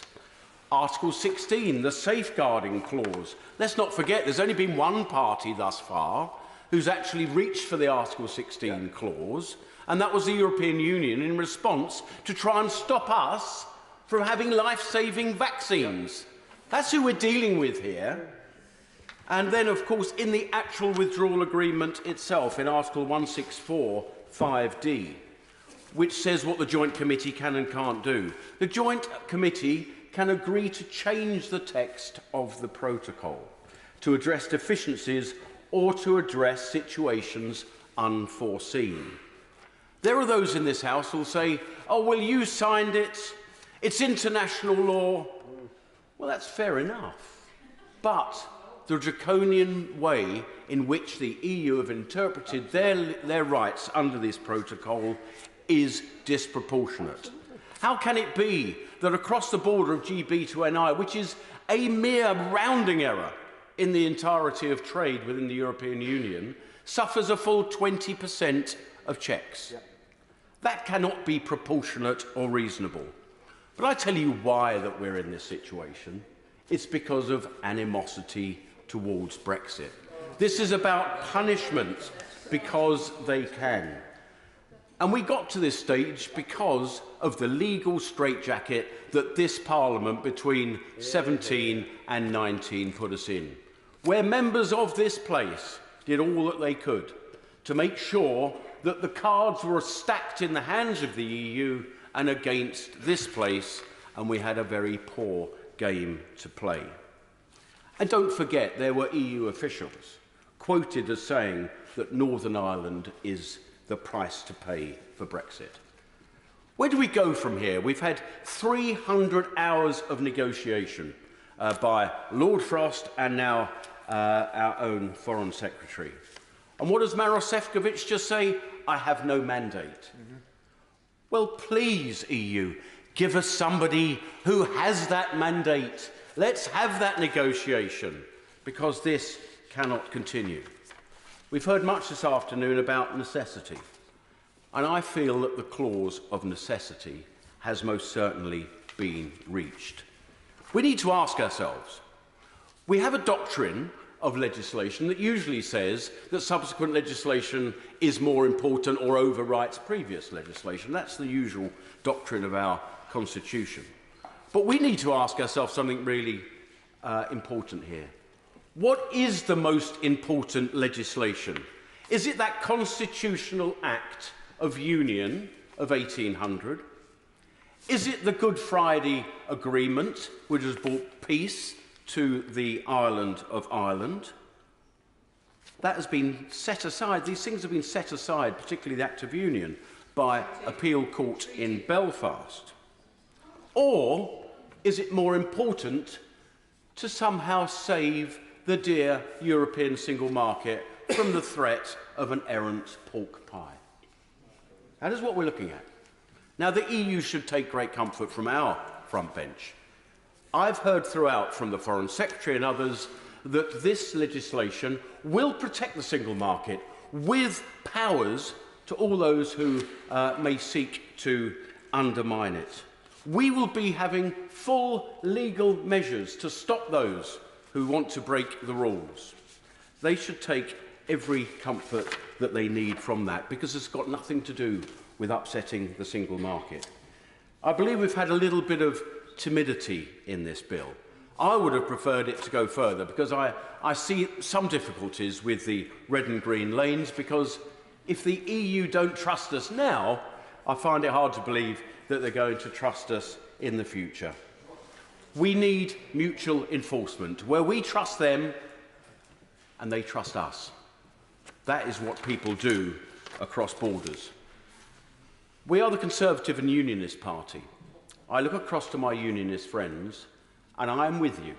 I will fight for this union and this bill will help. Hear, hear. Leila Moran. Mr Deputy Speaker, I have to say there have been elements of this debate that feel a bit like a bad sequel. We thought that the Brexit debates were behind us, but instead what we're seeing is a government intent on reopening old wounds to save their own political skin, rather than looking forward at the issues that are facing the country now and solving them, because people are in crisis. Here, now, the cost of living crisis is real. And what is the government's response, rather than spending time focused on that, is to renege on an international agreement that risks plunging us into a trade war with our biggest trading partner. As a result, the bill would only increase blocks and barriers on imports and exports, and that in turn will cause prices to rise even further. For farmers, for fishermen and for families up and down the country, that is the last thing that they want. And those businesses in Northern Ireland don't want it either. The UK Trade and Business Commission, of which I'm a member, has taken evidence from people and businesses in Northern Ireland for the last year. One leading service provider told us that unfettered access to both the UK and the EU single market has benefited the Northern Irish economy. Another witness told us that support for the protocol is growing in Northern Ireland precisely because it protects the Good Friday Agreement and brings economic opportunities. And it's for this reason that the majority of MLAs support the protocol. But that said, no one is suggesting that there aren't issues. We knew we would have to go into further negotiations. And what do you ask? Well, let's start with an SBS agreement. But doing that's going to be difficult. And how do you do that without basic trust between both sides? And I ask the Minister, how does doing this, how does breaking international law increase trust between negotiating partners? It doesn't. And we knew this was going to happen because the Treasury highlighted that there was an impact in its impact assessment in 2019, what the protocol would do. It said it would be disruptive, particularly to Northern Ireland businesses. It's extraordinary that the government only now seems to care about cross-community consent, because most people in Northern Ireland voted against Brexit, and even more voted against this hard Brexit chosen by this government, and yet the government went ahead anyway. And to the DUP, to be fair, they voted against the withdrawal agreement. They were clear before the Prime Minister signed it that that protocol did not have cross-party consent. So what has actually materially changed since then? The Prime Minister's position. And so what does he do? He breaks the law. Again. Because, Mr. Deputy Speaker, this is an egregious breach of international law. Article 25 of the International Law Commission's text on internationally wrongful acts of state allow a breach of international obligations only when this is the only way for a state to safeguard an essential interest against a grave and imminent peril. And others have already made speeches about why this is not the only way. Furthermore, it states that necessity may not be invoked when the state has contributed to the situation of necessity. Now, Mr. Deputy Speaker, how can anyone claim that we didn't know? The government signed it. It was debated to death in this place all through the Brexit years. To suggest that this is new information is doublespeak. It's straight out of Orwell's 84. And moreover, the despots across the world are going to be delighted. How on earth can we hold others to account when we are tying ourselves up in knots, trying to find loopholes to get out of the agreements that we signed? This is how banana republics act, not Great Britain. The world looks to us. Can they trust us, they ask, when they want to make trade agreements with us? And it is that trust that is being eroded today in this bill. But it's being noticed on the ground, and it would be remiss of me to not mention my honourable and gallant friend, the member for Tiverton and Honiton, joined our benches today. And I am sure, like many across this House, particularly on the other side, were there knocking on doors, and this came up.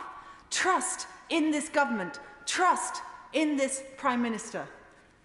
This government breaking international law is par for the course. So this bill is disgraceful. Disgraceful as a course of action, and I and the Liberal Democrats will be voting against it, because we are a party of law and order. We believe in the international rules-based order. The government should withdraw this legislation, get on with tackling the cost of living emergency, and get on with safeguarding the interests of the whole of our nation. Aaron Bell. Thank you, Mr. Deputy Speaker. Could I begin with, just as the Foreign Secretary did with the Good Friday Agreement, I think it's common cause across the House that that is the sacrosanct treaty that we really must uphold in this place. And obviously where there are competing treaties, there have to be mechanisms to decide between them, as colleagues on the benches opposite, the DUP benches opposite, said earlier. And as the Foreign Secretary said in her piece in the Financial Times yesterday, the protocol was not set in stone forevermore on signing. It explicitly acknowledges the need for possible new arrangements in accordance with the Good Friday Agreement. And as she said, our first preference is to renegotiate the text with the EU. We've been working at that for a year and a half. We haven't been able to do that. The EU have not been engaging, as recently as this weekend, she said. And if I could quote another piece written by my colleague, the Right Honourable Member for Bromley and Chislehurst, he said, "A good deal of the blame lies with the needlessly rigid and inflexible approach adopted on the EU side."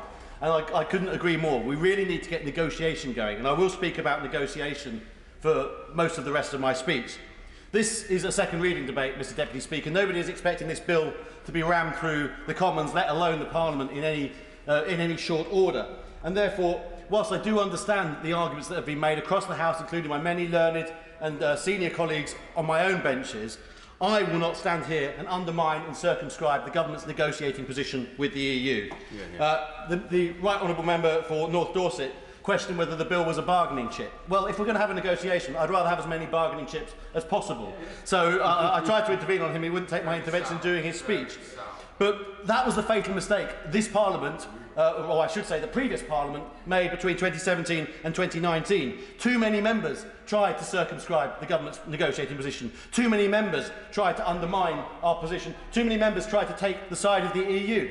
To pose as the leader of the opposition and the former leader of the opposition, the member for Islington North, did, with the EU negotiating team, undermining what this government was trying to do. I will take his intervention. That's a question about members of this House. Does either believe in parliamentary sovereignty or not? Because if he does, then the members have every electoral right to do so. I completely agree with parliamentary sovereignty, and I also believe that no parliament can bind its successor. And I'm much pleased that we have a much more reasonable parliament on these matters from the results of the general election of 2019 than we had previously. And we also, I might add, have a much more reasonable speaker on these matters. The previous speaker completely undermined what the government was trying to do in that parliament. So negotiation is about achieving a win-win, but you don't do that by undermining your own position. And I agree with my honourable friend from North Thanet. I'm not going to take a job, Mr. Gullis. Thank you very much. No, I agree with my honourable friend from North Thanet first that the Northern Ireland Protocol was flawed, but it was because of the antics of the previous Parliament that it was flawed. It was the antics of that Parliament, as my friend from South Thanet said in his speech a few moments ago. That is what created the unsatisfactory need for the protocol in the first place. And in reality, we need to go right back to the start of the negotiations. And I have a huge amount of time for my right honourable friend, the member for Maidenhead, the former Prime Minister.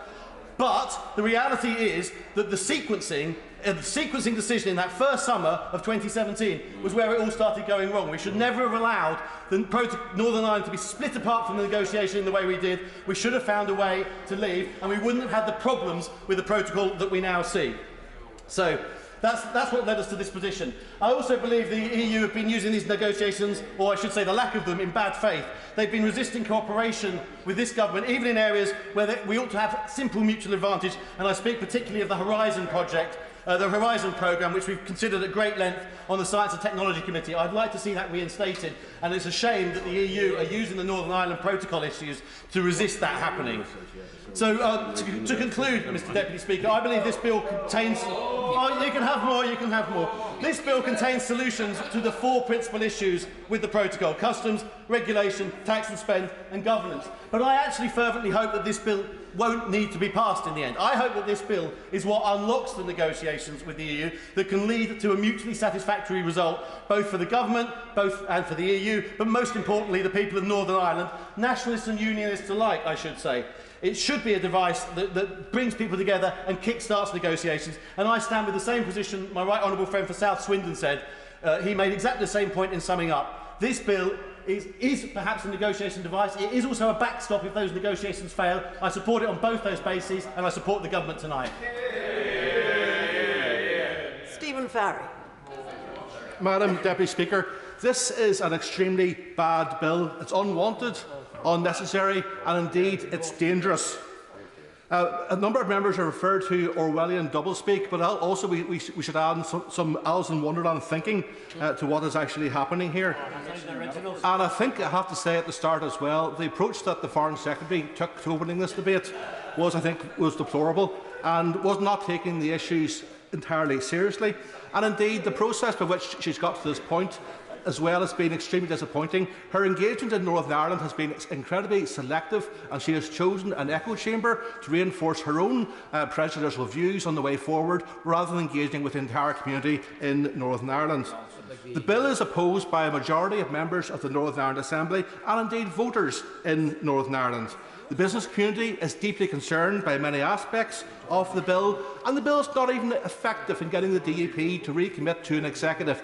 Some members have been lauding the words coming from the leader of the DUP today, but listening to it carefully, and you read it in Hansard, it's full of ifs, buts and maybes, and it does not commit to returning to the executive any time in the near future, if you read those words very, very carefully. And I hear from the backbenches such a cynic, rather than actually anyone trying to refute what I'm saying, which tells its own story itself. Now, the protocol is a consequence of this government's decision in relation to Brexit, particularly the decision to go for a hard Brexit.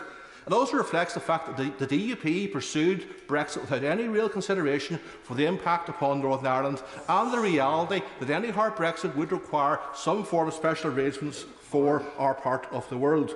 A hard Brexit does pose some very particular challenges to the whole notion of a shared and interdependent Northern Ireland.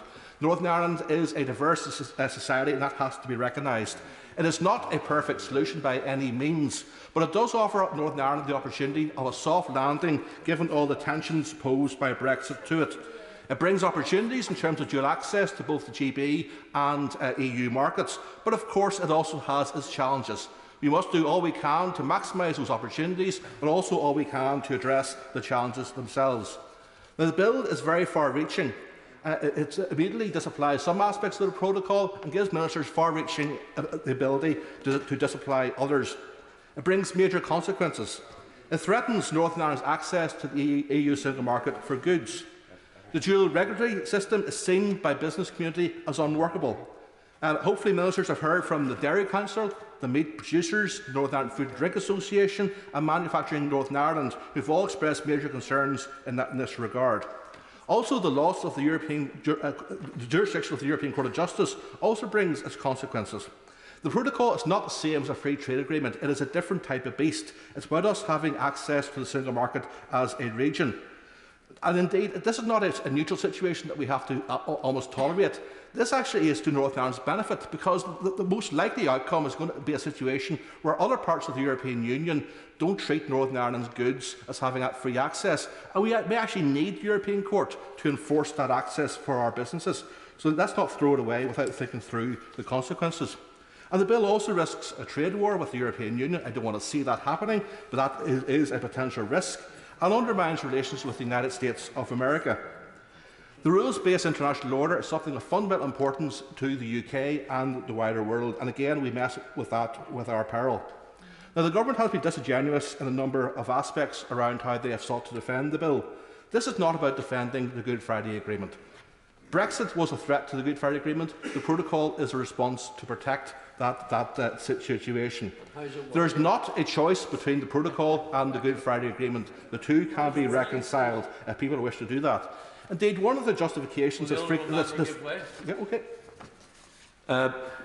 Madam Deputy Speaker, the honourable member says that the protocol is designed to protect the Good Friday Agreement. The North-South institution has collapsed. The Assembly is not meeting. The Executive is not functioning adequately. In the words of the Irish Foreign Minister, East-West relations are at their lowest ebb they have been for years. So how is the protocol doing in protecting the Good Friday Agreement? Well, I would rather suggest actually that the honourable member actually lies at the heart of all four of those outcomes that he's just listed. In the sense, the DP ministers pulled out of the North-South institutions, they pulled out of the Executive, they're not allowing the Assembly to meet, and frankly, East-West relations have been poisoned both by the government and also by the comments from a number of unionist members in Northern Ireland in recent years. Now, in terms of the issue, the other issues used to justify this, one of the first things the government goes to is we can't do this VAT reduction on renewables in Northern Ireland. This is an outrage. Well, I've actually looked into this. Now, the government's own figures suggest that the entire net value per annum for Northern Ireland of this measure is a sum total of £1 million per year. Also, the government has the option of going to the European Commission to ask for flexibility in this regard. Have they done that in the past 3 months since the Chancellor made the announcement? No, they haven't. So it's clear they prefer to have this as a manufactured grievance rather than actually trying to find a genuine solution. Also, the government are saying that no proper negotiations have happened over the past 12-18 months. Why is that the case? The government has not approached this in good faith. So negotiations have stalled in that respect. And also they're now saying that they can't proceed unless the EU say they're up for renegotiation of the protocol. That actually denies that there's three different elements in which things can be fixed, all consistent with the protocol as it currently stands. First of all, there are flexibilities inside the protocol, and we've seen progress already on the issue of medicines, which again, for their own reasons, the government refused to acknowledge the progress that has been made. I wonder why that's the case. Also 13.8, and I agree with other members, 13.8 does exist to allow the protocol to be superseded in whole or in part, is also there as part of the protocol. It was actually put in, I understand, at the request of the UK government, so that can be used. But it has to be done by negotiation, by mutual agreement. And thirdly, we can do things in terms of supplemental agreements to the trade and cooperation agreements, such as a veterinary agreement. Again, those options have not been pursued. So there's plenty of options out there which the government can pursue, entirely in keeping with the EU's current negotiating mandate. So people say there's no alternative in terms of to this bill. And let me be very clear, there is. It's to go back and negotiate in good faith, to build trust and partnership with the European Union. And let's just think for a second, is this bill itself going to improve trust and partnership? Is it going to make those negotiations any easier? No, it's going to make it harder, because every solution, every practical solution that I agree with depends upon EU and UK trusting each other, and that's not the case in terms of where the government sits tonight. Andrew Barry. Madam Deputy Speaker, I find myself in an unusual position in rising to speak this evening, in that I find myself in disagreement with, very unusually, with the Right Honourable Member, the member from Maidenhead, and in agreement, in part at least, with the Honourable Member for Gordon. In part because he said in his speech earlier on today that we bandy around the phrase "our precious union" and phrases like the integrity of our union quite a lot in this House, and it's quite clear to me that not everybody understands exactly what they're talking about when they talk about the union or its integrity, and so much so, in fact, I worry that the meaning on the reports has indeed been lost. But it does mean quite a lot to those of us that are in politics, because we are fighting every day to maintain this union, to retain our national identity, and to retain the right, as we all in this country have, to say that we are British, or we are of this United Kingdom, Scottish, Northern Irish, Welsh and English, but also British, and all else, and I mean all else, is secondary to that. And so I sympathise with those in Northern Ireland who were alarmed to hear the British government in court claim that the Northern Ireland Protocol temporarily suspended Article 6 of the Act of Union. Article 6, which created the internal market of the United Kingdom, designed to give Ireland, and now Northern Ireland, residents equal footing with regards to trade and guarantee equal footing in all future treaties with foreign powers. And to those of us that hold most dear the notion that all in these islands are equal and are all held in parity of esteem, this article is fundamental to who we are as a people. And it is why it is not surprising that those who want to break this union, to remove that right, to take away our identity, to remove the right to call ourselves British from those of us that hold that right most dear, are against that move today. For the SNP may couch their opposition to this bill in legalistic language, and they may claim, as they did in their amendment, which was not selected, that they were against this bill because it was against international law. But well, yes, of course, because I've referenced the SNP, of course I would. I'm very grateful, because if the honourable gentleman is protecting what he sees as, he and I would both agree, the Treaty of Union, why does it therefore extend the protocol, even reformed through the government, to Scotland, which voted like Northern Ireland to remain within the European Union? The reason that it's extended, it might have passed the honourable member's attention that we actually had a referendum in Scotland in which the people of Scotland voted to remain in the United Kingdom. So the reason it was extended to Scotland is because Scotland voted to remain in the United Kingdom, and the United Kingdom voted as a whole to leave the European Union. He really must catch up. It was 8 years ago that we had that argument, and we won. But the SNP are against this bill because it says in the introduction that it provides that enactments, including the Union with Ireland Act 1800 and the Act of Union Ireland 1800, are not to be affected by the provision of the Northern Ireland Protocol. In effect, they are against it because this bill affirms our union and protects its integrity, and that is a very bad thing indeed for the separatists. We, myself included, did vote for this protocol. But as we have heard numerous times today, and I won't waste the House's time by rehashing the examples we've already heard, it is not working. Rightly or wrongly, true to previous international obligations or not, whether you like it or not, whether you would rather it were different, whether it brought upon ourselves or think it the fault of others, the protocol is not working. And almost everyone acknowledges that. The European Union, albeit tacitly, acknowledges that. It fails to meet its first objective, specified in paragraph 2 of Article 1 of the protocol itself, that, and I quote, "This protocol respects the essential state functions and the territorial integrity of the United Kingdom." And that is before we even look at whether it passes its own tests regarding trade. That, and I quote again, that nothing in this protocol prevents the United Kingdom from ensuring unfettered market access for goods moving from Northern Ireland to the rest of the United Kingdom's internal market. It is hugely frustrating that the Commission refused to change the mandate of their representative in the talks, Maria Šefčovič.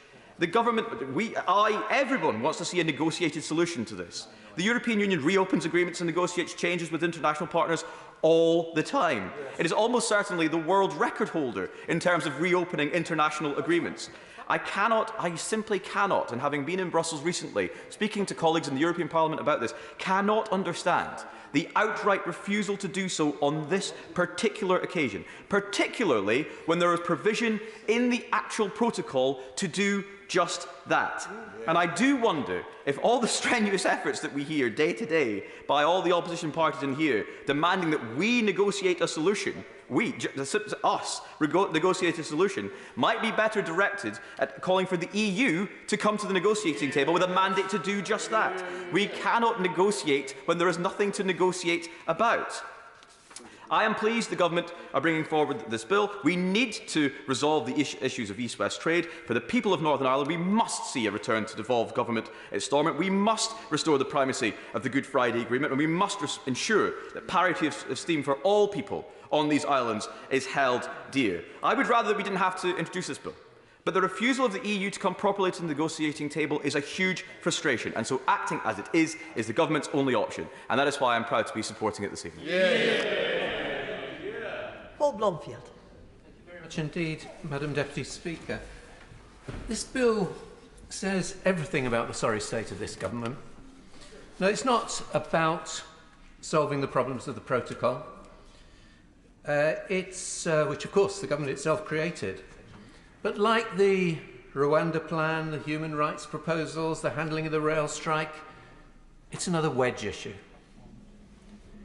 And as the Right Honourable Member for Hereford and South Herefordshire put it, instead of getting to grips with the problems it's facing, this government is, quote, simply seeking to campaign keep changing the subject, and to create political and cultural dividing lines. Dividing lines for its advantage and for those of that of the Prime Minister. And there's no dividing line they like better than Brexit. So here we are again, picking a fight with the EU. It's surely no coincidence that last week's by-elections were scheduled by the government on the anniversary of the referendum, and in the run-up, not only did we have the launch of this bill, but the increasingly ridiculous so-called Minister for Brexit Opportunities rolling out his equally pointless Brexit dashboard. But it didn't work. People want the government to stop banging on about Brexit and start coming up with real answers to the problems they face, and that applies to this too. Because this bill isn't about fixing the problems arising from the protocol, and there are problems. Flaws that the Prime Minister negotiated, and he knew what he was doing. Our membership of the EU provided an ideal framework for the Good Friday Agreement through a shared market with common rules. Unpicking it was always going to be difficult because there were only three choices: land border, sea border, or some form of all-UK alignment. The Prime Minister made his choice. He negotiated a sea border. He knew it involved checks, and then he lied to the unionist community about it. We argued that it would damage the union, but the Prime Minister went ahead, and having played his role in creating the problems, he's now exacerbating them. Ministers are choosing to bypass the existing mechanisms for resolution that they agreed to when signing up to the deal, to put political self-interest over the national interest.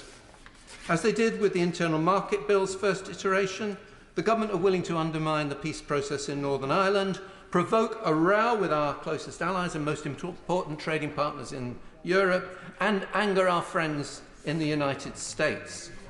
There are practical solutions to the problems with GBNI trade, and my right honourable friend, the member for Leeds Central, outlined them, but it seems as if this government doesn't really want a solution. In seeking, for example, to remove the role of the European Court of Justice, it feels like a deliberate provocation from a government wanting a fight. Manufacturing Northern Ireland, representing a key section of business, said it's a Brexit purity issue. Their chief executive explained, quote, "No one in business has raised the issue of ECJ oversight as a problem for them in my presence. It's purely a political and sovereignty issue and not a practical or business issue." So why are we back at provocation rather than negotiation? Because provocation is this government's approach, lecturing the world on the rule of law, but reneging on international treaties and trashing our reputation on the world stage. When they took the Internal Market Bill through the House, the government learnt the hard way, and they rode back on the most egregious parts of the legislation. It's frankly, Madam Deputy Speaker, more than tiresome to be going round this loop again. It's deeply irresponsible. Now, there are proposals that form a basis for agreement with the EU. The UK Trade and Business Commission, which has been mentioned, of which I'm a member, along with representatives of every political party represented in this House, as well as a cross-section from business, have listened to the voices of business on the issue. The Chief Executive of the British Meat Processors Association told us that the cost of exporting food has gone up considerably and described the rules the Prime Minister negotiated as a monster of a system, but which could be simplified through a veterinary agreement. The director of the Chartered Institute for Environmental Health in Northern Ireland said, quote, "The government has repeatedly stated that it will not compromise on our food standards and health protection, but has singularly and spectacularly failed to legislate for that." He continued, quote, "That goes back to the need for proper, robust veterinary agreements and standards that I would argue. Let's aim for surpassing standards within the EU. Let's have the best food and environmental standards in the world, because that will ultimately add value to our food products." So those involved are clear.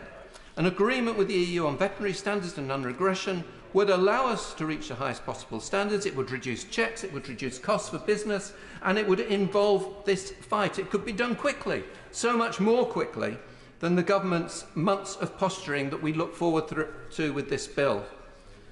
Last week's elections confirmed just how out of touch this government are with the public, and not just in Great Britain. In Northern Ireland, polling carried out last month showed that the cost of living, the health service, education, the economy and jobs are higher concerns to the people of Northern Ireland than the protocol. So ministers should focus on addressing those issues and should commit to sensible negotiations on the protocol which would drop this reckless approach. There have been many powerful and thoughtful speeches on the benches opposite this evening, and I do hope that they will follow their words by joining us in the lobby tonight and putting an end to this nonsense. Sir Robert Neal. Thank you very much, Madam Deputy Speaker. This is a profoundly serious debate, because it's a profoundly serious thing for any country to depart from its international obligations. It is not an impossible thing to do, but it's a profoundly serious one, and it should only be done under circumstances of the most exceptional nature and on the most profound and compelling evidence. That again is possible, but I think we need to test whether we are yet there. Now, against that background, can I start by saying that everybody accepts the importance of the Northern Ireland Protocol as an attempt to reconcile conflicts that were inevitable post-Brexit and the nature of Brexit that was decided upon. Equally, we have to be honest and say, despite best endeavours, it has failed to reconcile those problems. Therefore, it does need to change, and I accept that as much as anyone else. It needs to change, and it needs to change, I think, significantly.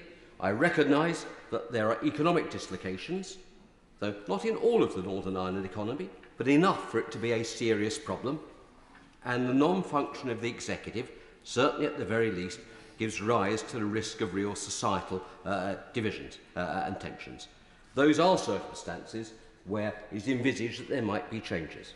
But then we have to think whether or not we are acting perhaps proportionately and wisely in what we do. Looking at the position, I think legally, it's this. Logically, there is already a route set out in the protocol by which these matters can be addressed. If there is to be change, there is provision, of course, in Article 13.8 and also subsequent articles, I think it's 164 of the protocol, for there to be changes to deal with deficiencies or in effect, situations unforeseen.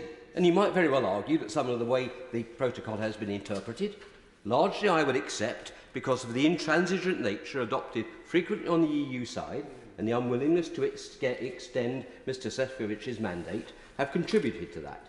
That might make a case for acting under those articles. And I also accept too that the protocol was never intended to be permanent. It was always envisaged that it could be changed. Equally, all of that presupposed that it will be changed by negotiation rather than through unilateral action. And that's the difficulty that we have to face here. How do you reconcile the primacy of the Good Friday Agreement, which I accept, both politically and legally, and the need for adjustment with maintaining our reputation as a country which sticks by its word? Pacta sum servanda, as we all say. Now, how do we get round that? This bill, as currently drafted, I think, does not achieve that.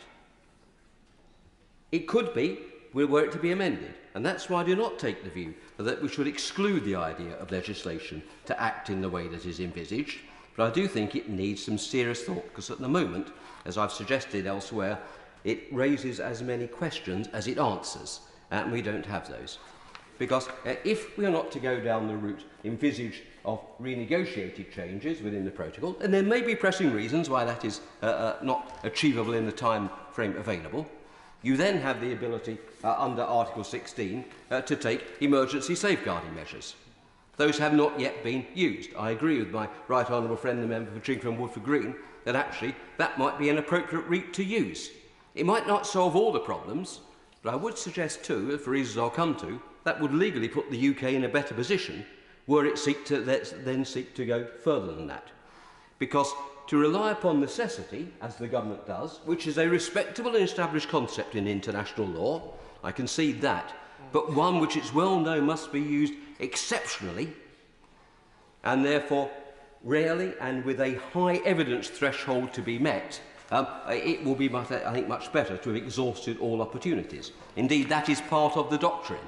To evoke necessity, not only must there be a grave and imminent threat, and I agree with my right honourable learned friend, the member for South Swindon, that it need not be immediate, but it has to be something more than merely contingent or a possibility, and it has to be evidenced.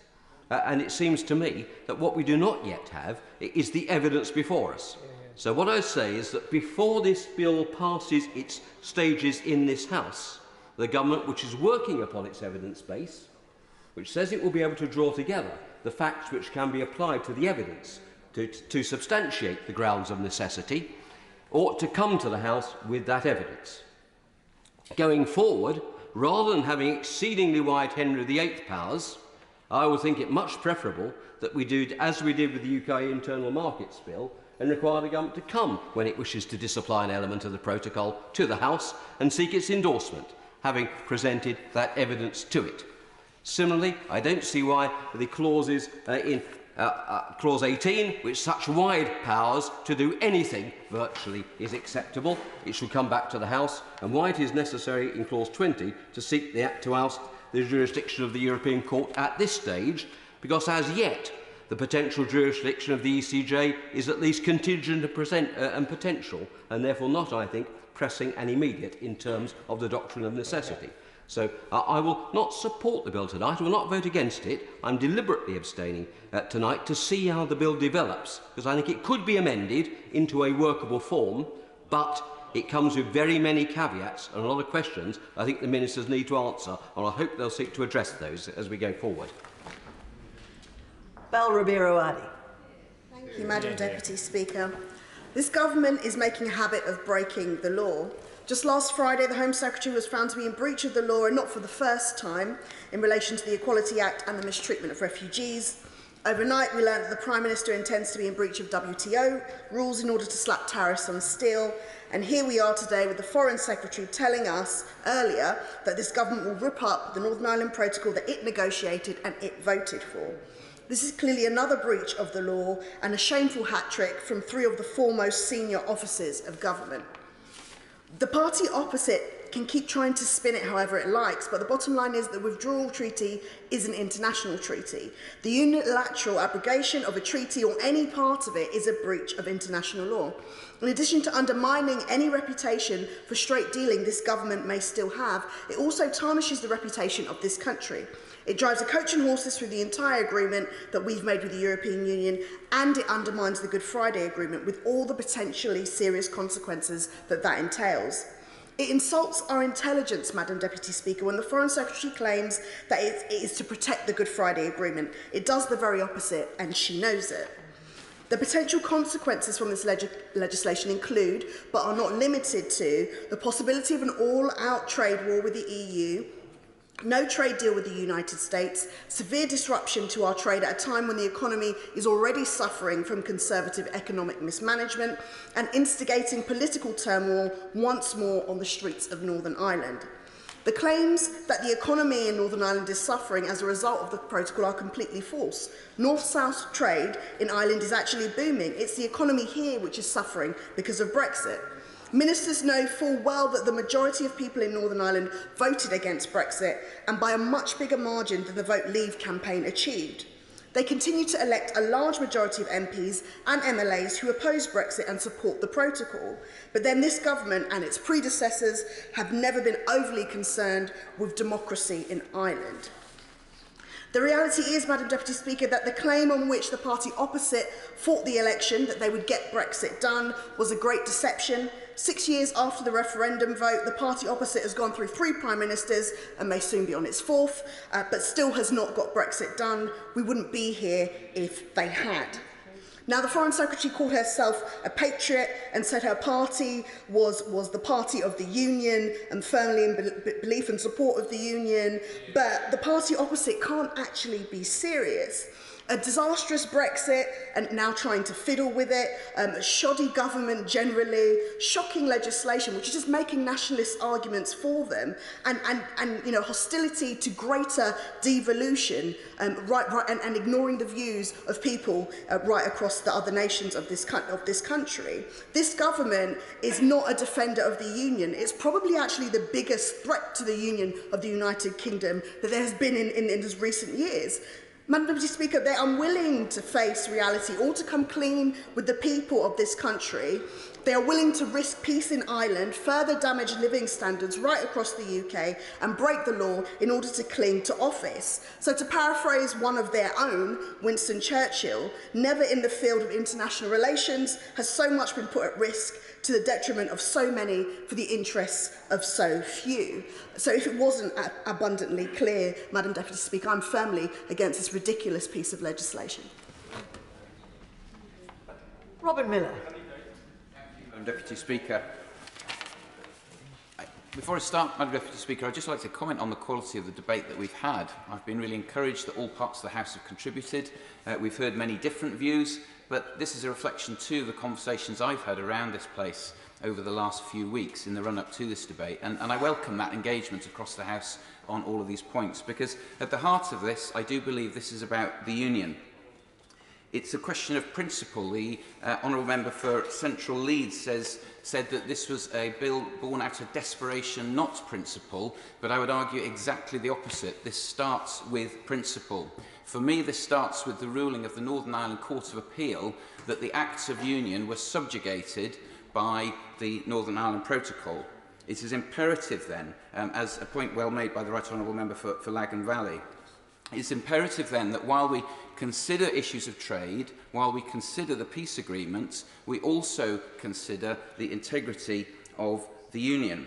All of these are important and each must be addressed, but all can be addressed only if the integrity of the Union underpins them. With regard to trade, this bill restores free movement of goods within the UK. However, it also respects the integrity of the EU single market through the introduction of green and red channels. I would suggest this meets the test set by the Honourable Member of Maidenhead for actually delivering the aims of the bill. Secondly, with regard to governance and jurisdiction, the Honourable Member for Stone mentioned the democratic deficit. In just one moment, the Honourable Member for Stone mentioned the democratic deficit that exists within Northern Ireland. And I would suggest that this bill meets that requirement through rejecting the jurisdiction of the EU and the European Court of Justice, because with that, residents of Northern Ireland have no control over the laws that are set and which must govern them. I'll give way to the Honourable Member. I thank the honourable member for his point, and if I may just return briefly to the point he made prior to that. At no stage has this government or my party ever called for a hard border on the island of Ireland. That's why we support this solution. But is the honourable member aware that in threatening retaliation, the only people who are now talking about a hard border on the island of Ireland, because if there's a trade war, they will not leave the border unsupervised on the island of Ireland, and they've threatened to remove the right of Northern Ireland companies to trade across the border in those circumstances. That cannot be policed in any other way than on the border itself. So it's now the EU threatening a hard border on the island of Ireland through retaliation, and by extension threatening the Good Friday Agreement. The Right Honourable Member makes a strong point. I will come on to address that in just a moment within my speech. But I would make the case that this meets perhaps the second test of the Right Honourable Member for Maidenhead, the one of reputation, because what self-respecting nation allows itself to be split and to allow part of it to fall under the governance of another unaccountable power? That cannot be the reputation that this union wishes to pursue. Thirdly, the question of the integrity of the United Kingdom. Article 1C on the front of this bill says, "The Act provides that enactments, including the Union with Ireland Act 1800 and the Act of Union Ireland 1800, are not to be affected by provision of the Northern Ireland Protocol." I say that again, Madam Deputy Speaker, not to be affected by the provision of the Northern Ireland Protocol. This, I would suggest, meets the test of legality, because while we might have discussions, as the Honourable Member for Bromley and Chislehurst, Honourable and Learned Member for Bromley and Chislehurst pointed out, there may be questions about necessity, but I would argue, and standing here, my reason for supporting this bill lies in the imperative of what the Court of Appeal said. that the Acts of Union have been subjugated. That is reason enough for me. Madam Deputy Speaker, the Honourable Member for Tottenham, when he was challenged, declined to answer if he would change the protocol, what changes he would make, or how they could be delivered. He did, however, make a very good point when he said we must focus on what works. And that, I would suggest, Madam Deputy Speaker, is what this bill is trying to do. A bill that provides a solution, a bill that seeks to address the issues of trade, a bill that respects and seeks to restore cross-community consent, and most importantly, restores the integrity of the UK while at the same time protecting the integrity of the EU single market. This is not a perfect bill. I have concerns about the sweeping powers within it given to ministers, and I suspect, subject to further debate, and I hope without delay to the rapid progress through this House, those might be considered. However, I will support this bill with enthusiasm, because there is a legal basis for action. As I've said, the Court of Appeal has set that by indicating the Acts of Union have been subjugated, which means that, as the Right Honourable Member for South Swindon said, inaction is not an option. And I would finish then, Madam Deputy Speaker, with this question for Honourable and Right Honourable Members. If that is the case, if our Acts of Union have been subjugated, if, as the Right Honourable Member for Swindon South says, that inaction is not an option, then if not this bill, then what? And if not now, when, to restore the integrity of our union? Thank you. Most unusually, many people who... Oh, the Honourable Lady has already spoken. She's forgotten. It's all right. That really confused me. I'm counting the people. But I admire her enthusiasm.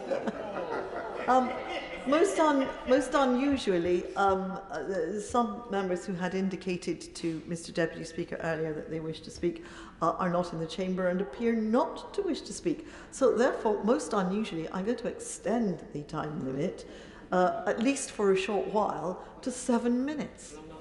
Karen Smith. Thank you, Madam Deputy Speaker. I'll see how we go. Exactly 6 years ago today, following the Brexit referendum, we had a statement in this House with the Prime Minister, then Prime Minister. Over 2 hours of questions took place, and I believe I was the only non-Northern Ireland Member of Parliament to raise the issue of the Northern Ireland border. Specifically, I referenced my own family who live both sides of that border. My family are from Cavan, and my current family, part of them, live in Fermanagh. I spend a lot of time there crossing the border. It's always been personal to me. The removal of the physical infrastructure throughout the 1990s was something that I was able to witness and see the benefits that happened there. But throughout the 6 years, and members who weren't here at the time have referenced it, but throughout most of that time, Northern Ireland received very little attention. It has always been an inconvenience to the Brexiteers.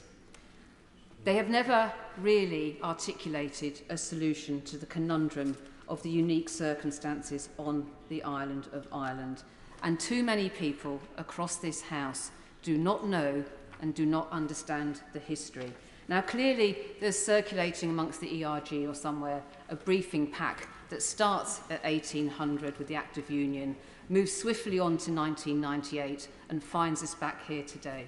Well, Madam Deputy Speaker, it would well behove many members to walk along the corridor to the library, to check the Hansards from this place throughout the 19th and 20th century. It would behove the party opposite to understand the arguments between Disraeli and Gladstone about that coming storm from the west, because it is a different place now than it was throughout those times, and careless words spoken in this place throughout those 2 centuries have impacts in Ireland, across the Republic and across Northern Ireland.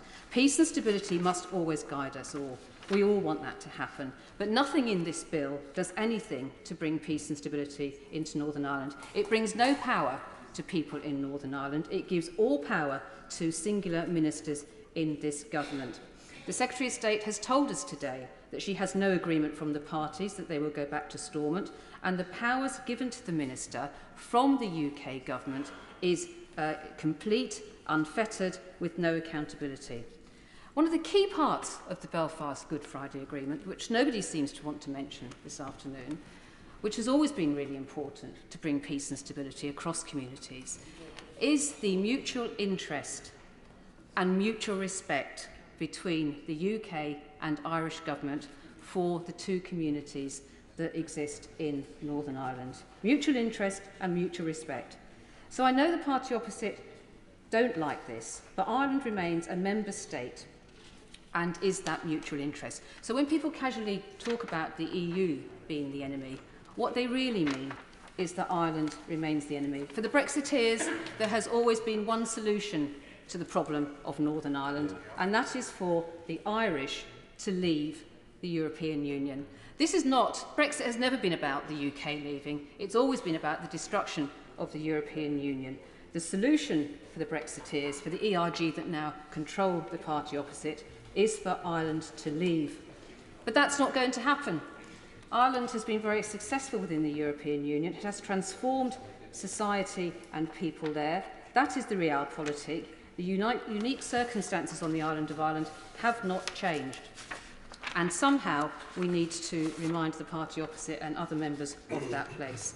Northern Ireland is on the cusp of something. It is on the cusp of either great prosperity with the dual regulatory system, or it is on the cusp of economic failure. It is our duty to decide which of those two paths we now want to support people there with.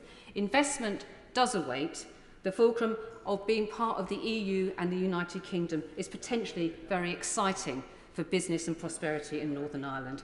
Or we choose stagnation, indecision, fighting in the courts, arguments over the niceties of legal arguments and international treaties over the last 200 years, frightening off that investment which is so crucial for prosperity and security.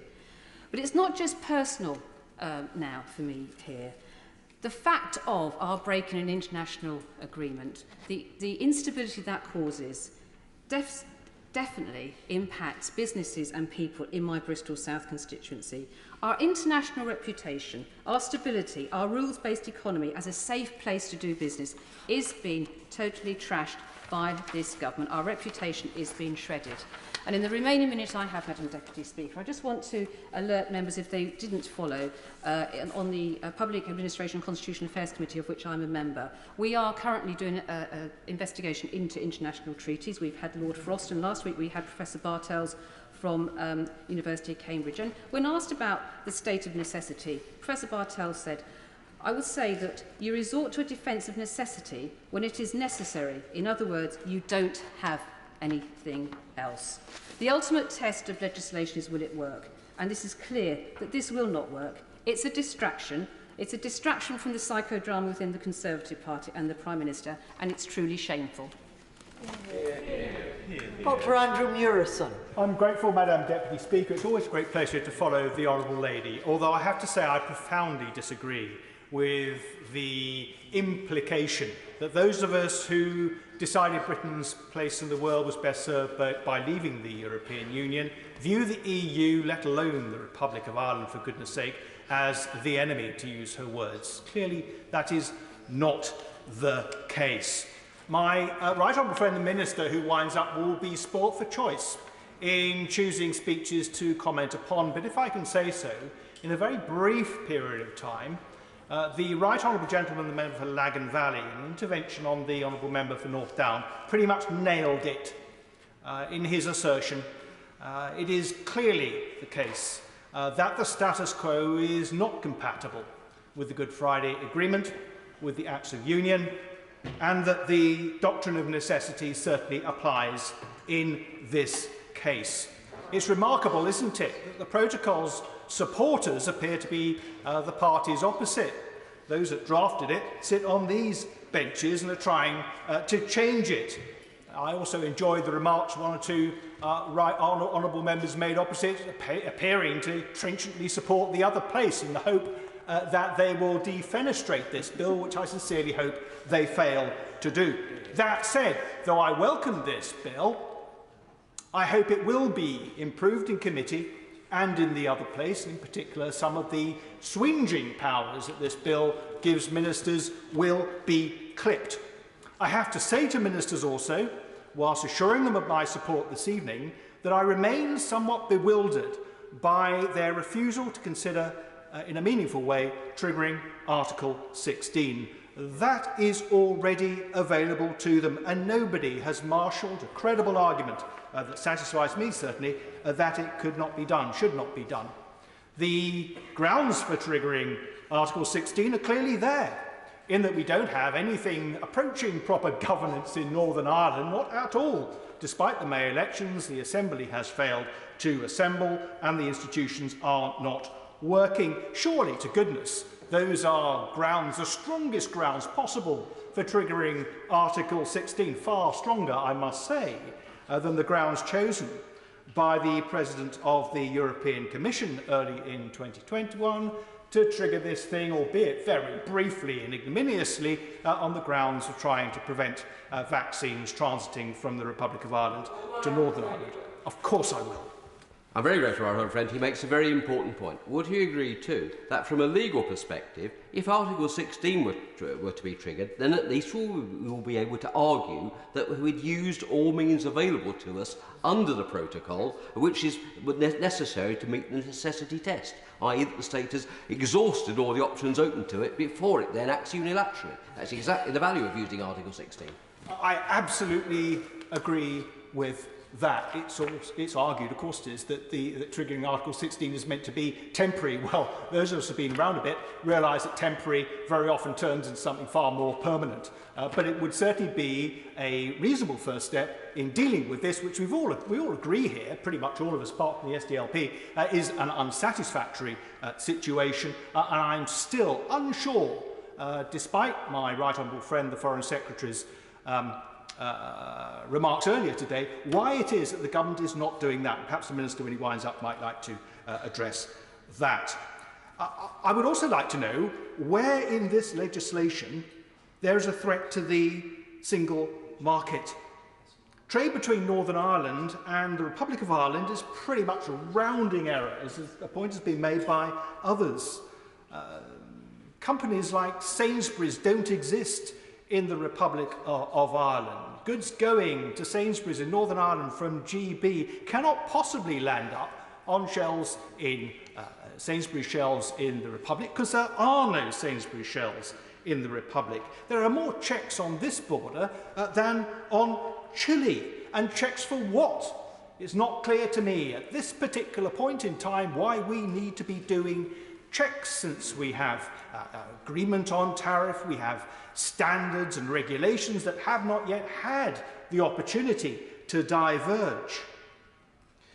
Many contributions today have talked about the doctrine of necessity. What they haven't mentioned is that there is a second part to the doctrine of necessity. It's a lesser part, but it's germane nevertheless. It isn't dealing with grave or imminent peril.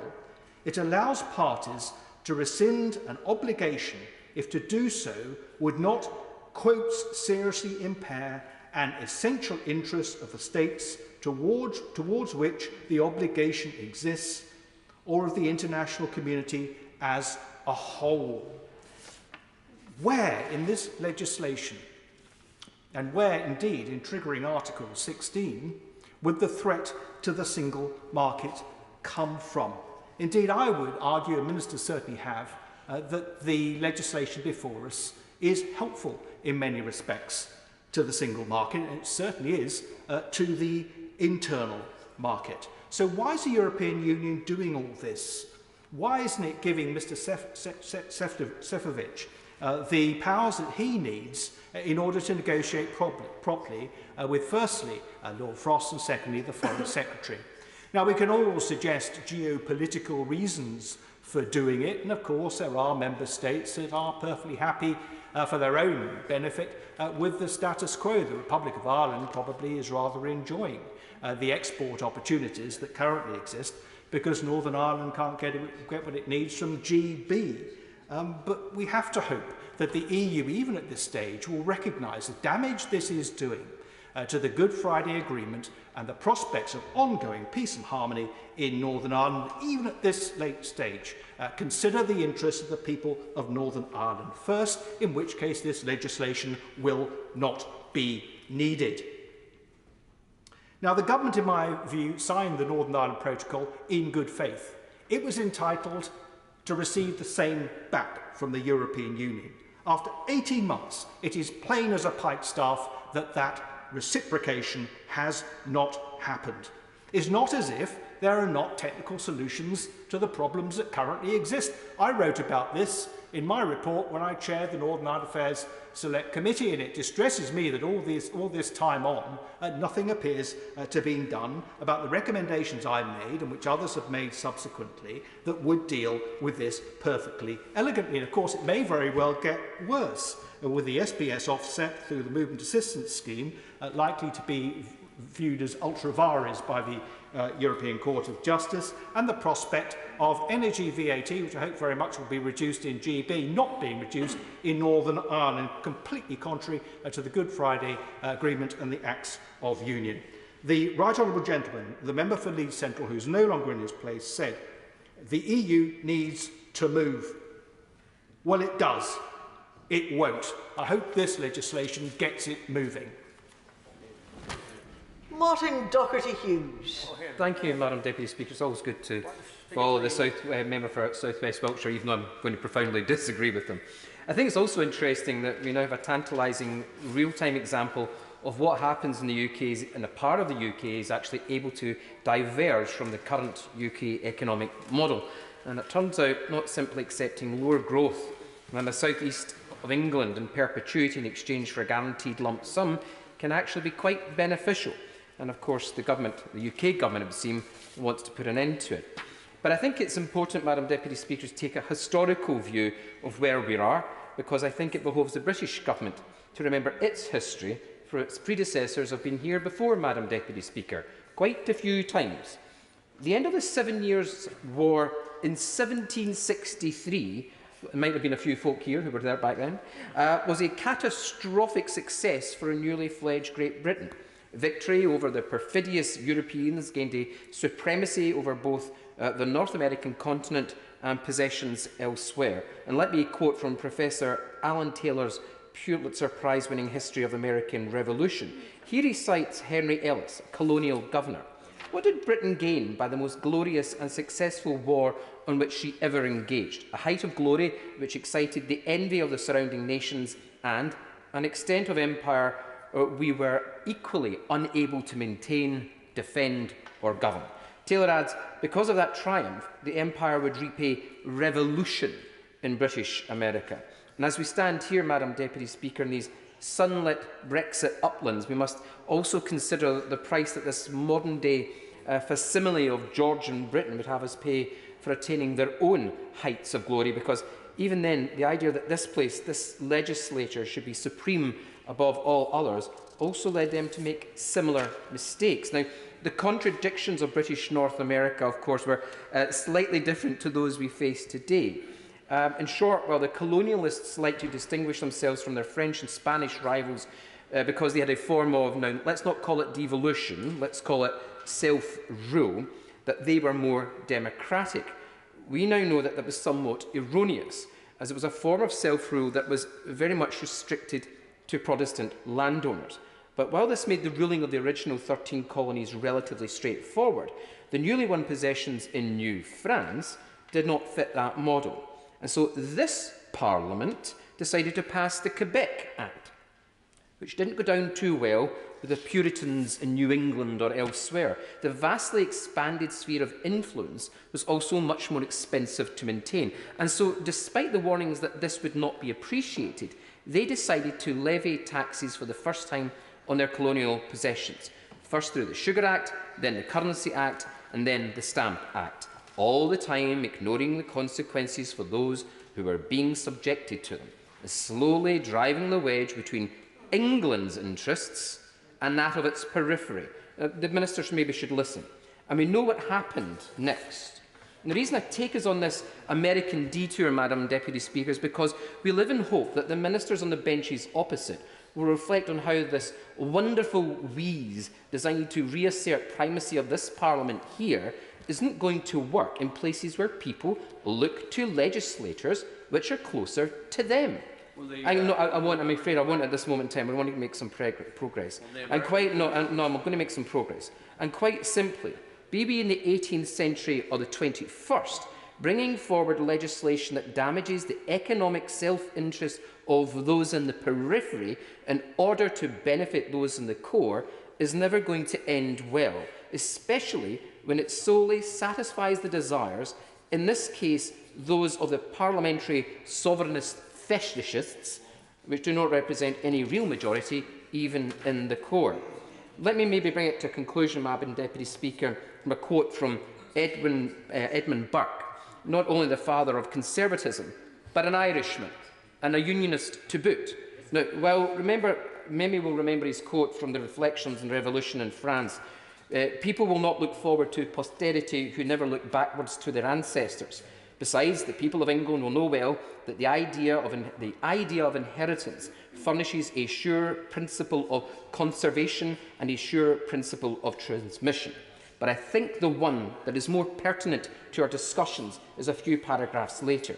The institutions of policy, the goods of fortune, the gifts of providence are handed down to us and from us in the same course and order.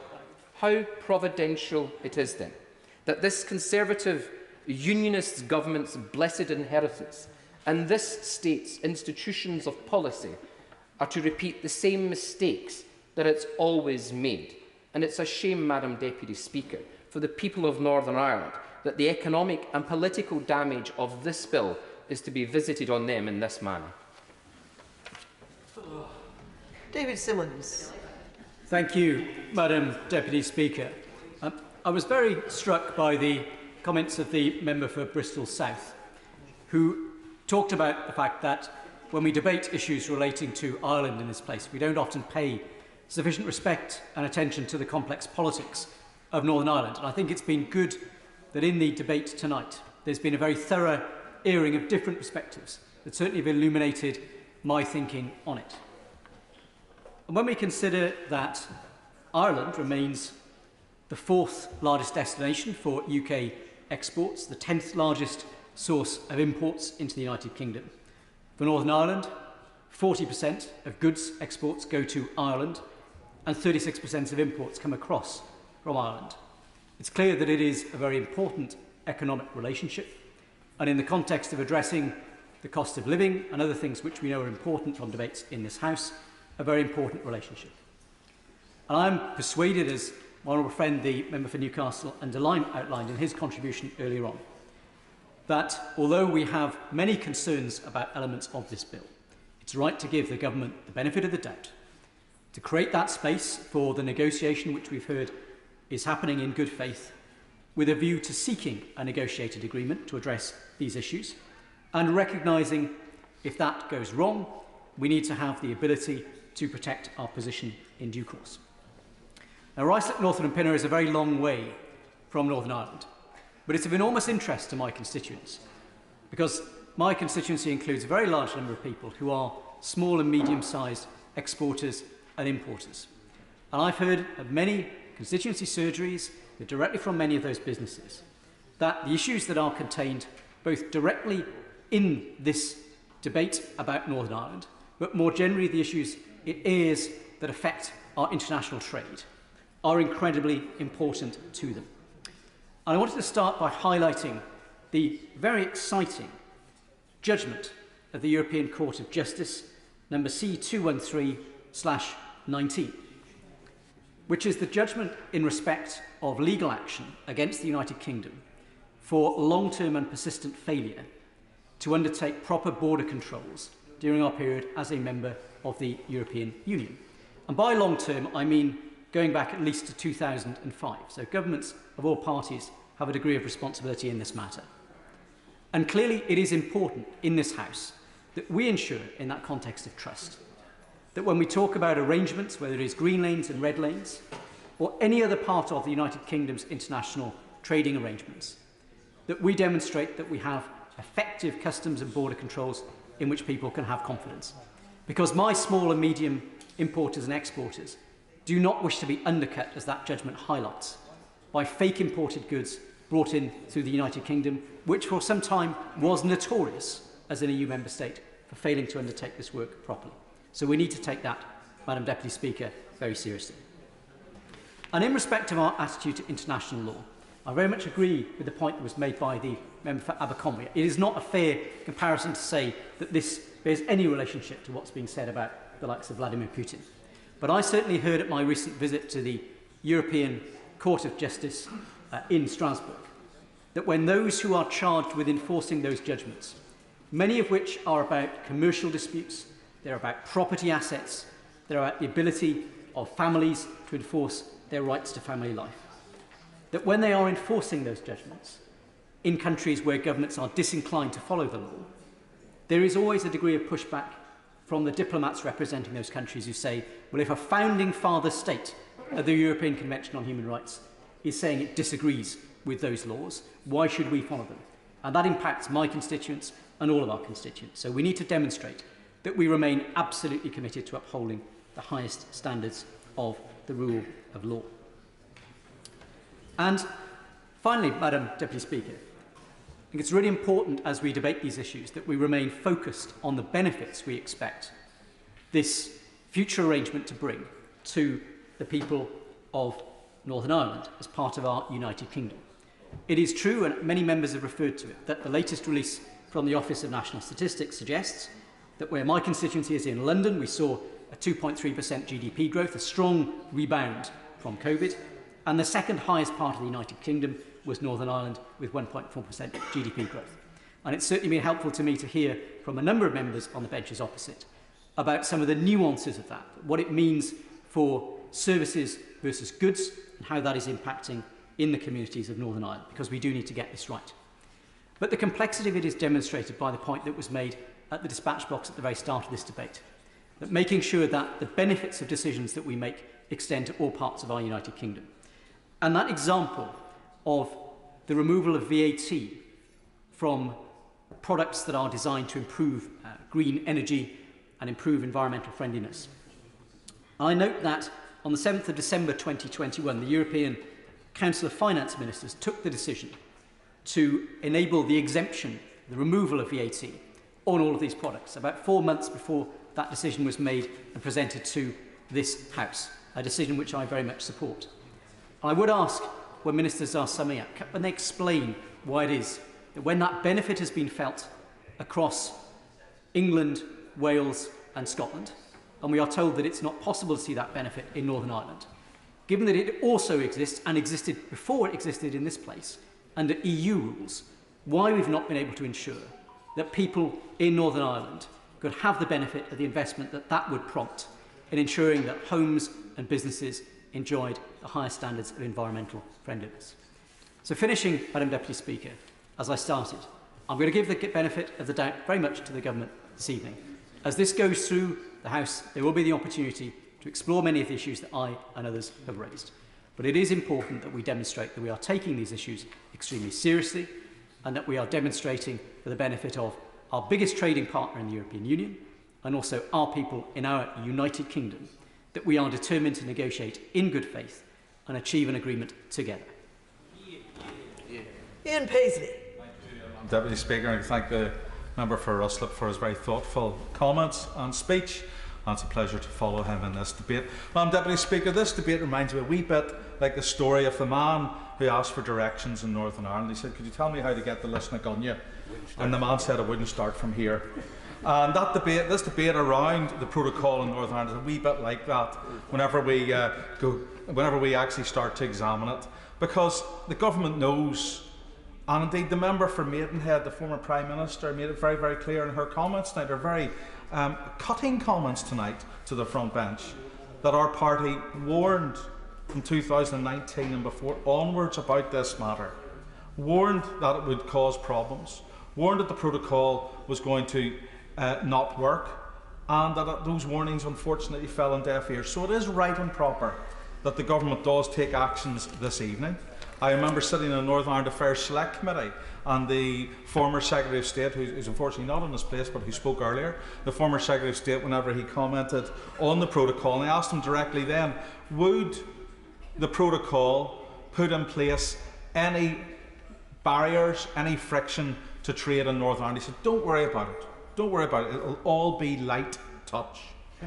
Well, it's the heaviest touch I think anyone has ever seen in terms of trading relationships within these islands. And so the words which were given to us by the then government and by the current government, we do weigh very carefully and cautiously. And I believe that this bill and the government's decision to bring it to the House is welcome. I do believe that their mettle will now be tested. I believe their steadfastness will now be tested. And as it was put on the record by the Foreign Secretary, their patriotism will now be tested by this matter. And I think that this House will then be left to judge, is the government sincere? And I know in these benches we definitely hope that they are. And we believe that our word can be counted on and trusted. It is now up to the government to prove by its actions that its words can be counted and believed in and be shown to be true. The Foreign Secretary, in a communication to the Select Affairs Committee, made it very, very clear that the problems of the protocol are about the disruption and divergence of trade, the significant costs and bureaucracy for businesses, and the undermining of the three strands of the Belfast Good Friday Agreement, and the collapse of the power sharing arrangements at Stormont. And whilst we don't have time tonight to take each of those issues, I think the Foreign Secretary quite rightly outlined some of the problems. Would the member give way? Of course I give way. I thank the member for giving way, and in doing so, it's the diversion of trade and how that has impacted upon local suppliers from the rest of the GB market and how they are not being able to access the Northern Ireland market because of the bureaucracy and additional paperwork that is required. I thank the member for drawing that to attention. This diversion of trade is absolutely critical, and it was raised by the previous speaker before me. By volume and value, local purchases from Great Britain are worth 13.4 billion to Northern Ireland. That is 4 times more valuable as imports from the Republic of Ireland, which stand at 3.6 billion. So just think of that, and I hope that answers the question that was put by the member for Ruslip about the value of trade in Northern Ireland. Of the 16,000 businesses in Northern Ireland, 14,900 of them are small and medium-sized enterprises. And those small and medium enterprises cannot cope with the paperwork, the bureaucracy and the cost of doing business in Northern Ireland. That's not a teething problem, Madam Deputy Speaker. That is a nightmare for trade. The the Consumer Council last year published statistics about Northern Ireland. It said that over 2/3, that's 68% of people in Northern Ireland have experienced UK online retailers no longer delivering to Northern Ireland. 68% have experienced this.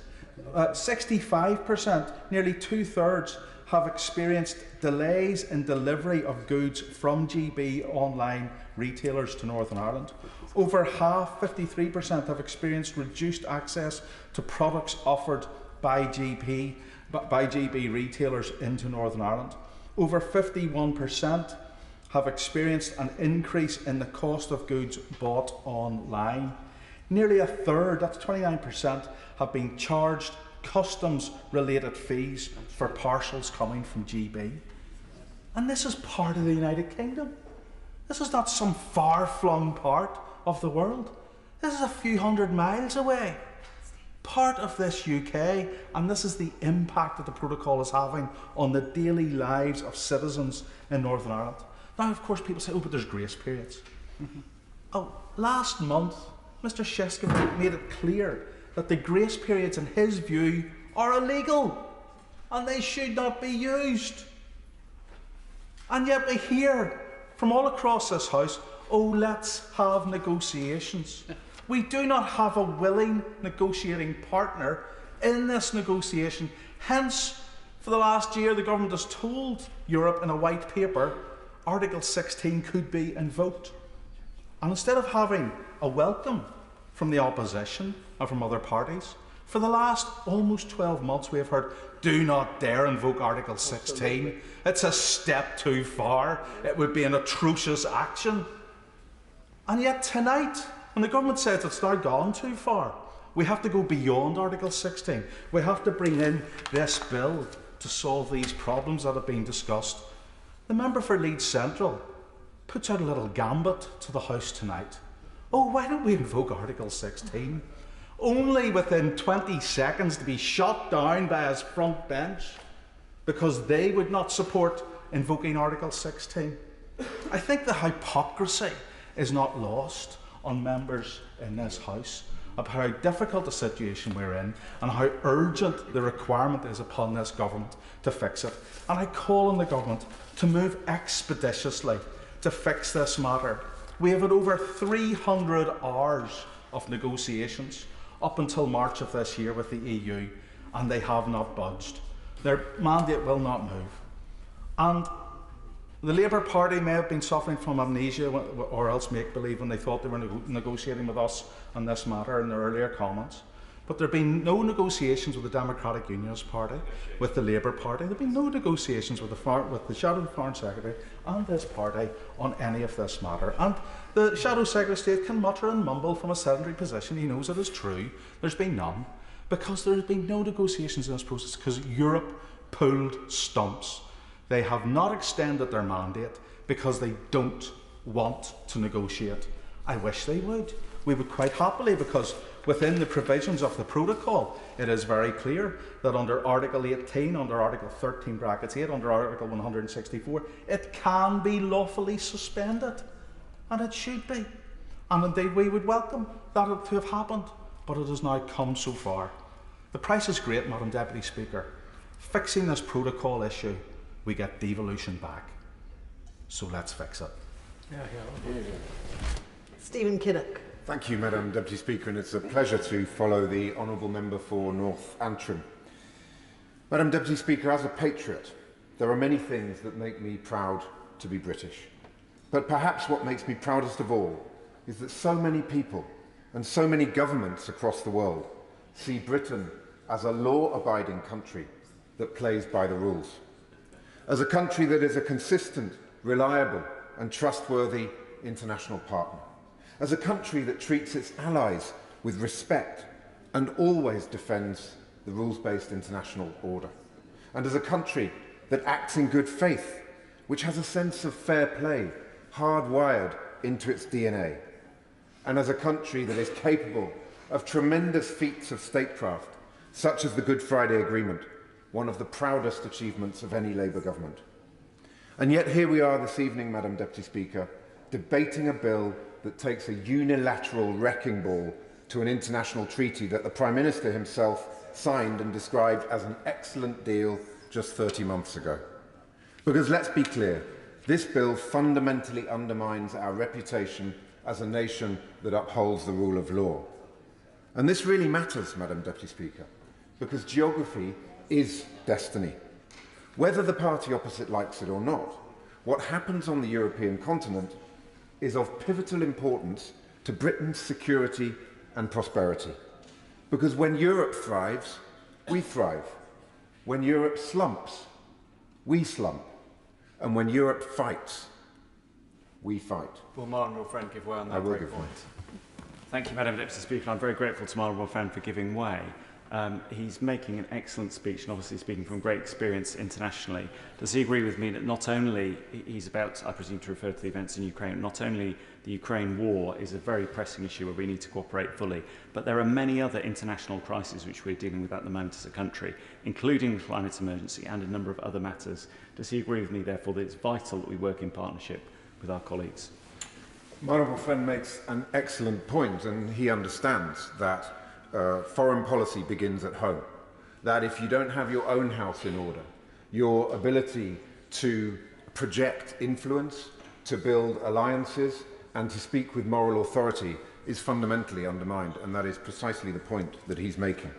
From trade to diplomacy, from defeating Putin's barbarism to tackling the climate emergency, and from scientific cooperation to to responding to the rise of an increasingly authoritarian China, our democratic partners and allies across the Channel should always be at the heart of our foreign policy. But instead of recognising this basic reality, ministers are stuck in what my honourable friend, the Shadow Foreign Secretary, has called a fever dream of 2016. Rather than seek constructive solutions, they pick fights with our closest neighbours and introduce this deeply destructive bill, which is a clear breach of international law and which is designed solely to inflame tensions and chase Daily Mail headlines. With inflation soaring, with the country facing a cost of living crisis, with war on the European continent, this is the worst possible time for this bill to arrive. So why are they doing it, Madam Deputy Speaker? Who in their right mind would seek to sow division when now more than ever we need to be standing shoulder to shoulder with our European friends and partners? Well, the explanation is clear, Madam Deputy Speaker. The Prime Minister has made a calculation, and as usual, his calculation has nothing to do with the national interest and everything to do with saving his own skin. Because the Prime Minister knows that it's the European Research Group and their fellow travellers that are calling the shots, and he knows that he must have their support if he is to continue squatting in Downing Street. Just like his two predecessors, his fate now lies in the hands of the ERG. And just like his two predecessors, he foolishly seems to believe that he can appease them by throwing them some red meat from time to time. It really is extraordinary, Madam Deputy Speaker, that Conservative Prime Minister after Conservative Prime Minister has failed to learn a simple lesson of 21st century British politics, which is that you can never satisfy the ERG. No matter how much red meat you throw to them, their hunger will never be sated. They will always come back for more. And right now, Madam Deputy Speaker, they are once again at the height of their powers, because the outcome of the no confidence vote has maximised their leverage and given them a Prime Minister who, when they order him to jump, responds by asking, how high? And not only that, it's given them a Foreign Secretary whose leadership ambitions depend on their support. So the planets really have aligned for the ERG, Madam Deputy Speaker, on the benches opposite. But for our country, not so much. Because out there in the real world, the impacts of the Prime Minister's botched Brexit are being felt by working families and businesses across the country. Our exporters are suffocating under mountains of red tape. Import frictions are driving inflation up. And next year we're forecast to have the lowest growth of any country in the G20 apart from Russia. The fact is the party opposite is unable to point to a single net economic benefit of the disastrously bad deal that they negotiated. Not one. Indeed, last week, the Minister for Brexit Opportunities was asked to name a single benefit of the Prime Minister's botched Brexit deal. The only thing he could come up with is that the road signs in the Dartford Tunnel can be changed from metres to yards. You couldn't make it up, Madam Deputy Speaker. It's almost as absurd as the apparent legal basis for this bill, which we are told is the doctrine of necessity that requires grave and imminent peril. But if the peril is so imminent, why has the government chosen a route that will require months of passage through Parliament? Well, we know the answer to that question too, Madam Deputy Speaker, because the only thing that's in grave and imminent peril is the Prime Minister's job. But the fact that the Prime Minister's botched Brexit deal is so clearly failing to deliver any of the economic benefits that were promised is not only bad news for the jobs and livelihoods of the British people, it's also bad news for our relations with the European Union and with our international reputation more broadly. Because the more obvious it becomes that the deal is fundamentally flawed and failing, the more the Prime Ministers and others who heralded it as a triumph when they signed it will start looking for scapegoats, pointing fingers and lashing out. They'll blame the EU.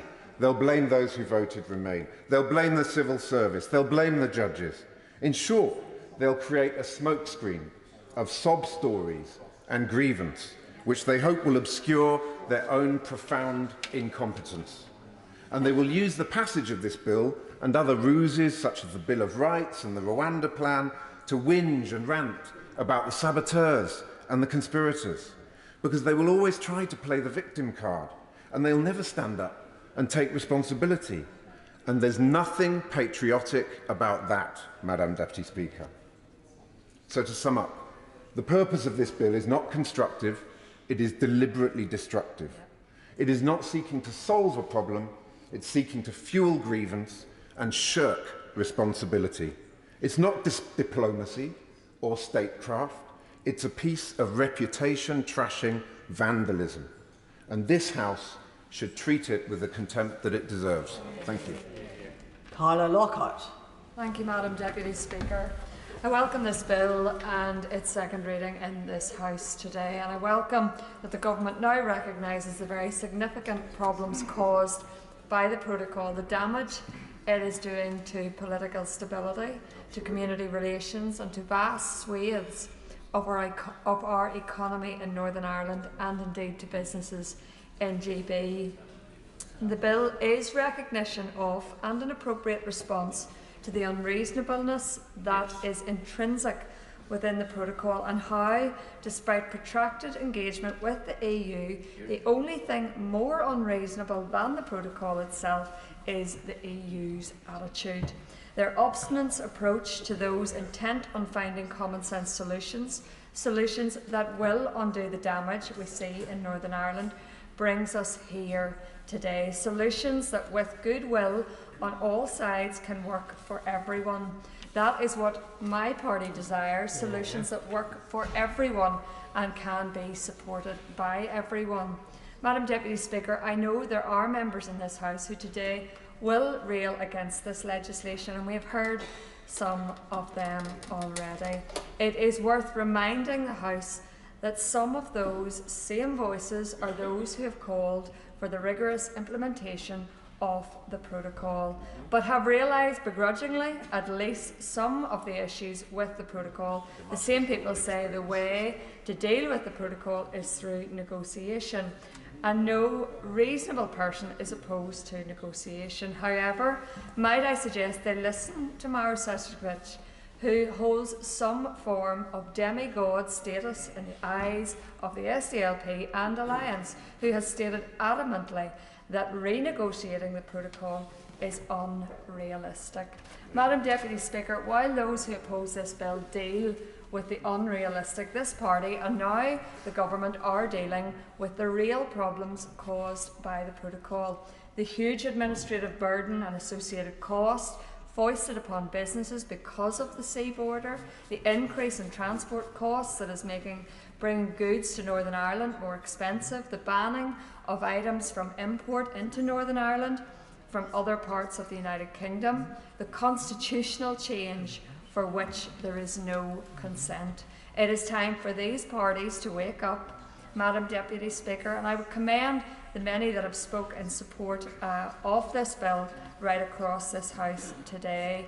The transfer window is open. Members can transfer. They can switch from Team EU to Team Northern Ireland, and it is time they joined with those of us whose intent is to resolve these issues for the betterment of our economy. Of fundamental importance too is the urgent need to restore the consensus principle that has been so fundamental in our political process. Madam Deputy Speaker, this House has heard in so many debates around the withdrawal agreement and protocol that the Belfast Agreement must be protected. Madam Deputy Speaker, members across this House need to ask themselves if they really mean that, because if they do, they will recognise the cornerstone of our political process is consensus. We need to get back to consensus progress, Madam Deputy Speaker. The reality is that no unionist elected to this place or the Northern Ireland Assembly accepts the protocol, not one. That ought to be of concern to all who value the progress made in Northern Ireland. So I make a sincere appeal to members and to those I urge parties for whom unionist opposition to the protocol has been met with ridicule, with sneering and ignorance dismissal, to ask themselves if they share that desire to get us back on track to consensus progress and stop the slide into division and destruction of what we have achieved. Madam Deputy Speaker, I urge the Government to stay on the course and ensure that this bill passes this House with haste, but also without amendment that is only designed at undoing the proposed solutions contained within it. We need to get Northern Ireland back on track I urge colleagues to back this bill and help do just that. Jim Shannon. Thank you, Madam Deputy Speaker. It's always a pleasure to speak in this House. On any occasion, even bigger pleasure to speak tonight on this issue. As we all know, this is of a tremendous importance to us all across Northern Ireland. Indeed, I would say further across all of this United Kingdom of Great Britain and Northern Ireland. Some fantastic speeches so far. I thank all of those who contributed and those who did it in a positive way. I'm very pleased to be the MP for Strangford. It's not a secret. It's probably been one of the highlights of my life. It's always a pleasure to reflect those viewpoints in this chamber as well. And the majority of the people of my constituency of Strangford are very clear in their opposition to the border down the Irish Sea. They're very opposed to the restrictions that come in off the back of that. 99% of my businesses in my constituency have expressed their concern. So whenever I hear people saying, well, you know, the business life is doing well, I think it was a member for North Down said that, you know, well, we're not that far away, but he's in a different world. I mean, he's in North Down, I'm in Strangford, he's in a different world, so I can't really quite understand what he's on about. At the same time, last week the Secretary of State in questions to Northern Ireland questions referred to, he said there was 200 businesses that had stopped trading between the United Kingdom of Northern Ireland. Well, I could tell everyone in this House I have at least 200 businesses in my area alone that are not trading today, so I suspect the number is greater. Examples: farmers, whenever they take their cattle to Carlisle markets, as they do, if they don't sell the cattle, they have to put them in quarantine for 6 weeks and pay that money before they can get them home, all because of the protocol and the problems that we have. My fishermen from Portavogie, and I represent those in Ardglass and Kilkeel as well, because their MP doesn't come to this place, but then that's up to him. He would speak out in the square outside, but he wouldn't come in here, wouldn't darken this place. But I speak for them as well. They have extra tariffs for them, for their fish, the bureaucracy and the red tape, and for them this isn't working. For the engineering works, for the car salesmen, for the nurseries, for the people who just to buy just seeds from the nurseries across here, they can't buy them anymore. The packet of seeds that was £2 is now £16 because the postage and packages has added that price onto it. So these are the examples of my constituents and what they face each and every day. And then there are others in this House as well who tell us that this isn't affecting, it only affects the unionists. No, it doesn't. Because I've had nationalists who come to me, and I quote them, and I'm going to say it again, I said it earlier on in an intervention, from a nationalist tradition, and yet feel afraid to voice complaints to their own MP due to fear of reprisal. But I speak with confidence when I say that Northern Ireland as a whole needs this bill, not simply for cultural identity, which is imperative, but for financial viability for small businesses and the effects of the EU's vindictive approach to block VAT and state aids. Affect not simply those who designate as unions, but those who designate as a nationalist as well. So it affects everybody in the province, and it affects their pocket, and it's quite clear. I can recall as a boy, the Margaret Thatcher, former Prime Minister, she told us in Northern Ireland that, you know what, Northern Ireland is British as Finchley. Well, with the bill and as the Brexit bill has come through, with the land border down the sea, it's quite clear to me that we're not as British as Finchley, but I want to be. Because I'm very proud of my British heritage. I'm very proud to have served in the British Army for 14.5 years. I'm very proud to be British. And from Northern Ireland, I love to tell everybody that I'm a member of this Parliament. I love to tell people I'm from the United Kingdom of Great Britain and Northern Ireland because it means something to me. But it means something to every one of us sitting here. And it means so much that we want to have this Northern Ireland protocol brought forward in a way that can make us as British as what you are. So that's what I want to be. That's what we want to be. And we need this Northern Ireland Protocol bill here tonight to make that happen. The absolute disgraceful disregard shown towards the unionist people of the province by delegates from other countries and the EU, boy, they stink to the high heavens, I tell you. I would say that without any doubt. And if they're sitting in EU and Brussels today, listen, I'm telling you again, they stink to the high heavens. And the quicker we're away from those ones, the better.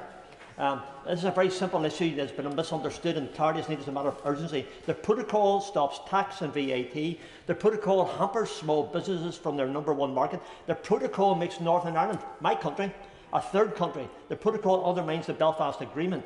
And finally, for the good of nationalists, unionists and Republicans as well, yes, and there's some here, The protocol must come to an end and allow common sense, common decency and common respect be the bill of the day.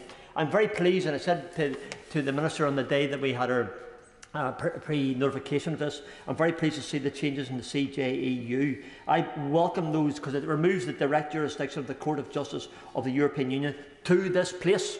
And it should be here that the people of Strangford, the people of Upper Bann and Lagan Valley and East Belfast and all the members who are here, it should be this place that makes those decisions. It shouldn't be Brussels. It shouldn't be the European Court of Justice. So I'm very pleased to see that change coming. And I know that I've said to the Secretary of State about this in the past. Indeed, I think it was about September of last year. My friend and colleague for North Antrim asked questions about East West. I asked questions about the European Court of Justice. Very pleased to see the changes coming through this bill. So again, it is for me a very positive thing. So when it comes to, believe it or not, from dog biscuits to daffodils, from picture frames to potato bread, from engine parts to eggs, from artificial flowers to antibiotics, the EU has had ample opportunity to change their approach and allow trade to continue unhampered. The EU is just like a giant sponge. You know, all they want to do, they want to take everything from you, but they don't want to give you anything. So tonight we're asking for the EU sponge to be lifted off our back and to give us the same opportunities as the rest of the United Kingdom. And for us, it's about making sure the EU knows their place. It's past time to stop begging them and asking them to act like the sovereign state we are. And it's up to us to take back control of British produce, of British people and British protocol. The working poor to the wealthy business owners, protocol has detrimentally affected, and I believe this will not. Tonight we have the Northern Ireland Protocol to make the changes, to make it happen. I love this Great Britain of the United Kingdom and Northern Ireland. It's no secret. It's a pleasure and a pride for me to be here. I'm proud to have my Union flag flying above my house. I'm proud to have my Ulster flag flying. I'm proud to have the Queen's Jubilee Platinum flag flying as well. That's what I am. I want to be as British as everybody else. Do the right thing for us. Shadow Minister Peter Kyle. Thank you, Madam Deputy Speaker. I want to begin with an apology to victims of crimes committed during the Troubles in Northern Ireland. They were expecting the committee stage of the Legacy Bill today. Several had booked and paid for their plane and train tickets, their money now wasted. For the government, changing parliamentary timetable might be trivial, but for victims and their families, such behaviour only adds to the pain and frustration of decades of hurt. And it exposes the truth that Northern Ireland and its unique sensitivities are just not taken seriously by this government. As the Right Honourable Member for Maidenhead said, if time were truly important, as the government's legal argument of necessity implies, then this bill would have been introduced as emergency legislation or at least rushed through. There is only one real necessity in this bill at this time, and that is to try and distract from the catastrophic performance at the ballot box last week and to fire the starting gun for the Foreign Secretary's leadership bid. Exactly. Once again, the Tory civil war is infecting our politics. Once again, Northern Ireland is paying the price. This House deserves better. Northern Ireland deserves better. Victims of the Troubles certainly deserve better. Government are claiming to act on behalf of communities in Northern Ireland by tearing up the protocol. Yet in the very same week, they are simultaneously ignoring the opposition from all Northern Ireland communities. Because opposition to their bill to deal with the murders and acts of terror during the Troubles is universal. Every party from every community opposes it, yet they plough on. Government is picking and choosing the parts of the Belfast Good Friday Agreement according to whatever its political needs are in any particular moment. For example, one justification for tearing up their Brexit deal is the loss of community support for the protocol. This totally ignores one essential fact. They never had it to start with. The DUP and Unionists have been very consistent from the very beginning when it comes to the protocol. They opposed it. When ministers were drafting and negotiating the protocol, the consent of the Unionists was never sought and it was never given. As the Right Honourable Member for North Thanet said, they even voted against it in this House. So now, how can it be claimed to have disappeared? It was never there to begin with. In fact, in 2019, when the Prime Minister presented the protocol to Parliament, he said in his response to Lord Dodds, and I quote, "The people of this country have taken a great decision embracing the entire 4 nations of this country. By a simple majority vote that went 52-48 and which we are honouring now." He went on, "I think that principle should be applied elsewhere, and I see no reason why it should not be applied in Northern Ireland as well. It is fully compatible with the Good Friday Agreement." That was the Prime Minister speaking here to this House on the 19th of October 2019. And now we have an entire bill which reveals the Prime Minister was not truthful with the House as he tried to sell the protocol. Let's turn to another promise made and broken by this government. Page 5 of the Tory manifesto could not be clearer. It says, and I quote, "No renegotiation." So when the Foreign Secretary says, as she did at the dispatch box just earlier today, that, and I quote, "the EU are not agreeing to change the text of the protocol, as is her basis for this bill," it exposes yet another broken manifesto promise. 14 million voters who believed that promise has been betrayed. But this is all perfectly in line with this government's approach to Northern Ireland. It picks and chooses issues depending on whether it serves whatever grievance they happen to have and be peddling at any moment in time. Their approach is reckless and neglectful. When the politics of Northern Ireland demands sustained, diligent support, the government looks the other way. When the Northern Ireland executive collapsed in February, the Prime Minister didn't visit Stormont to fulfil the vital role of honest broker to help parties find a way forward. He did make it to Saudi Arabia, India, and the United Arab Emirates. 5 months later, and only when the challenges in Stormont became unignorable, he found time for a fleeting visit. The biggest challenge facing Northern Ireland isn't the protocol, it's this neglectful government. All parties in Northern Ireland want to see progress on the protocol. On these benches, we have called for the EU and government to get back round the negotiating table. There are large areas of common ground which show that successful negotiation is possible, as my right honourable friend, the member for Leeds Central, outlined very eloquently. The UK, EU and all parties in Northern Ireland have identified areas of improvement, and many of them clearly overlap. This appears to be the only negotiation in history that has failed because everyone agrees. We have consistently said the EU must show more flexibility over Northern Ireland. But the way to unlock it is by engaging, negotiating, the very things Britain used to be good at. Because the overwhelming number of issues raised in this bill are negotiable with statecraft, diligence and graft. Take the veterinary agreement. New Zealand negotiated and signed one with the EU. No rows, no psychodrama, no law-breaking legislation. They just sat round the table and put the hard work in. With statecraft, diligence and graft, it's possible to reach an agreement on outstanding issues with the protocol. A veterinary agreement, data sharing deal would remove the need for the vast majority of remaining checks. And that's what this ultimately comes down to. Identifying those remaining products that face undue red tape in their journey to Northern Ireland. With Britain's great history of instigating, supporting and delivering global, historic agreements, is it not reasonable to expect our government just to get on and deliver it? And that's why we oppose this bill. It takes us further away from the negotiated progress that is the only way forward.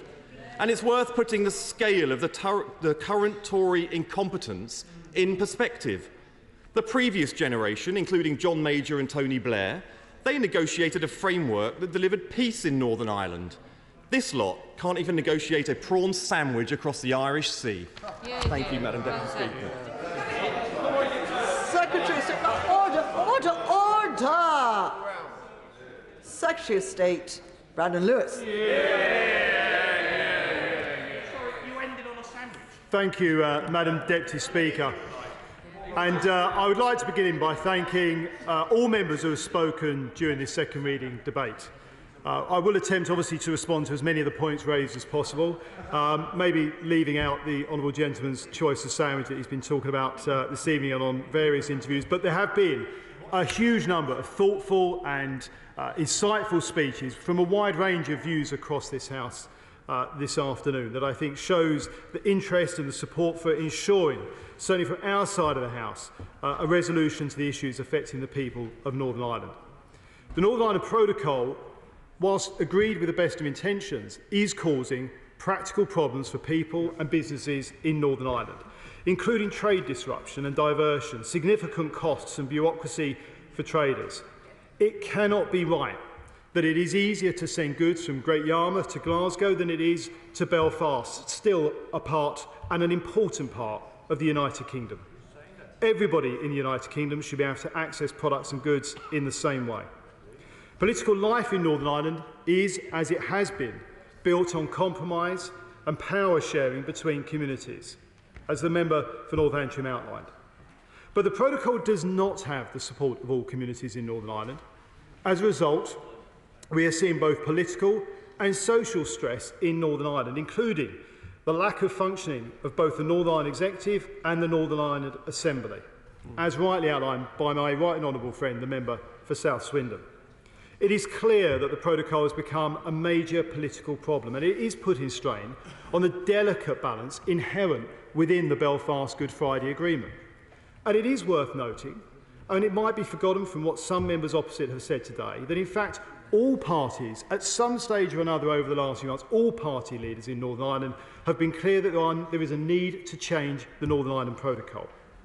This legislation is about preserving the wider social and political stability in Northern Ireland, finding a more stable and sustainable solution and ensuring that the frictions faced by businesses and consumers in Northern Ireland on goods coming from the rest of the United Kingdom are removed. It remains the preference of us, the UK government, to achieve these benefits through negotiations. And these are negotiations that have been conducted by the Foreign Secretary and predecessors over the last 18 months. The lack of flexibility we have seen from the EU, as rightly outlined by my honourable friend, the member for Newcastle-under-Lyme, has led us to the point where it is right that we make a decision about taking forward a solution that works for the people of the United Kingdom and, within the United Kingdom, the people of Northern Ireland. This bill will enable us to implement a successful negotiated settlement as well. It is important to recognise that this will require significant change in approach from the EU Commission, as a number of honourable friends have outlined this afternoon. I'm afraid this change has not yet been forthcoming. The scale of problems and the depth of feelings aroused by the protocol, unfortunately, if anything, been exasperated rather than eased by the current EU approach. Whether it was through, in just a moment, yes, whether it was through triggering Article 16 over crucial vaccine supplies to Northern Ireland in January of 2021, or launching infraction proceedings following emergency easements to ensure the movement of food and parcels to Northern Ireland in March 2021, or repeatedly failing to show pragmatic flexibility in over 300 hours of negotiations over the last 9 months, and continuing to insist on processes which would actually add to, rather than remove, the burdens currently felt by businesses moving goods to Northern Ireland. I'll give way to my honourable friend. Has he noticed how it is the Labour case always to take the side of the EU when it is the EU in this case that is damaging the Good Friday Agreement and diverting trade expressly against the legal provisions of the protocol? My right honourable friend makes a very fair point, I have to say, and he will know from attending some of the oral questions for Northern Ireland office that I've regularly had to stand at this dispatch box to listen to the honourable gentleman opposite me continually taking the side of the EU, but then he does want to rejoin the EU, so I suppose we shouldn't be surprised. We should also be very clear about the reality of when we hear about the flexibility of the European Union and the offer that they have made based on their October offer, that would actually be a backward step from the situation we currently have that is already not working for businesses and people in Northern Ireland. Yes. I thank the Secretary of State for giving way. Does he agree with me that if the Scottish Nationalist Party tonight vote against this great piece of legislation, they'll be voting to continue the situation where Scottish seed potatoes, the best quality, the best healthy seed potatoes in the world, will be banned from export to Northern Ireland?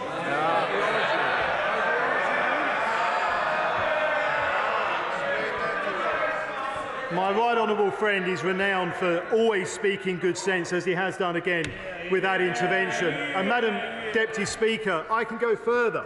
One of the examples I was given not too long ago was the frustration of people in Northern Ireland not being able to secure supply from Great Britain of trees to plant for the Platinum Jubilee for the Queen's canopy because of the threat to the single market. Well, the last time I saw trees uproot and walk across a border, it was Game of Thrones. And I would happily commend the Game of Thrones studio tour to everybody in this chamber when they visit Northern Ireland. But that isn't a real situation of threat to the EU single market. In a moment. The lack of progress and the subsequent failure of the Northern Ireland power sharing arrangements is exactly why we as a government must be prepared to act in the best interest of Northern Ireland and for the stability and delivery of the Belfast Good Friday Agreement. Happy to give right.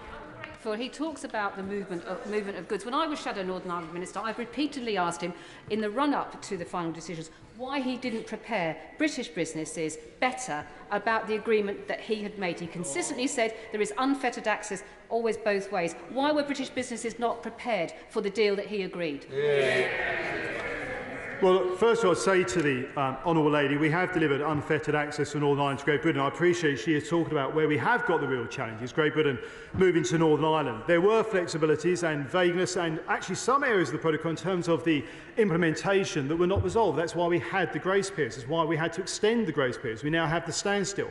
That's exactly why the EU's offer that they pretend offers flexibility is actually a backward step from where we are today, and why nobody in this House should accept it unless they are determined to do damage to Northern Ireland. Madam Deputy Speaker, this legislation will fix the practical problems that the protocol has created in Northern Ireland. It will enable us to avoid a hard border, protect the integrity of the United Kingdom and safeguard the EU single market.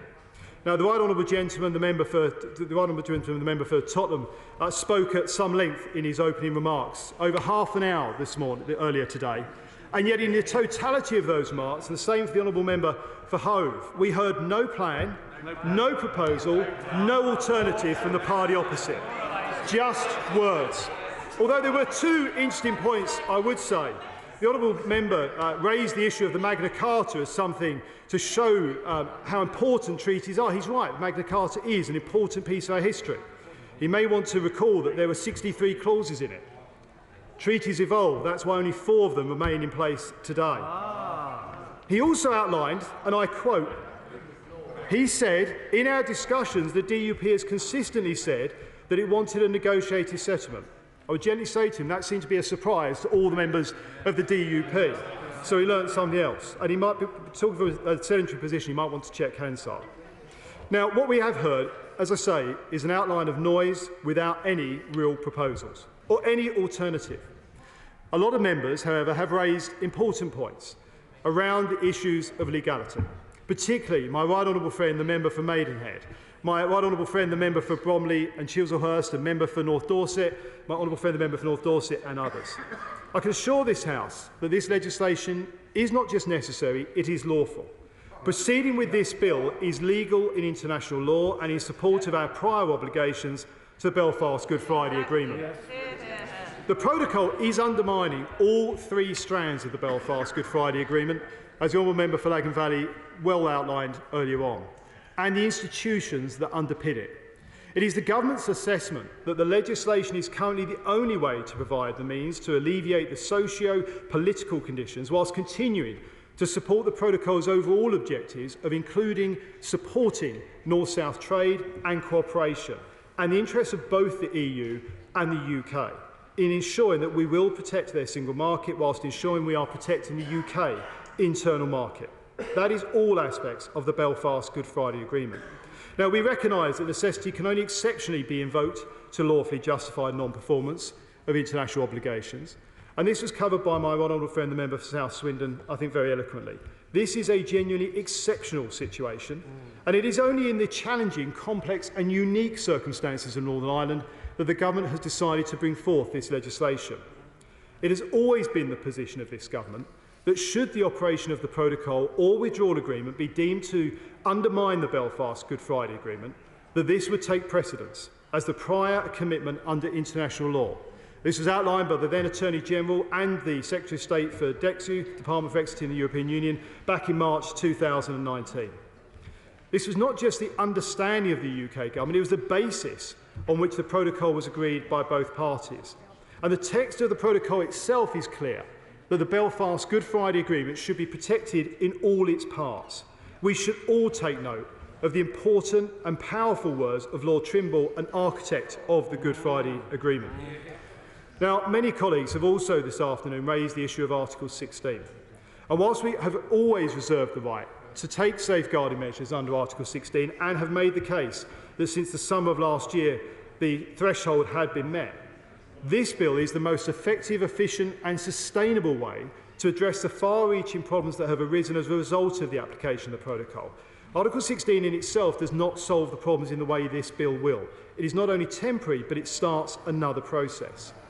And honourable members, such as my right honourable friend, the member for South Swindon, and others, including the member for Stone, have talked about the Northern Ireland Executive and Assembly. And we have been clear with all parties in Northern Ireland that we do need to see it. And I want to see the Executive back up and running to deliver for the people in Northern Ireland. That has to be a priority for all of us. We want to see that Assembly and Executive as soon as possible. The people of Northern Ireland deserve a stable and accountable devolved government that delivers on the issues that matter most to them. And it is clear from the comments today that this bill is a key component that will see the Northern Ireland Executive and Assembly return, as we've heard from comments from the member for East Antrim as well as the Right Honourable Gentleman member for Lagan Valley. And I think we can all welcome those comments.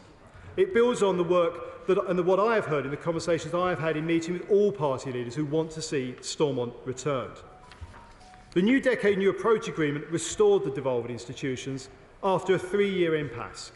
And we all need to work together to uphold the stability that agreement provided. We as a government have a strong record in making sure the institutions are up and running after having too many years of hiatus. That New Decade New Approach Agreement, as set out in legislation, provides for a period of up to 24 weeks for Northern Ireland's political representatives to restore functioning devolved institutions. I expect the parties to make full use of this time to engage with one another in earnest to restore fully functioning devolved institutions and to develop a programme of government which I've written to all the party leaders to encourage the work on. We do have a role on the international stage. The UK has shown what it stands for in the world, not just with rhetoric, but through actions, through our extensive support of Ukraine, our unprecedented offer to those fleeing political instability in Hong Kong, and our leadership of international institutions which are demonstrating again this week at the G7 and NATO summits. We have led the way on climate change as so many other areas. And that is why it is important, and we are focused on ensuring that we are acting within the bounds of international law. Indeed, we have repeatedly emphasised that it is only the rare, exceptional circumstances in Northern Ireland that make this intervention necessary. Happy to give way. I thank the Minister for giving way. Just a point about a tweet that he issued on the 1st of January 2021, where he said, "There is no Irish sea border. As we've seen today, the preparations the government and business have taken to prepare for the end of the transition period are keeping goods flowing freely around the country, including between GB and NI." Can you explain to the House how that tweet is compatible with this piece of legislation? Yeah, absolutely, and I appreciate the opportunity the honourable gentleman has given me to highlight that back in January, what that highlights is exactly what we expected to see from the behaviour from the European Union around the flexibility of how to implement the protocol. What we've actually seen since is reinforcing our point is that lack of flexibility, that lack of understanding actually of the nuances of Northern Ireland that have led us to the place that we are today. And I would just say gently to him when he's chuntering from a sedentary position, that if he looks at the decisions we took last year to ensure that goods could continue to flow to Northern Ireland, they are decisions that we took under criticism at the time from the EU that have been vital to ensuring stability in Northern Ireland and access to at least those products that have flown overseas, which those international partners themselves have recognised. The EU themselves have recognised there are problems with the Northern Ireland Protocol. They're just not willing to show the flexibility at the moment that is needed to resolve those issues. But we are clear that we will ensure that we protect the EU single market, a tiny proportion of which could be deemed to be a theoretical risk, and that's why it's important that we get the balance right. Secretary of State for giving way. Can the Secretary of State use the opportunity tonight, because there will be businesses listening to his every word this evening. In fact, there's probably box office tonight in Northern Ireland amongst many businesses. And from clauses 4 through to clauses 13 of this bill, can he confirm that goods that enter into what has been called the Green Channel, going from GB to Northern Ireland, that they will be treated the exact same way and manner as goods travelling from England to Scotland or England to Wales? The honourable gentleman makes a very important point, and it's absolutely our determination this will show good, flexible, free-flowing products from Great Britain to Northern Ireland in the same way as they would move from Great Yarmouth to Carlisle or to Birmingham or to London. That's what we want to deliver. One of the reasons we've taken what colleagues refer to as the Henry VIII powers is to ensure that we're working with business to make sure that those regulations do deliver that free-flow, flexible, lack of bureaucratic process that at the moment is deterring businesses from accessing Northern Ireland. I'll give way. The Secretary of State refers to a very important point, and that is the regulations that this bill will enable to be brought forward. And Clause 1 is clear that nothing in this bill should harm the Act of Union. Will the Secretary of State confirm that in respect of the regulations that will be brought forward from this bill, that they too will not do anything to harm the Act of Union? Absolutely, and that's why I think it was important to have that on the face of the bill. The right honourable gentleman is absolutely right. And it is also, let's just be clear, it is just under a quarter of a century now that the Belfast Good Friday Agreement has been the foundation of peace, stability and political progress in Northern Ireland. All three strands of the agreement, as we stand here today, are now under threat. Madam Deputy Speaker, this is a direct result of the protocol. This bill is the route to a solution. It is legal, it is necessary, it is right for the United Kingdom. Most importantly, it's not just right for the whole of the UK, it's right for the people and businesses of Northern Ireland. And it creates the environment to facilitate the return of a fully functioning executive. Now, while the party opposite have voiced criticisms, they propose no alternatives. We are taking the decision to act to protect the hard-won gains of the peace process in Northern Ireland. We owe it to the people of Northern Ireland to fix the problems, and that is why, as Secretary of State for Northern Ireland, I commend this bill to the House. The question is that the bill be now read a second time. As members of that opinion say aye. Of the contrary, no. Division. Clear the lobby.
And Michael Tomlinson. Tell us for the noes, Navendra Mishra and Mary Glidden.